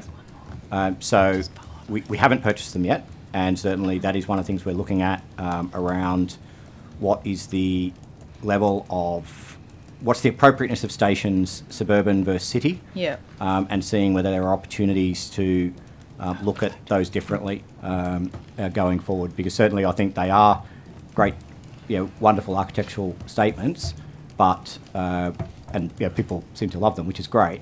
But there are cheaper ways to build functional stations as well that need to be taken into account as we're looking for. So I think there is a range of options to be looked at there. I'll come back to that. Thank you. Mr. Benazia. Thank you, Chair. I just need to correct myself to Mr. Collins. The $3.1 million for Manning River entrance, that was my understanding of feasibility study as to whether to dredge or not. And I believe there were some recommendations. Just wondering whether you could tell us what those recommendations were and whether any of them have been accepted or progressed. Yeah, no, thank you very much, Mr. Benazia, and certainly got a bit more information my side as well. So I understand dredging was carried out Mid-Coast Council in 2021. As you know, we have started a statewide long-term maintenance dredging program. We have reviewed and are reviewing a number of sites, and that's where over the next 4 years, $16 million is being allocated to key locations along the New South Wales coast. That does not include Manning River or the entrance, but obviously dredging works are currently occurring in Swansea, Meal River, Ettalong, Coffs Harbour. We've done a significant amount of dredging, and we're also open to councils coming forward with submissions for further funding. Did you say Mile River? Was that? Yeah, I think there is a proposal, if not committed funding, for Mile River, Ettalong, Coffs Harbour, and Swansea. As we know, that's been a difficult site for many years. Yep. But that's not exclusive or extensive. We are very keen to ensure we focus on this area, which we think has been lacking for some time, and ensuring that we get the opportunity to work with councils. As you know, a lot of this is provided by grant funding or support funding for councils to undertake that work. So can I just go to the $16 million that was announced as part of the revamped boating grant process? How much of that is being allocated to Coffs Harbour and Swansea? Because I know the Minister specifically mentioned Coffs Harbour and Swansea as being part of that $16 million. Yes. Dollars? I've got here a little bit of a breakdown. Yeah. Under the boating infrastructure and dredging scheme, a total of $16 million has been allocated to dredging works over 3 years to support 2 dredging sub-programs. $7.5 million is committed to the priority dredging program funded by Maritime Infrastructure and Delivery Office, and their new dredging projects for critical boating and safety waterway navigation. That doesn't specify where. 8.5 million. Was that 8.5 for that new dredging, was it? That's 7.5 for that priority dredging program, which will be put together by the MIDO office. And then 8.5 million is allocated to the committed dredging projects, which are Swansea, Ettalong, Coffs Harbour, Mile River, and the development of a 10-year environmental planning approvals process for 9 other high priority sites. Right. And again, I'm sure we'd be delighted to share with you outside of this meeting, obviously, the details of that program. It's been a recent announcement, as you know, by the government as part of the $44 million funding boost, but we are specifically focusing $16 million over the next 3 to 4 years on the dredging and waterways infrastructure projects. But roughly half has already been essentially allocated to 8.5 million has already been committed to dredging projects. Okay. And the 7.5 is still up for grabs with count. And some of them, as you know, are fairly small schemes. Others, we're working with councils where we need to ensure we understand the committed funds. Yeah. And the other thing is we're saying, look, we need to look at this in a 10-year strategy. As you know, there was a lot of argument in the past about whether it's state or feds actually dealt with dredging for many, many years. This now gives a commitment to have a 10-year plan, which I'm sure we would love to consult with you and other bodies as to how that plan rolls out over the next 10 years. Yeah, thank you. Is the Coffs, this is going into the nitty-gritty a bit, but the dredging at Coffs, is that for the actual regional boating facility, or is it for the main harbour? Because there's been concerns about the main harbour being part of the problem in terms of the and having been there sand. a couple of times with Mark and the team and Nicole, I understand the challenge is when you clear a main harbour, then you can actually pass on the problem to around the corner as it is at Coffs. But we have been working with an in-site temporary pumping scheme to clear that boating area. We built this beautiful new ramps and everything, and then it started filling up with sand. I understand we are now working on ensuring that new facility is kept clear and available, and again, more details of how we're doing that. But I know there's a lot of proactive work in that area, because obviously it's a great new scheme and a great opportunity to provide better access for boaters and other users. So this 10-year dredging strategy, that's to replace the one that expired this year, the what did you call it, the New South Wales Coastal Dredging Strategy? Yeah, I think it is part of a new look and understanding of the strategy going forward, rather than this perhaps in the past sort of knee-jerk reaction to local immediate issues. The idea is to be able to look at and allocate funding over a 10-year period, and also work with all the environmental planning approvals, which are often needed at some of these quite sensitive sites, and particularly the 9 priority areas. Yeah, that was going to be my next question. How are you dealing with environment? Because quite often councils can express an interest in needing dredging. They can go to you for funding, and then you might want to give them the money, but environment says no. Yeah, and that is important, that we've been working very closely to understand how we can satisfy those 2 requirements. As you know, dredging means sometimes the risk of damaging the environment in the area, but if it's done properly, it often can mean that alternative sites are used for critical vegetation or other activity, and we're working very closely with our environmental colleagues. So now. is the environment going to maybe step in a little bit early in this approval process in terms of the grants? Some good signs certainly are that now we've got this strategic view that we can work very closely with environmental planning and the process. So as you say, we don't end up promising to do something and then it gets stopped or delayed for a number of years. The other part of the funding announcement the Minister made was about, I would say, community grants around ageing and disability facilities, and so that's something obviously we've been pushing and campaigning for a while on. But how would this be managed differently than the former Boating Now program, where money was given to councils? Councils didn't really consult with the community and stakeholders as to what should be built, and then what you get is often an inferior product that doesn't support elderly and disabled. How are you going to engage with elderly and disabled stakeholders in this? I think understand and past issues and fair criticism. I think we know, as you found this morning, what a minister is very passionate about supporting Maritime, supporting accessibility, whether that's rail or wharves or other public infrastructure. And I know that the head of Maritime and even myself and the secretary have regular dialogues and regular meetings to update the minister on the progress, and often those subject matters about accessibility are talked about.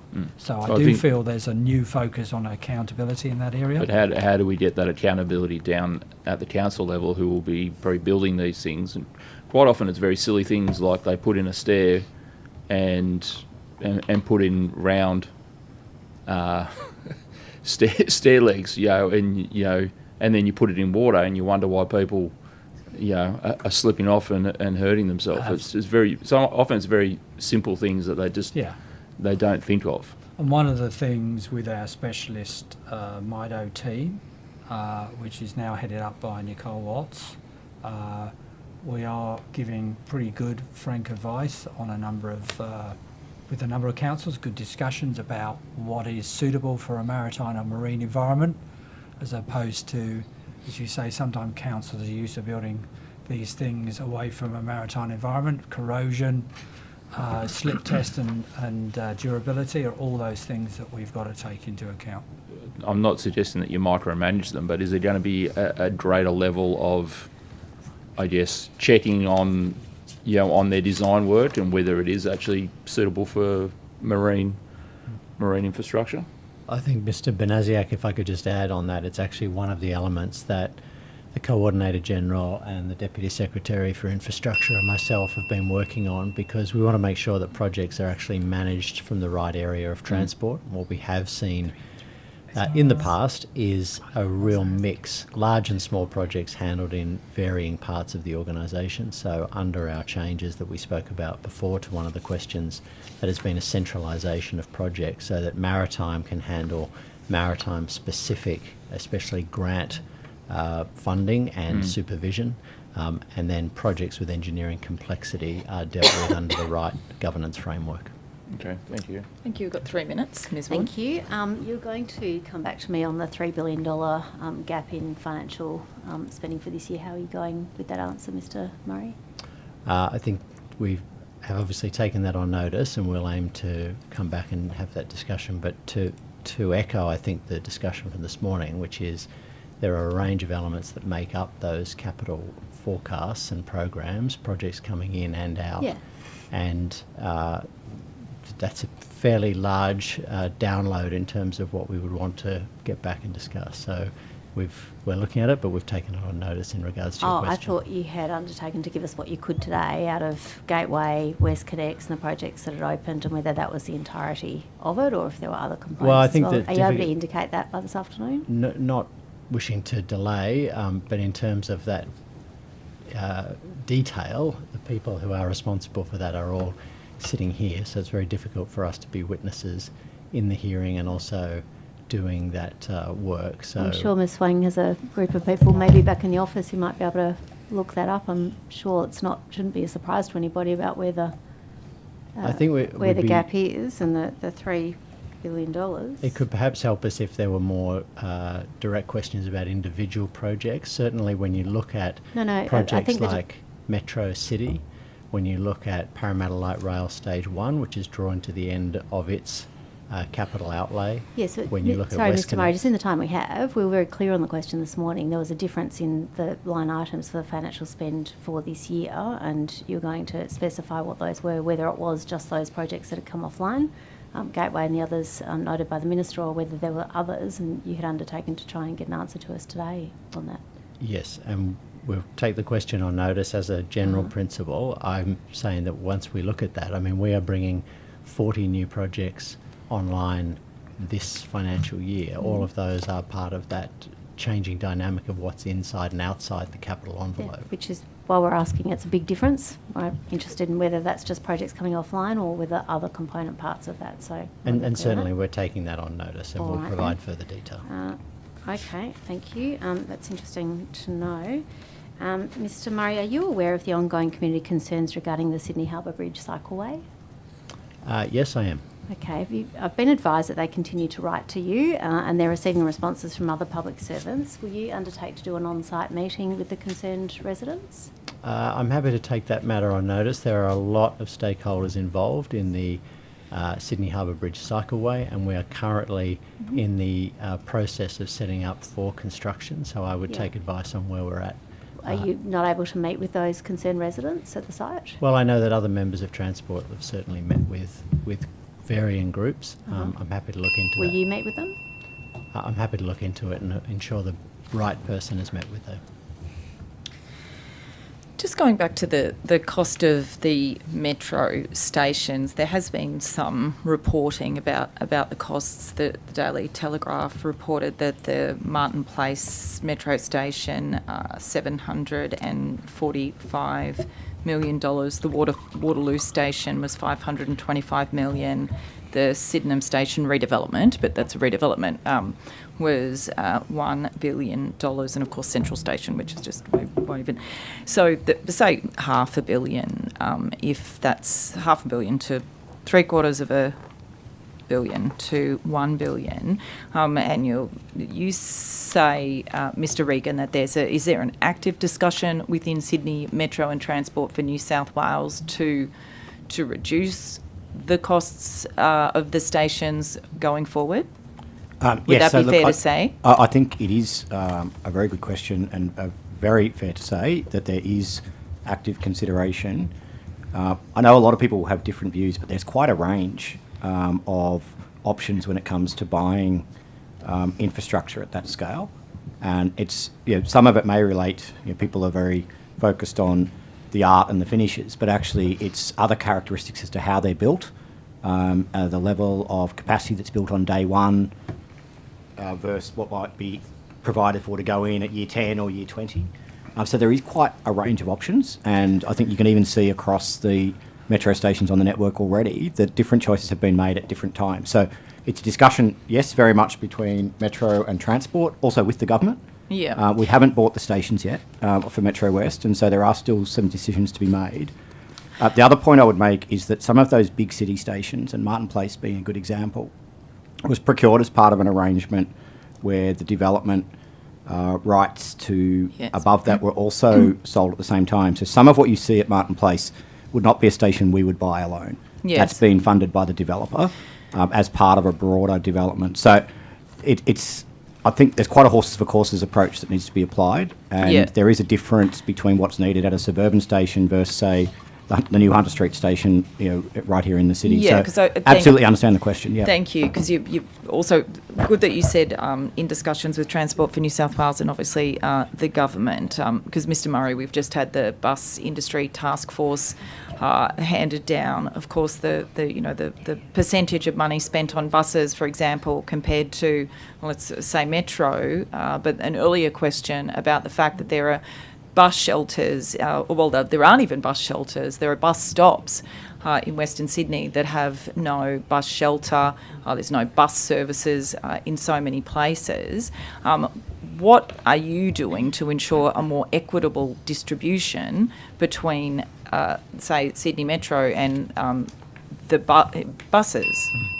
Absolutely, and thank you for the question. It's a high order priority of how we allocate funding in the organisation. And while Sydney Metro West has a budget allocation already, as the CEO has outlined, value for money about rolling out the next steps in that package is very much one of the considerations that we are working together on, as well as our colleagues in Treasury and other parts of government. For us, it's also not just about the allocation of money between modes, but also we're very conscious when we look at integrated communities, and Parramatta is a great example where metro, ferries, buses, T-way buses and heavy rail are all represented, that we are also getting the best performance out of precincts like that, so that more money over time can be freed up for other government departments like health and education, rather than starting afresh each time with new transport options. So that is very much on our agenda in terms of how equitable the spending is for each community. Thank you. We might come back to that. We now break for afternoon tea and we'll come back at 3:45. Thanks.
get going again. We'll go straight to Ms Ward. Thank you very much, Chair. Thank you. Ferries. Who can I speak to about ferries? The Coordinator General can Thank you take very questions. The Rivercat ferries, Mr Collins, what does Transport for New South Wales plan to do with the old Rivercat ferries that are being retired and decommissioned? Yeah, thank you for the question. Yes, the whole series of Rivercat, Supercat, the 25-year-old plus low draft ferries, we have had a number of options. Some have been sold to third parties. I think one or two of them have gone to Queensland. Those who are perhaps complete life expired, there is maybe a recycling opportunity. But some of these vessels do have a second life after they've served in Sydney. Yes, some community members have indicated that they feel they're convenient for commuters and larger vessels that carry more passengers. Is there a plan for those Rivercat ferries to be refurbished?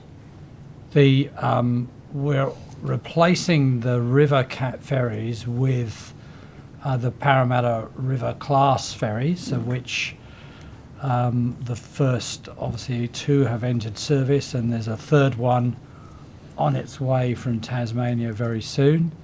That's 7 vessels in all. And obviously that's part of the fleet of 40 of various sizes and shapes from our historic freshwater class, our first fleeters, the Emeralds 1s and 2s. So there's a mixture. But what we're trying to do is rationalise and have rather than small numbers of special vessels manufactured over a life, we're trying to ensure we have a fleet which is pretty easy to maintain. Yeah, thank you. I'm appreciating that, but just in relation to the Rivercats, we've had some community concerns about those. So will Transport consider refurbishing those Rivercats and keeping them on the Parramatta River route, considering that the additional population targets given to councils and that they're bigger than the new River class vessels?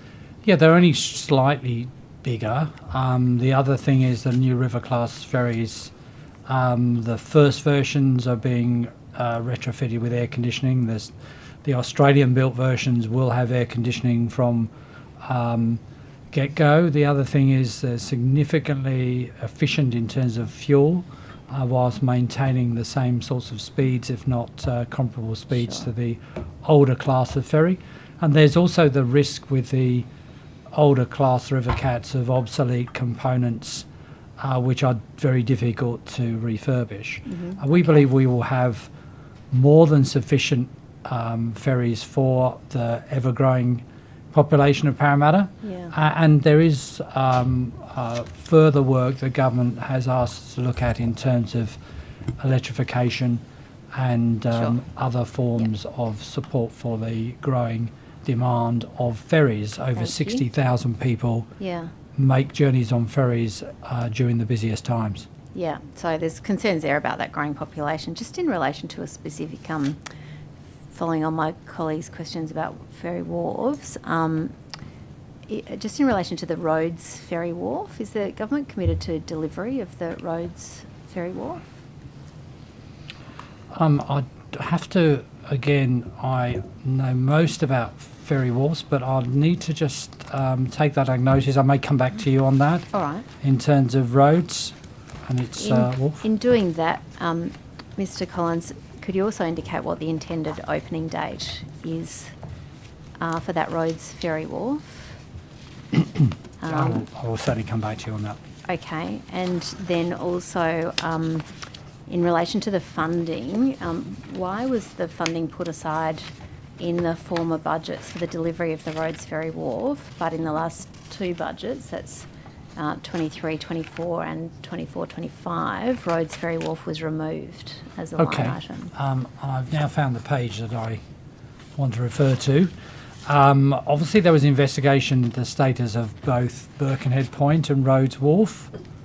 No plans to start the investigations for a wharf at this location, given other priorities.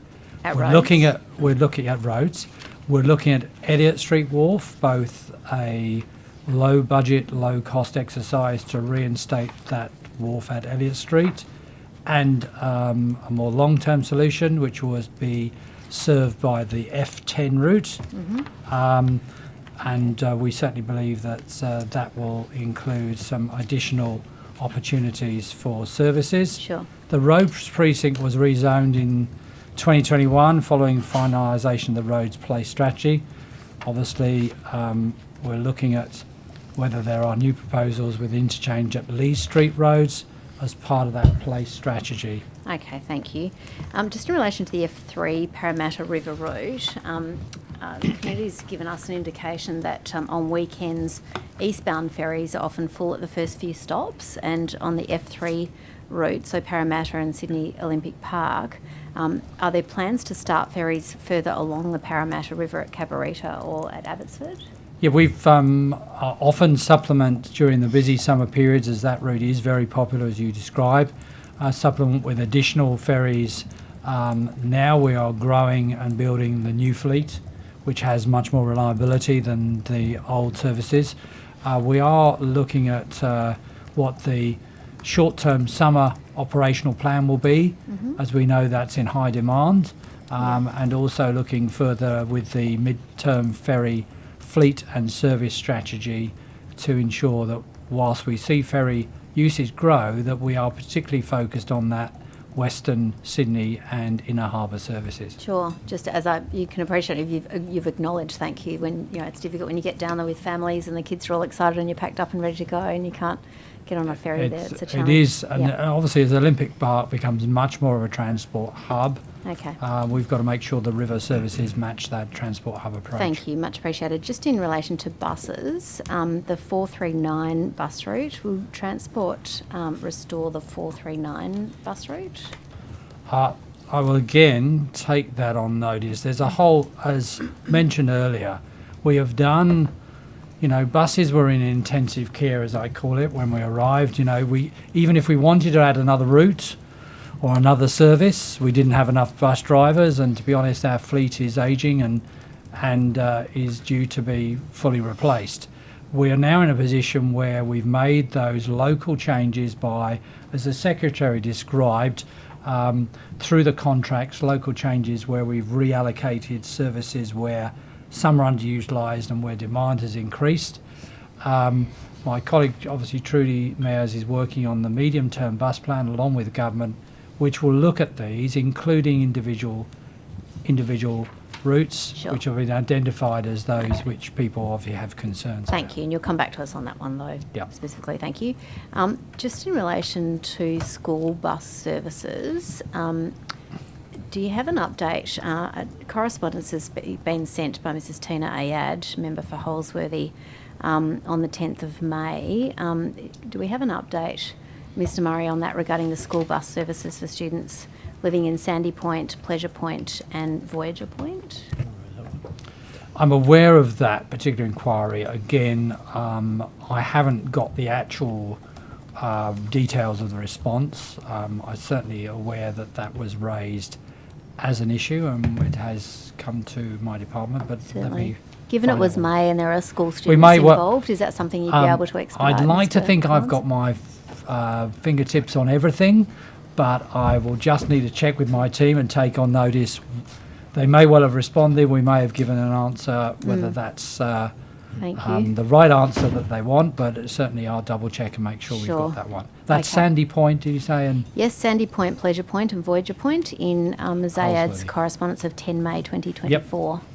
let me check with you. Let's Thank see you whether very we can much, get back to appreciate you. it. Just in relation to the Greater Sydney Bus Contract 10, GSBC 10, how many complaints have been made about operator Yugo mobility between 1 January 2024 and 30 June 2024? The actual number I will be able to provide, I would say Yugo Mobility has been a really interesting and good story. That when we first started that contract, it was in a really bad place, but due to new management coming in from Singapore, a whole new series of executives being appointed, that organisation and the services serving the Shire and Southwest Sydney have improved dramatically. All right. And that numbers of complaints have fallen significantly in the last few months. All as right, can I, services. just to those, and these are really specific and happy for you to take on Yeah, notice. we will have the How many- details of those okay. complaints and compliments. I might just give you 4 then. So that one is the complaints between the first 6 months of this year, January to June. And then if we could have, it would be helpful, complaints made between July and December. Last year. Yeah, last year, that's right. So last year's 6 months, just if that has improved, then that's terrific. But also in relation to cancelled services, how many cancelled services were there between January to June this year, and also by you go in July to December last year? That would be helpful if you're able to. Yeah, whatever provide those. information we can provide, certainly when it comes to customer complaints and services cancelled, we'll provide as much information as possible. Thank you, Mr. Collins. Just in relation to the Bus Industry Task Force reports and recommendations, so in relation to, and I'm sorry that there are extensive recommendations, so these are pretty quick fire as best you're able, given they are extensive. So in the first report, there was the recommendation to adopt a more collaborative approach in the way it manages bus services by actively consulting with bus operators, the workforce and unions. This should include regular, for example, quarterly performance meetings with all operators in relevant geographic areas. Has Transport for New South Wales, Mr. Murray, established regular performance meetings with bus operators? Yes, we're in constant discussion with the operators. They are often visited by the Coordinator General and his team. Sorry, but it's in relation to regular performance meetings. Yes, with them. that does. Yep, my contracts team meet with each of the regions on a very regular basis. In addition to that, we've held executive meetings directly with myself and my colleague Liz Ward, and also we've held a number of forums where we've shared information, for example, on driver recruitment, vehicle maintenance and spares, audit, safety. And we've probably been more extensively communicating with our contract suppliers than we have for many years. How are those meetings structured and documented? Some of them are like forums are informal, but the contract meetings we obviously record and ensure.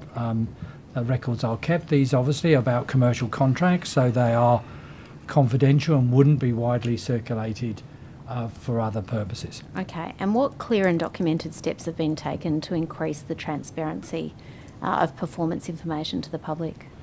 Well, we are working and recently examined the modification of the publicly reported performance measures. Yep. Because we do believe it is important to have measures which are clearly understandable from a bus user point of view, and we're going through that process, and I believe the first set of that data will be published shortly.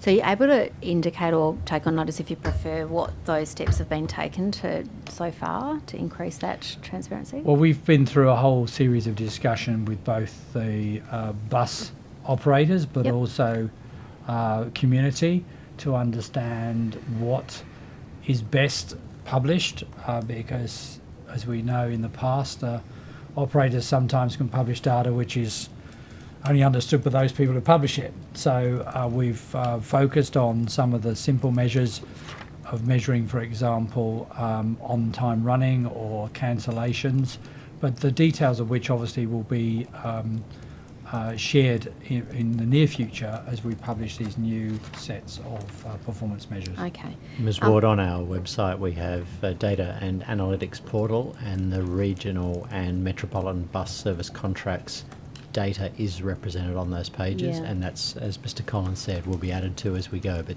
as we put new data sets on, they're on that webpage. Thank you, that's helpful. Also in the first report, the recommendation 1.3 was to develop a framework to undertake meaningful and comprehensive consultation with communities and stakeholders before network and significant service changes are implemented, both when proposed by a bus operator and also when proposed by Transport for New South Wales. Regarding the upcoming timetable change scheduled for later this year. Where can we find the comprehensive consultation with communities and stakeholders as recommended by the report? For bus service changes, when you're suggesting there is a timetable change? Well, I understand that there is an upcoming timetable change, and so we're wanting to understand in relation to that where we can find that information. Obviously, we have a whole series of timetable changes that I described earlier. Some of those are minor changes to routes that we are modifying within the contract. We have made some changes and consulted with the community on those in the northwest of Sydney, connected with Metro opening, and even on the North Shore. Just be specific on that. Where can we find that information? I will certainly we can provide the information. And one other area which I think is very regularly available is the level of community consultation. We have been involved with the temporary transport plan for the Bankstown line, where a whole series of community drop-ins, information to user groups and also local councils has been shared, and we've been obviously ensuring that as many people understand those changes as possible. All right. So you'll provide that. Also in the first report, developing a framework to undertake meaningful and comprehensive consultation with communities and stakeholders before the networks and significant service changes are implemented. Recommendation 2, that a long-term growth funding program be established to improve bus services to underserved communities around the state. I think we talked about that earlier. We're just trying to identify the priority areas that have been identified in that. Well, that will be the work done by Ms Mayers on the medium-term bus plan.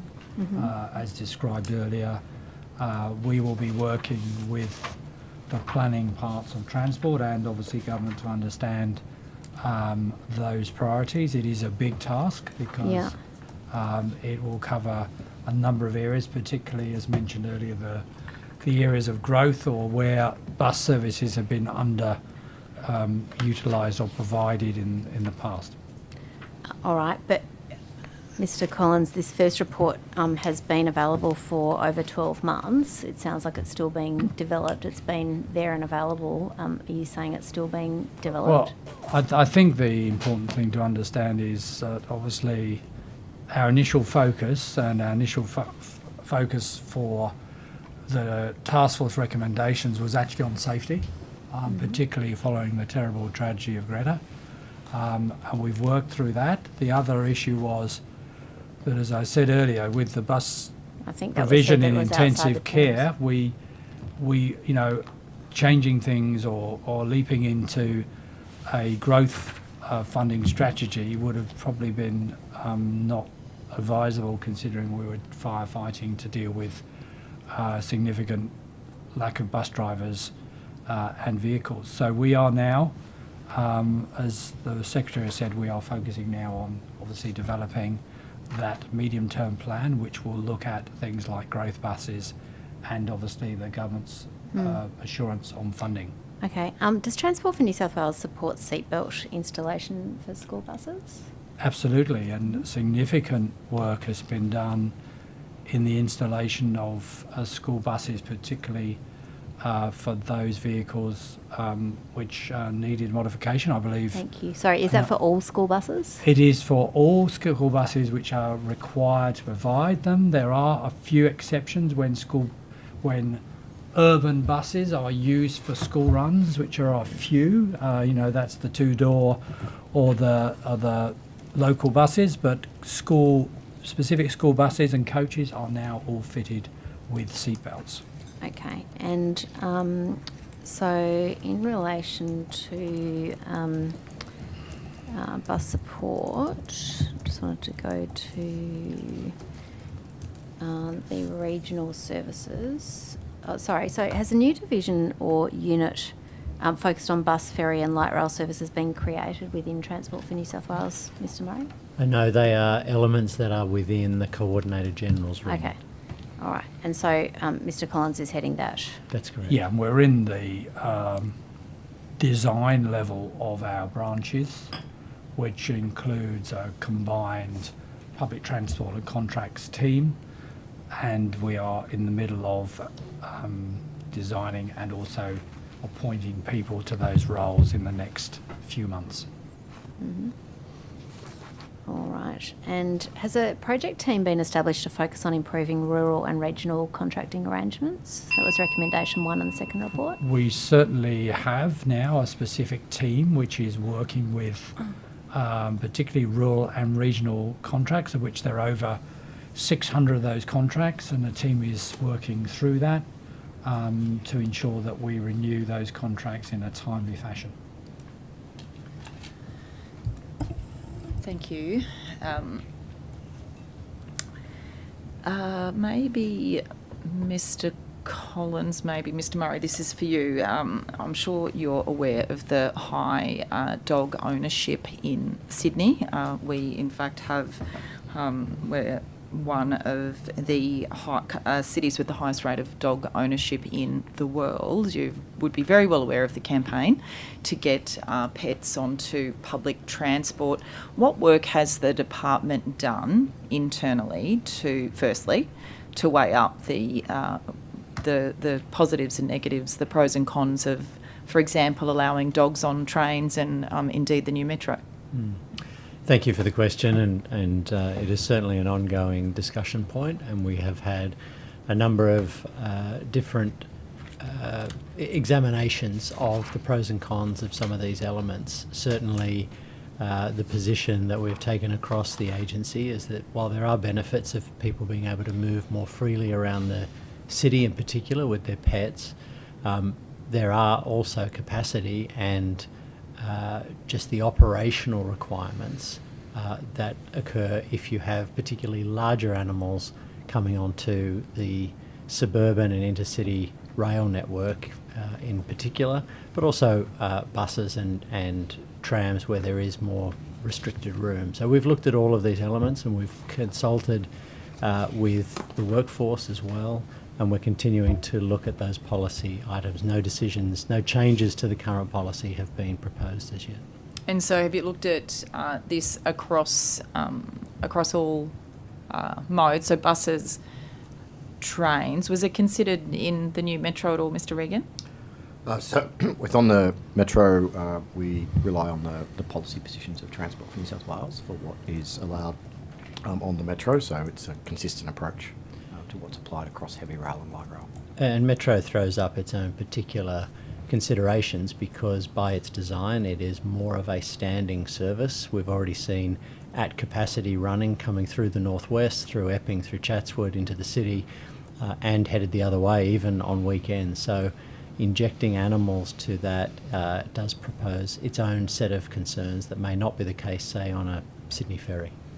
So would it be fair to say that Transport for New South Wales is providing advice on the options to the Minister?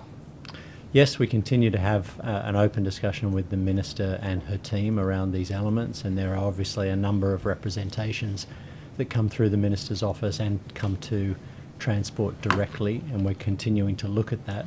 One of the other elements that we have had some response to is the companion animals, where there are some concerns from those groups that having other pets or having rather pets on transport as well as companion working animals can cause distraction or interaction that's not very helpful when people that require those animals for their own assistance are on board.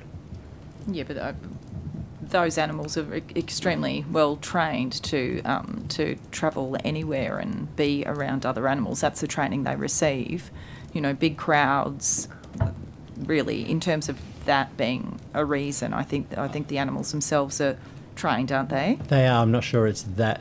I'm not sure it's the companion animal that would be the concern. But if you had multiple animals on a crowded metro carriage travelling under the harbour, we do need to have a consideration of what that scenario would be like for other passengers, but also those companion animals, which is just, I just flag it as a concern that's been raised. Shetland ponies. Thank you, Mr. Murray. I wanted to just go back to a few of the different issues with some of the services. I've been contacted by a member of the Lane Cove community who is talking about the changes to the bus services as a result of the metro. So the changes to the bus services in North Sydney, which require commuters travelling to the CBD to change from a bus to the metro. Those bus services are the 115, the 252 and the 261, which now terminate at North Sydney. So constituents have reached out to me with concerns about the changing from the bus to the train and mobility issues. My question about this is, what did the government do to consult with disability advocacy groups about these changes, and what's being done on the ground to assist those people who may be finding this actually quite inconvenient in terms of mobility? Yes, thank you for the question. And both the Coordinator General and I have spoken to a number of groups in regards to these elements. Overwhelmingly, the transition for the Gore Hill corridor and the M2 corridor to the new bus services has gone very well, and we are really grateful for the way the community had a look at the messages, engaged with the communication that went through in those areas, and overwhelmingly made the switch to the new bus routes. But we're also aware that any change of that scale also results in people who would have preferred it to stay the way it was. We do invite those people to make contact, and we are assessing the ongoing bedding in of those bus services in the north. We have also been providing augmented services during the first 2 weeks of metro running to make sure that there were supplementary services in those particular corridors that you mentioned, so that no one was left behind or was hoping to use a bus all the way through. They would still have some of those services.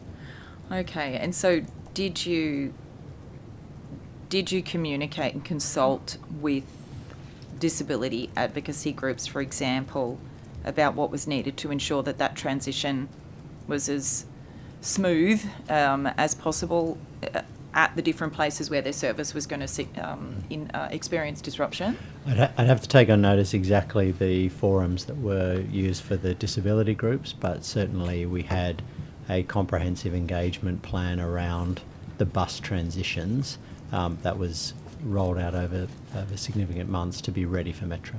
Okay, all right, thank you. That would be good if you could take that on notice, please. I've asked this question at previous budget estimates, and it's around the lack of wheelchair accessible taxis in New South Wales. There's been a 23% drop between March 2023 and March 2024.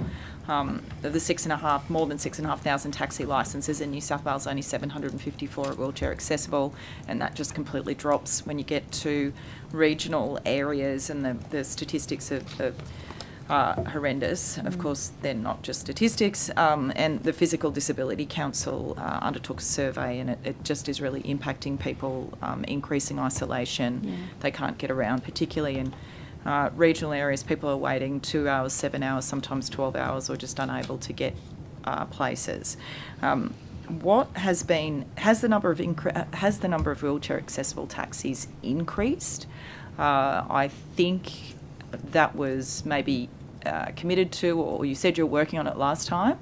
So just wondering what the update is with this issue. I might ask Mr. Wing to comment, not from a policy perspective, but due to his engagement with multiple sectors of the industry, and also we have held a number of forums, in particular in regional New South Wales. I think, sadly, the answer to your main point of your question is, has the number gone up? And no, it hasn't.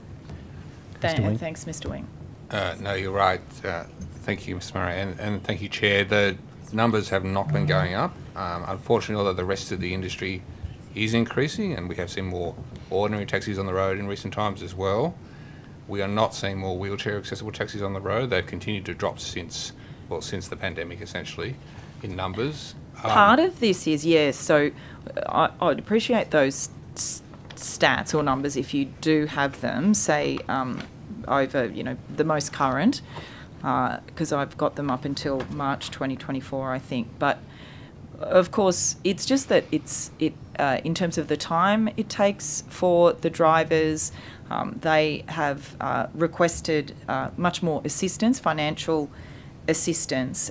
The upper house, in fact, passed a motion in May that I moved that was calling on the government to recognise the need to increase the financial incentives for drivers. Is anything being done in this regard in terms of getting a policy recommendation to the government about this? In fact, let's phrase it another way. Have you been asked to look at what financial incentives are required?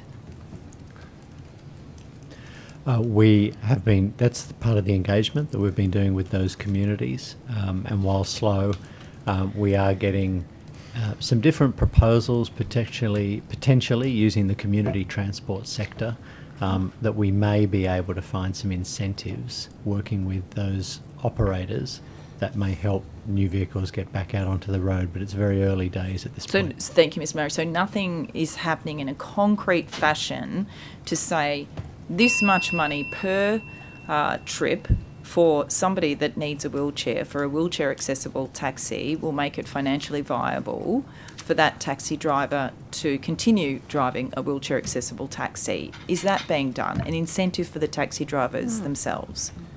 I'm not aware of anything that drills down to that level of detail. Mr. Wing, no? I think there is work going on, but the issue is that there's actually a number of different problems. One is the cost to the driver of running the service, and that's what you're getting at here. There's also a very high cost to the operator of the vehicle in the cost of modifying the vehicle and in fact getting one in the first place. So it wouldn't be a simple change one subsidy. It would have to be, looking at a whole range of them. Thank you. Thank you, Chair. Can I just quickly, Mr. Collins, the 10-year dredging strategy, is that a funded policy, or is it just going to be done through business as usual? The strategy, i.e. getting people together and getting that strategy together, is funded, and part of that second part of the 16 million that I talked about, I think 7.5 million. So the internal funding for staffing and supporting that strategy being developed is there. So Obviously, how much of that 7.5? I don't know the details. It won't be significant. It's just making sure we've got funding to allocate members of staff to and dedicate time to, and maybe getting some additional specialist resource in.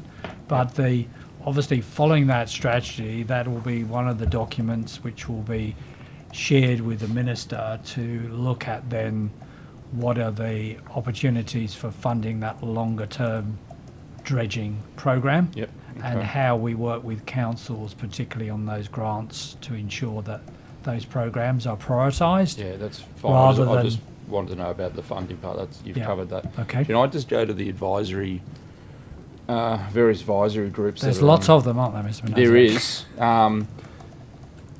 The Commercial Vessel Advisory Group doesn't seem to have met since 2020 in August, or at least the minutes, publicised minutes reflect that. So I wonder if you could give us an update on So the that. Commercial Vessel Advisory Group hasn't seemingly met since August 2020. Okay, I will come back to you and confirm when they last met. If they the have. regional boating advisory group doesn't seem to have met at all. There's a terms of reference on your website from 2016, and no documentation as to what they've done or even whether they still exist or not. So an update on that would be good. Sure. The recreational advisory group seemingly is only meeting once a year. Is that the case? There's minutes from March of this year and November the previous year. Yeah, I believe they have, as you say, the last meeting may well be in March. I'll double check that, but they have actually met. That would be good. And the Maritime Advisory Council, which we've spoken about before, why is there only the most current minutes? I think it was the 10th of April of this year. Why hasn't there been the previous iterations published on the website? It's only from the new council, not the old council. I'd be interested to see what decisions were being made by that council I don't know prior to.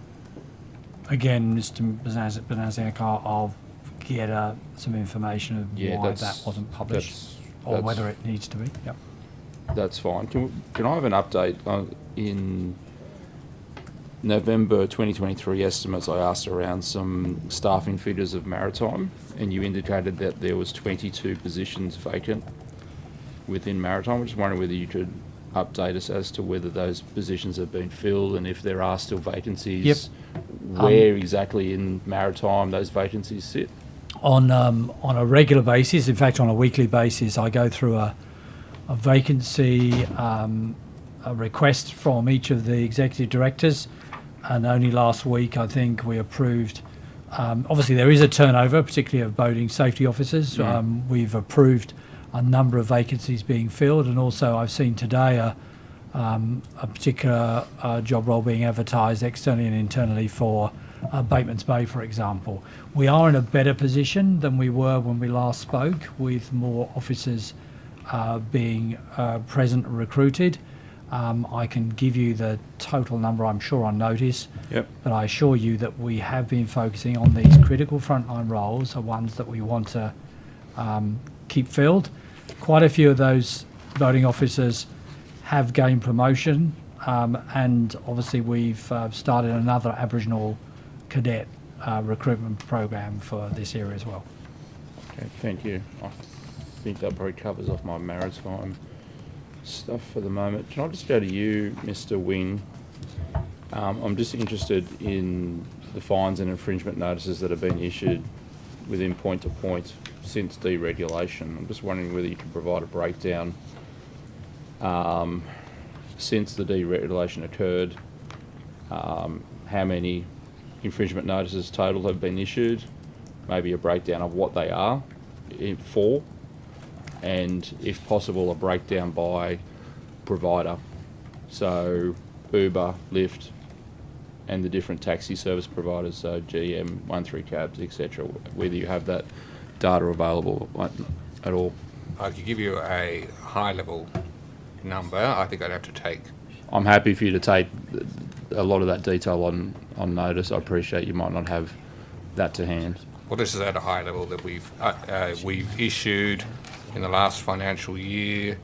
I'm interested in going back from 2022. I want to see how it's tracking since the deregulation in terms of the number of fines. Oh, sure. Well, I mean, full deregulation of the taxi industry numbers commenced in August last year. Well, let's do it from August last year, if possible. Okay. Well, I'll give you take a full breakdown on notice, but we issued 1,845 infringement notices or penalty notices in the last year. Last financial year. So that's most of that period. The majority of them will have gone. More will have gone to rideshare companies because there are more rideshare vehicles. To rideshare drivers because there are more rideshare drivers on the road than taxis. The number one infringement notice we hand out is for rideshare drivers not having a retroreflective sign in the back of their vehicle. And the second highest in numbers these days is for taxi drivers who have overcharged. We've also, police also hand out some infringement notices as well. They tend to hand them out, for example, where they stop people at testing stations, for example. But I will give you a breakdown which goes back to that particular date. Yeah, okay. I appreciate that breakdown. Just on the issue of taxi drivers overcharging, obviously it's received a bit of publicity of late, where taxi drivers are manually overriding the rate system and obviously not notifying passengers that they've switched them onto a weekend night rate when it's in the middle of the day or anything like that. What is your team doing to crack down on that practice? So we're approaching this from a couple of different directions, working with the taxi companies as well and with people such as the Taxi Council. Firstly, I have my own people out doing both in uniform at major events at the airport and so on, but also doing covert operations, that is plainclothes operations. We have handed out, since November 2022, 800 fines to drivers, and that fine is now $1,000. The fine was put up last year by the government. So there's quite a hefty fine. In addition, we've also worked with the companies, because the companies have to take some responsibility for the activities of their drivers as well, and they need to properly investigate. So we've set up a taxi fare hotline so that people who experience this can report it and get the company to investigate it and take appropriate action. In that time, about 2,000 refunds have been issued to passengers. So passengers have a way, therefore, to actually get some redress. And those taxi fare hotlines is actually advertised by stickers, which were made mandatory by the government last year to go on every taxi. Is the government investigating, or is your team investigating whether fines need to be introduced for companies that their drivers seem to be repeat offenders? So, you've gone the, I guess, softly route with them. You've given them a hotline. There's refunds being issued. There might be a company that keeps having this issue with their drivers, and it doesn't seem to be getting better. Are you looking at investigating fines that could be issued on the companies? We have looked at we are looking at different mechanisms for dealing with if there are companies who simply don't do enough about drivers, then yes, we are looking at different options. That may require changes to the law. So I imagine that sort of stuff would. That will probably do me. So. Yes, let me just, I do have another Mr. question. Benasiak, if you've here we got go. a remaining moment, I could respond on the Eden attenuator breakdown if you wanted those figures. Yeah, that's fine. So that was a collaborative effort from across government that fed into the 38 million that was required for that project. 10 million from planning, 15.8 million from the Waterways Fund, 4.5 million from the Con Fund, 8 million from Transport for New South Wales, which we reprioritised. The project was delivered 2 million under budget. Use of that remaining 2 million is yet to be reprioritised. No worries. I suggest it go back to the Waterways Fund. Okay, Ms Wood. Thank you. Just for picking up on the taxi point raised by my colleagues, recognising that most taxi drivers are very good people working really hard and working long shifts to provide for their families, but there are a number of rogue drivers out there overcharging, aggressive behaviour, particularly for tourists arriving at our beautiful city, driving across the gateway and getting into taxis being overcharged. Also, I personally have experienced at night aggressive drivers, and we've heard publicly stories of women not wanting to disagree with drivers given personal safety issues, and also, of course, the elderly. One of the proposals that I put up was the QR code, quick and easy solution, not very impactful on the budget, and something that people could easily understand, get in, scan the QR code. Is there been any progress or thought about that as an option?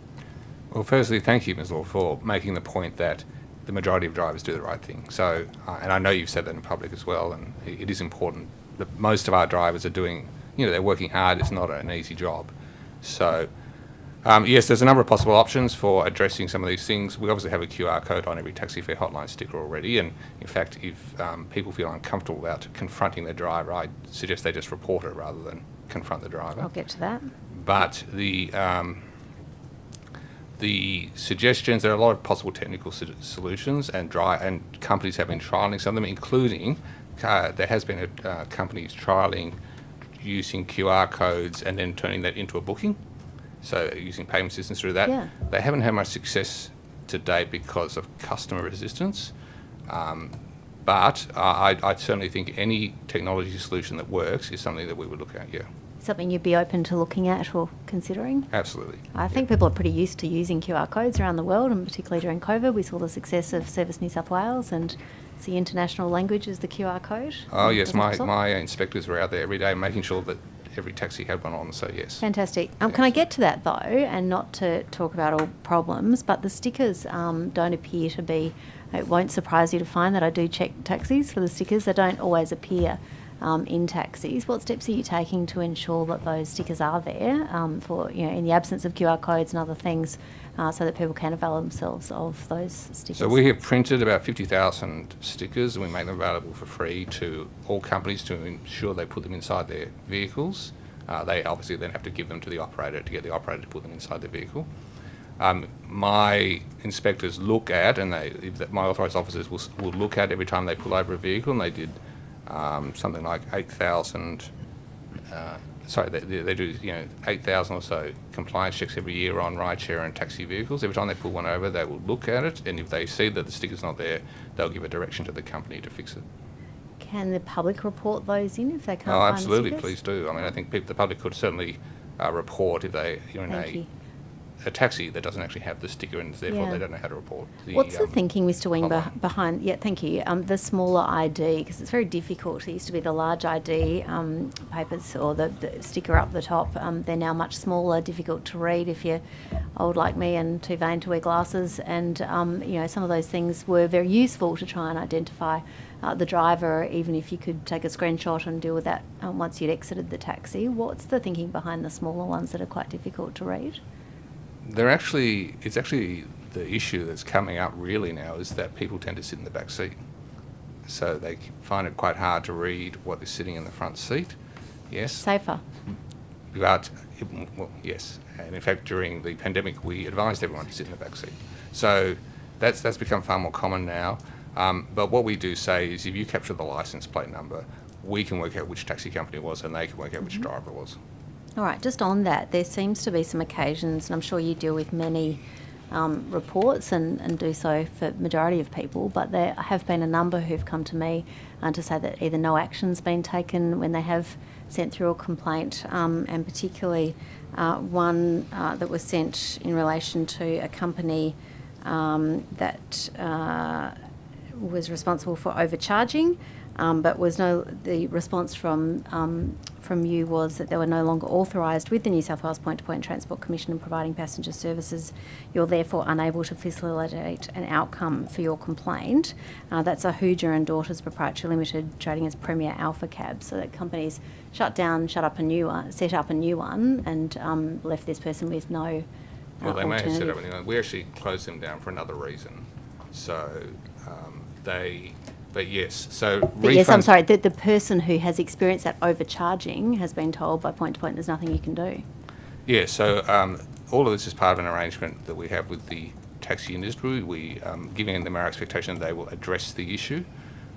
They've issued about 2,000 refunds so far to date, but that doesn't mean that in every case there will have been a refund. Right, is this one that you might take on notice if I can send the details through so that they could perhaps have a response, whether there are any opportunities for the taxi industry to deal with this particular one? Oh, I'm happy to take it on notice, yeah. Okay, sure. certainly, thank you. Just in relation to express train services from Riverwood, how's the government addressing the increased demand for faster train services and express services along the T4 airport line? Mr. Longland, would you be able to take that one? Thank you for the question. So there are a series of timetable changes planned over the number of years ahead of us. We're looking at, rather than doing one big change across every line, at managing that in a way that potentially manages local issues and impacts and improvements one at a time. Riverwood is a station on the T8 line, so that's a station that attracts services out of Revesby, but also from Campbelltown, Macarthur. I think that was a government commitment to look at opportunities for changes to the stopping pattern on that part of the line, and also I think there was another commitment in the inner west and the western suburbs to look at Granville from memory and Auburn and the like. So those are part of the work that we're doing. We're working not only in Sydney Trains but also into Transport in Ms Mayor's team, looking at the work that's happening across multimodal public transport planning. All right, so in relation to that, thank you for that, it's helpful. Do the plans to address that, this demand, include introducing express services to stations that don't currently benefit from them? I think that's one of the options that we're looking at. As you'd appreciate, changes to stopping patterns and particular stations having express services it does impact other lines, so that's quite a complex network that we manage. I think the commitment on the T8, but also on the T1 line in the west, are two of the areas that we're looking at in collaboration with Transport. Okay, so is the government still considering increasing the availability of express services from Riverwood during peak hours? I think that's one of the options that we're looking at the moment. All right. So it is one of the options, because it was promoted as a commitment from the Labor candidate for Oatley under a future Minns government. That was an election commitment by that candidate. Yes, so when I say we're looking at as one of the options, there were a number of other election commitments relating to a review of timetables, and that's included in the scope of the work we're doing. Okay, and when will you have information about that scope of works? How long do you anticipate that will take? That work is underway, so I guess we'd need to look at the detailed implementation planning. It's not something that we would be looking to deliver this year. Okay, next year? Well, I couldn't speculate, and I'm not sure whether Ms Mayers has got anything further to add about the multimodal planning. Yeah, we're still working through the following year's rail timetable specifications, which will then hand over to Sydney Trains. So Mr Longland's answer is correct. Thank you, Ms Mears. Okay. All right. So are you able to provide a time frame for when the community might see additional express train services implemented at Riverwood Station? So it's really, you've said when you can next year. Yeah, same Okay. response. All right. Yep. And what funding and staff resources have been allocated to undertake investigations into a revised timetable with greater express services to stations like Riverwood? Well, we have dedicated public transport planning teams that are undertaking that work, so dedicated resources. Who's heading that up, Ms Mears? Is that you? That's in my team, Okay, yes. thank you. And what other steps, if any, is the government taking to ensure that that Riverwood station is adequately serviced as that local population continues to grow? Understanding that other stations do also, but that's one that seems to be having some difficulties and anticipated population growth. Is this something that's we're been looking going at all of the population growth data, the passenger data that's available to us, working closely with the operating entity as well, and looking at all future years' options to build on that simple and reliable timetable. Okay, and sorry, what did you say the thinking is on timing? We plan them a year ahead, so we are working on the next 3 years now. Okay, and so when is that likely to come, an announcement or some information about that to come forward? I'd have to have a look at the exact timing for you. Are you able to take that on notice? Just an Certainly. indication would be helpful for that community to understand if it's a year away or what the timing is for that announcement. No Thank problem. you. It's very helpful. Could I ask about the Opal card, Mr Murray? Yes. On the e-tender website, a tender was placed for advertising space on Opal card readers. Is that the intention of the government? That was something that was looked at within the current Opal team, just drawing the distinction at the moment between Opal and Opal Next Gen. That is not something we anticipate proceeding with in regards to that. It was a view around could there be a commercial market for advertising through Opal machines, which are a declining asset across the network anyway. All right, so, but the tender's there, so that's not intended to continue, or it's an option being looked at? Or No, the CFO and I discussed that at the time, and we didn't believe that it was strategically important to the plans, and while we were certainly interested in any market feedback through that process, it wasn't a priority plan for the organisation. Okay, so it's off the cards, so to speak. That's right. Off the Opal card. All right, so when will the new Opal card system be rolled out? Previously, we were told that it would be a viable product by 2026. Is that still the case? So we went to market on the 1st of July for the Opal Next Gen tender. There are multiple elements of that tender, and responses are due in mid-October, is my understanding. Obviously, with that currently in the market with international vendors, I wouldn't want to discuss too much detail around either timing or specifics of what they will be responding with, because that's caught up in the request for tenders. Okay.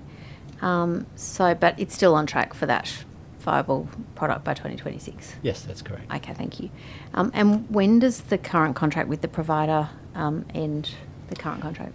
The current contract was extended. The first 2-year tranche was enacted, which takes it to the end of 26. we have the availability of a second 2-year tranche to continue existing services. And then that will be factored into some of the responses that we get from this tender as to what timing we might need for any future transition, etc. You anticipated my next question about the extensions. So, and there's just that one extension? That's correct. Okay, thank you. So is it correct that the current provider owns the IP, the intellectual property, to the readers that are currently used? Again, I wouldn't want to speculate too much on the technical approaches, because that is quite central to what we've asked tenderers to come back and discuss, is the way that the hardware as well as the software will roll out in future years. All right. Okay. Well, so should the government choose a new provider then, is it the case that all readers will need to be replaced across buses, trains and ferry stations? Again, difficult to say. However, what we've asked for as part of Opal Next Generation is the augmentation of readers to accept different forms of technology, such as near-field transmissions and the like. Sorry, near-field transmissions? Yeah, like being able to tap with other devices, such as you can with your mobile phones on all Opal services now. Okay. All right. So are you able to... so I think there are a few tenders currently open to the market on Opal. Are you able to give a breakdown or an understanding of those current tenders? Yes, I'll give a basic overview, just again to not get into the detail of what people will be addressing. One is the Opal back-end technology. One is the bus implementation technology. And one is a assurance process that fits the technology and the systems together.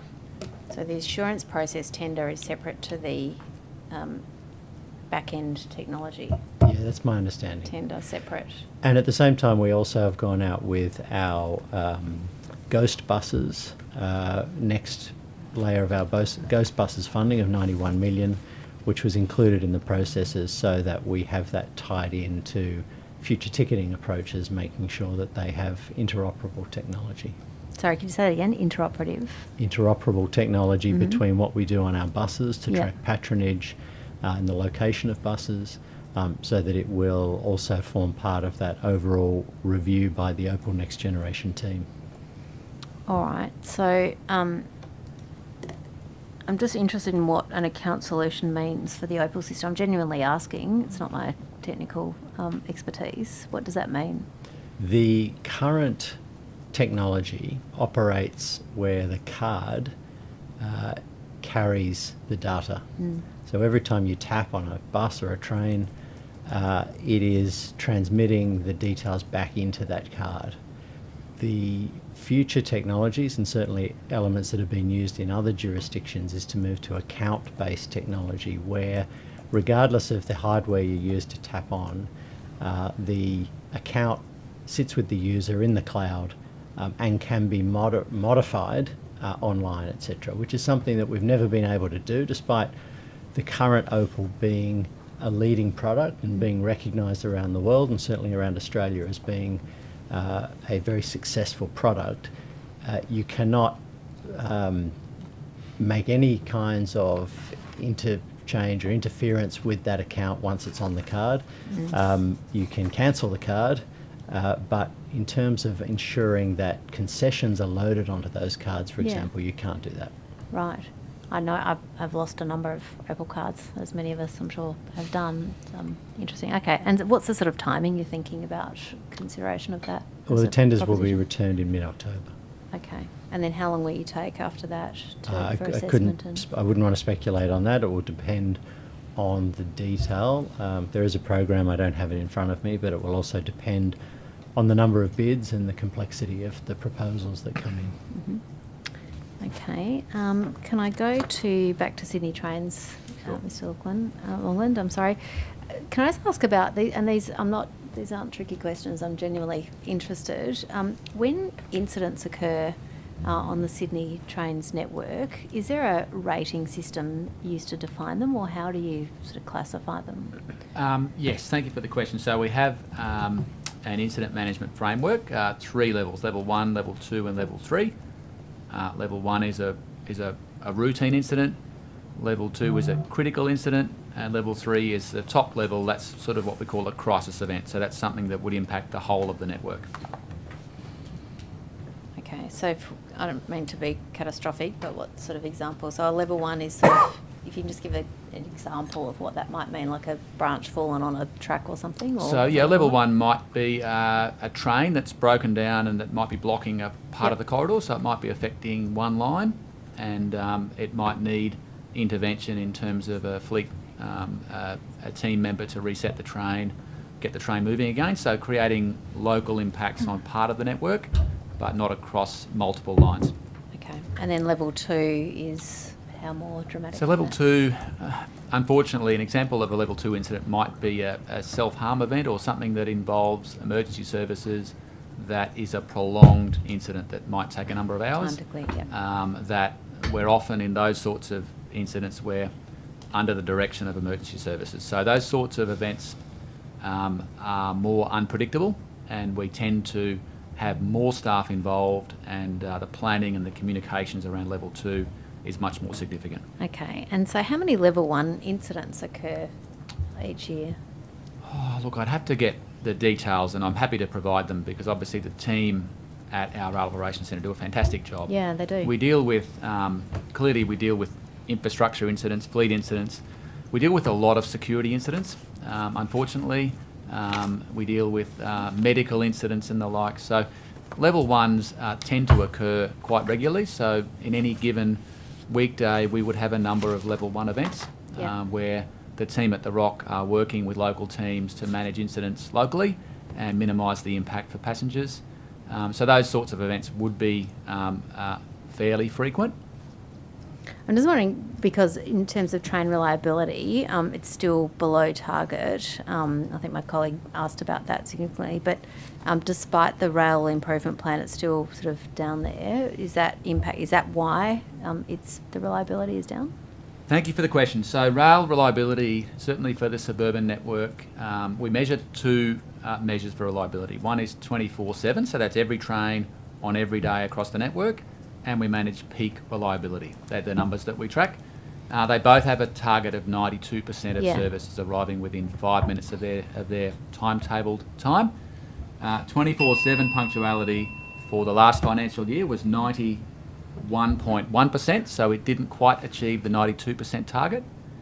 Peak reliability finished the year at 88.8%, which was a 3.7% improvement from the year prior. So it is an improvement, but certainly that's the target for us. And unfortunately, a number of the particularly security and medical incidents tend to occur in peak periods. That's our focus at the moment, is to get the peak running more reliably. Specifically on the rail repair plan, the good news is that the incidents involving infrastructure have seen a significant improvement. The numbers that we've recorded, the customer delays from infrastructure incidents across the suburban network have reduced by 18%. So that's a really positive sign, an early trend off the back of the investment we've put into the rail repair plan. But there are a number of other things we're working on. Fleet is one, but also navigating those sorts of incidents that occur, like security and medical incidents. Thank you. Ms. Taylor, I think this is one for you. How is it going at Transport for New South Wales in terms of reducing the senior executive level positions? Thanks for the question. So over the course of the last 2 financial years, so being FY 22 to 23 and then year to date for this financial year, we have seen 112 TSSEs leave the department. We have a program over the course of the next couple of years until June 2026 to deliver on the cap that we've been asked to deliver on. So we are progressing well against that target at this point. Okay, thank you. So that's, I think last time I asked this, there was a figure of 1,357 executives at that level, senior executives. Is that the correct number that you're working at reducing by 15%? So the baseline for our reduction target was actually changed, and it was changed to the June 2023 State of the Public Sector Report baseline, which was actually 1315. Why was it changed? It was a submission by government to re-baseline the reduction of the 15% overall across the sector. So all of the sector baseline changed. Okay, so 15%. So you said 112. How many more senior executives do you need to reduce it by then to reach that 15%? I'm not a maths freak. We've announced that we're aiming to take 300 executive roles out of that. How many did you say? 300. In addition, 300 between now and essentially over a 3-year time frame. So that's until June 2026. So just to be clear, the first baseline when the announcement was made, what date was that made? Do you have that to hand when the government made that announcement about reducing senior executive levels? It was an election commitment. It was an election commitment. Then who made the decision, to change that baseline? The initial number, my understanding was that the initial numbers were prepared on mid-2022 because they were commitments made during the election campaigns. The numbers were using mid-2022 public service figures. As the government then, as Ms Taylor said, centralised that expectation across all departments, the decision was made to use last year's State of the Public Sector official report by the Public Service Commission. Okay. When the agreement was made to increase salaries within the public sector by 2.5%, did that apply across the board? So, for example, that band 1 level that we had a conversation about Mr. Murray, just over 200,000, does that increase by a certain percent? None of those senior executives, bands 1, 2 or 3 or 4, have received any pay uplift based on an election commitment. Okay, thank you. I wanted to turn to particular ferry services now, if I could. The F10 Glebe ferry service, Mr. Collins, I understand that the government has committed to, or before they were elected, to extend that service to include stops at Pyrmont and Annandale, and to include that service on the Opal Fare network. Has any of this been looked into by the department? Yes, we've been working through, obviously, the F10 Blackwattle Bay service. Is not currently on Opal, as people know. The patronage levels varied from day to day, 150 to 200. And we've been asked by government as an election commitment to consider those new stops at Roselle Bay, Chapman Road in North Annandale, and at Parama Wharf, which is Elizabeth MacArthur Public Pontoon in Pyrmont. We're obviously working through that now in terms of commitments, and also looking at reopening the existing Elliott Street Wharf, which was closed at West Balmain.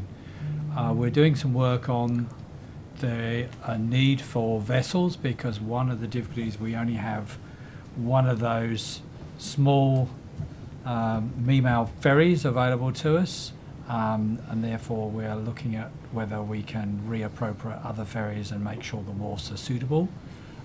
That work is ongoing, and we're working with government on that proposal. So you just mentioned the possibility of an additional ferry for the service. Or reutilising the current fleet as we remove vessels which are life expired and bringing new vessels. We're examining whether there could be an alternative of using in the inner harbour services, for example, some of the river cat or the first fleet operation, which are relatively small vessels. It is quite a logistical challenge, but we have been working with government and also with our specialists and understanding what those options can be, and that is being discussed and shared with government now. Okay, so that's good to know. Discussed and shared with government. Is there any? Have you been asked to provide time frames, or is it kind of early days in terms of the options at this point? It is, as was mentioned earlier, there are significant demands for the F3 service as we are seeing growth of the ferry utilisation continue. It's not only Metro which sees a rapid growth of utilisation. So we just want to make sure we only have 40 vessels available at the moment. More are coming on board. We will be giving the government a view of what those timescales are in due course, but it is too early for me to give you those in detail. Okay. I'd be speculating. Okay, thank you. With the opening of the Metro, as well as, of course, the planning for the Western Sydney Airport Metro and the Western Sydney Airport being 24 hours, is there consideration to what a 24-hour transport system would look like, particularly, I suppose, with the metros, but recognising that the metro has to connect with other modes of transport to really have a 24-hour transport system in place? Has there been any work undertaken now with the new metro about extending that to 24 hours to begin with? Yeah, I might take this first, and okay. it relates to Ms Mayor's work as well. As Yeah. we look at integrated transport planning across the city, we do have the ability to look at metro frequency. However, certainly the advice at this early stage is that the patronage in the nights is still on a very manageable basis around current service levels, but we're only 3 weeks in, and we would have a look at that in regards to both the existing services and future services like Western Sydney Airport with their operating model, and which services would in fact be coming in during the night if they were passenger related. Peter? Yes, I would add, Chair, that we have certainly tested with the Metro the ability to run a 24-hour service for special events. So certainly New Year's Eve, Mardi Gras and the like, it can run throughout the night. As it's currently set up, the maintenance is done at night, and there's a trade-off if you extended more of the maintenance. If you extended the operating hours on, say, weekends, further into the evenings, into the early mornings, there's then less time to do the maintenance, which may mean you have to run less services at another time. But it is something that certainly we're looking at, and certainly, as the Secretary says, with the future metros. I mean, it would make sense, wouldn't it? You mentioned Mardi Gras. It would make sense to, if we're going to trial a 24-hour public transport system in Sydney, it would make sense to trial that over the Mardi Gras weekend. Oh, certainly we've, and that was one of the tests that was done prior to opening, actually running it all night to be able to do that. And certainly New Year's Eve is the other one that obviously makes sense. And I think there's other special events where you would look at that. So it's certainly an option, but the way the contract has been set up to date, it's not something that is prescribed for on a every weekend basis, but certainly it's something that can be looked at as we go forward. It's that trade-off of when they do the maintenance versus keeping the performance level very high, but certainly for special event mode it can do. And of course, other international global cities manage to maintain their fleet while also having a 24-hour public transport service, though. Oh, look, absolutely, and I think it's something that can be looked at. It's just the reality is that the contract that has been put in place does not prescribe for that at this stage. That's not to say that that couldn't be looked at, but certainly at the moment it does allow for special events. So the contract, you said, does not allow or provide for 24-hour public... Not on a regular basis, because that's the maintenance window that's been provided. So if you're not doing maintenance then, you have to do the maintenance at another point, so you'd have to look at a rebalancing. So what would... Sorry, just to be a bit clearer on that, what would need to change with the contract to get to a 24-hour public transport system, and is it just maintenance? Well, it's work on the system. There's obviously the staffing, the utilisation of the assets, but there's a lot of work that happens in the middle of the night when the trains aren't running. That is what allows the trains to then continue to run at the high performance level they run. And so that's what would have to be looked at for future metros, is what other options would need to be considered in that balancing. It's not to say it can't be done, and you are right. There are cities around the world where it is done at certain points of the week or for certain events. My point about the contract is that's not the way the contract has been set up, but it's not to say that future metros couldn't look at that as part of the suite of options as to what's purchased. So other cities managed to do it, managed to maintain the fleet. So if clearly with 24-hour transport services. So the issue, just to be clear, is a contract issue? I think, to be fair, it's probably more than a contract issue. It's a trade-off issue around cost and patronage, as well as being a contract issue. And my comment is not that it can't be done, it's just that's not the way it was set up. It's also difficult to work out, isn't it, that what the demand is when we've never tested that demand. And people who are living, for example, come to Sydney on a Friday night from Wollongong, for example, and we're talking beyond the metro now, obviously, it really stops people travelling into the city for a night out because of that transport situation. And certainly for the first, I think it's the first 4 weeks of operation of the metro, it's not running its full operating hours into the early evening. At the moment, it is still closing early while some of those additional works are being done behind the scenes. That will change over the next couple of weeks, and it will then run a lot later, particularly sort of Thursday, then Friday, then Saturday nights.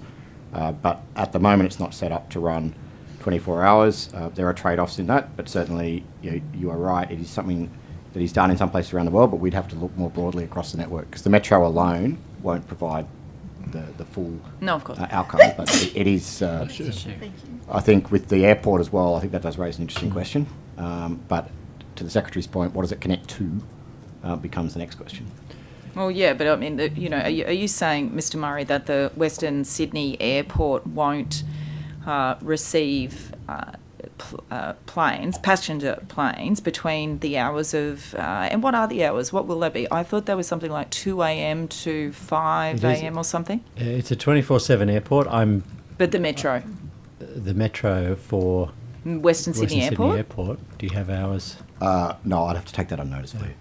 That's in the contract that's being purchased for that, so I can give you that answer. And so therefore, is it also in the contract or also being arranged that planes coming into Western Sydney Airport aren't passenger planes in the early hours of the morning when the metro isn't open, or do they expect to disembark and we don't yet have there's no transport from...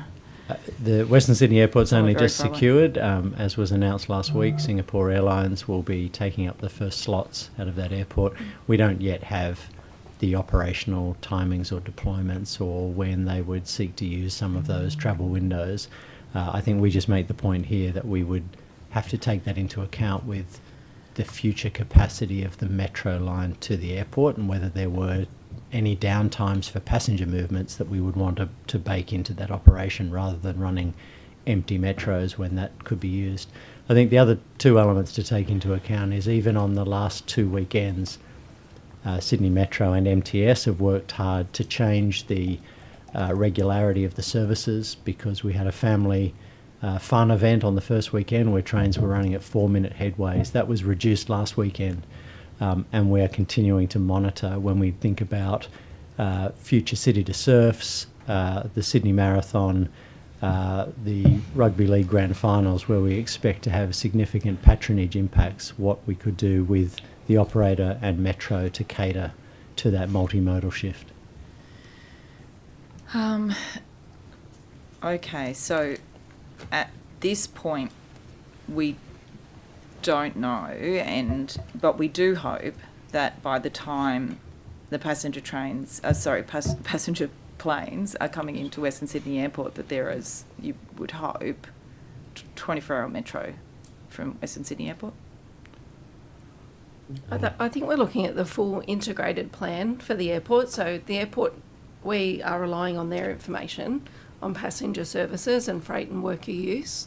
The bus services that we'll have set up initially we'll have 5 a.m. till 10 p.m. services running. As we get more information and we understand the demand from the airport, then we will look at adjusting the services in the future. So, it's a welcome to Sydney. You arrive at 3 a.m. You're out, however far out from the CBD, and there's no transport to get to your hotel and there's other options, in the city. Right? There's on-demand buses, there's shuttles, there's different connections we can look at, but we will have the services in place for first day of operations. Okay. Yep.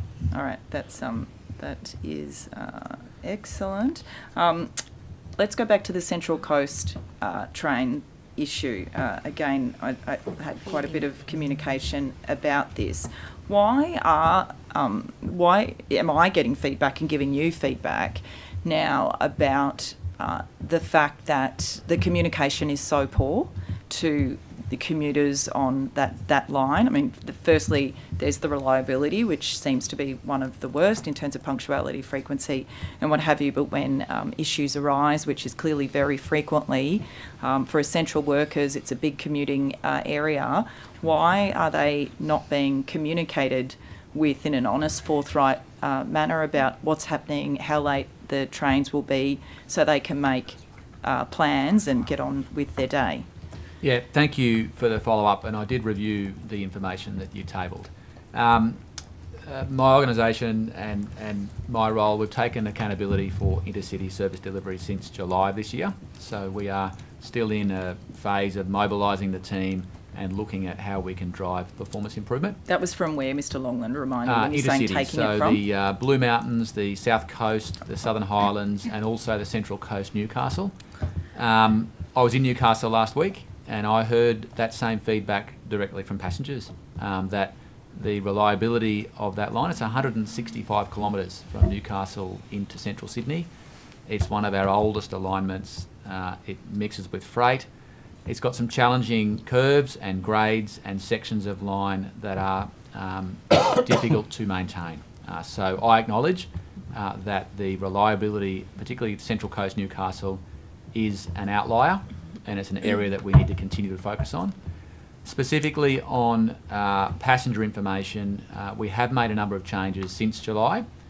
We have implemented updates to passenger apps to include intercity services. So when there is an incident that occurs, whether it's a broken down freight train or a level crossing or an incident that causes a delay, passengers will be able to access that information through their own apps, and we'll make that information available. Can I urge you with that possibly to look at what the information is that's being provided? So you mentioned an app. Another form of communication, of course, is, for example, Twitter, which I will still call Twitter.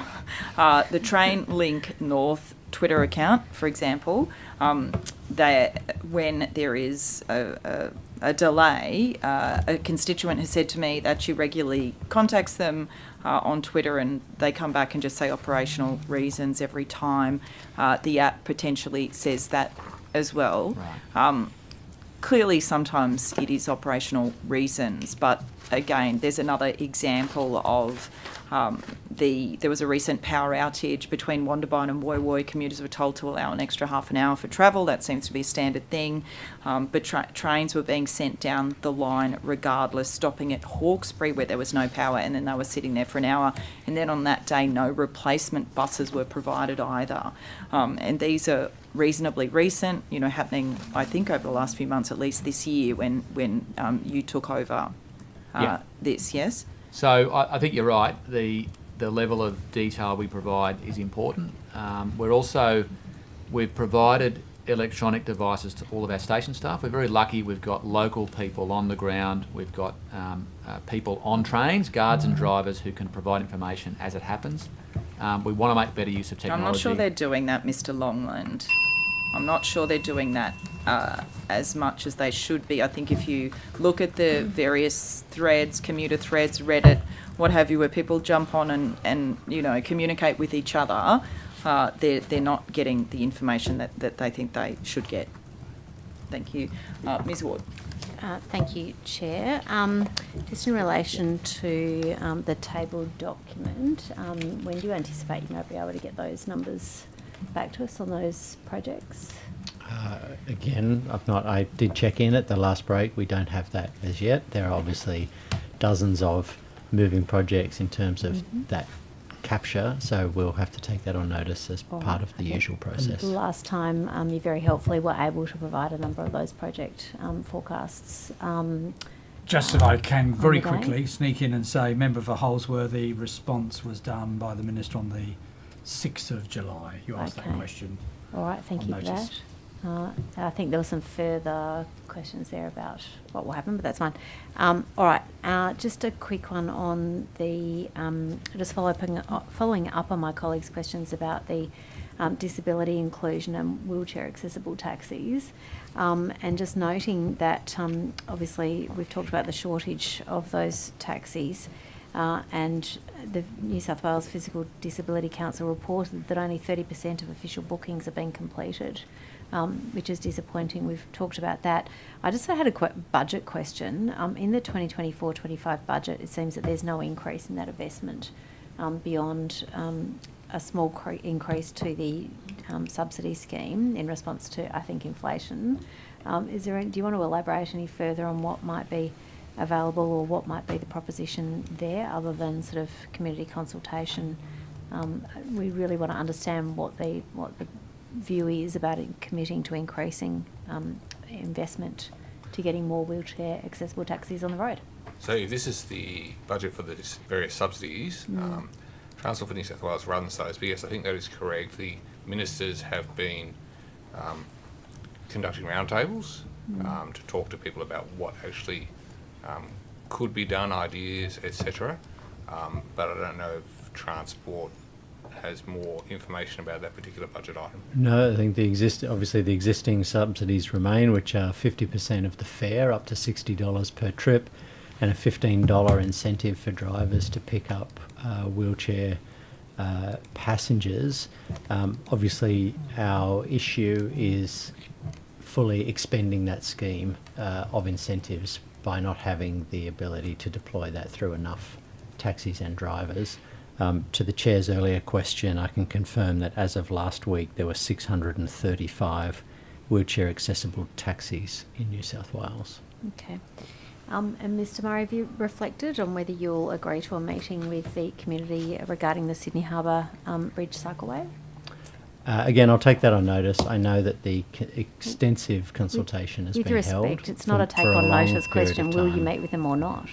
There has been an extensive period of consultation. I am in correspondence with not just that group, but a number, and I'll consider that as we look to the next stage of the project. I'll take that as a no. Thank you. Mr. Regan, I want to come back to something that you said at the... Well, you don't. No, I I'm should good. have checked. At the last budget estimates about the one of the recommendations that came out of the Sydney Metro review, which was around the active transport, kind of surface transport connections, and that specifically referenced, I think, the Parramatta Road revitalisation strategy. But the review suggested that Sydney Metro work with Transport for New South Wales, and you said would look at enhancing in the future the surface transport connections, active transport, bus transport, to maximise the benefit to customers of being able to get to the Metro, and interchange that work is ongoing with Transport for New South Wales. So is there an update for that in terms of Sydney Metro West and Sydenham to Bankstown, in terms of making sure that there is that connectivity with active transport users particularly? Yes, absolutely. So and I might start, if you don't mind, with the city section. A number of the stations also have dedicated bike parking at the new stations that have been opened as well, which people can access on a secure basis through their Opal cards, and that's part of the product on the new city section. For the Southwest Metro, as part of the works to be done alongside the conversion of the railway, there are considerable works being done around active and shared transport paths along the corridor, and some of that work has been prioritised to be available during the conversion period. And we're working very closely with the transport team around delivering along that corridor to enhance that opportunity for people to access the stations with active transport. Metro West, it is a key part of the discussions I mentioned, and you asked the question before about the stations. When we look at the stations, there's of course the broader precinct around the station, and how do you get to the station, and what facilities are there at the station. So that is part of the considerations around how the stations are set up and how they're connected to the precincts and the communities.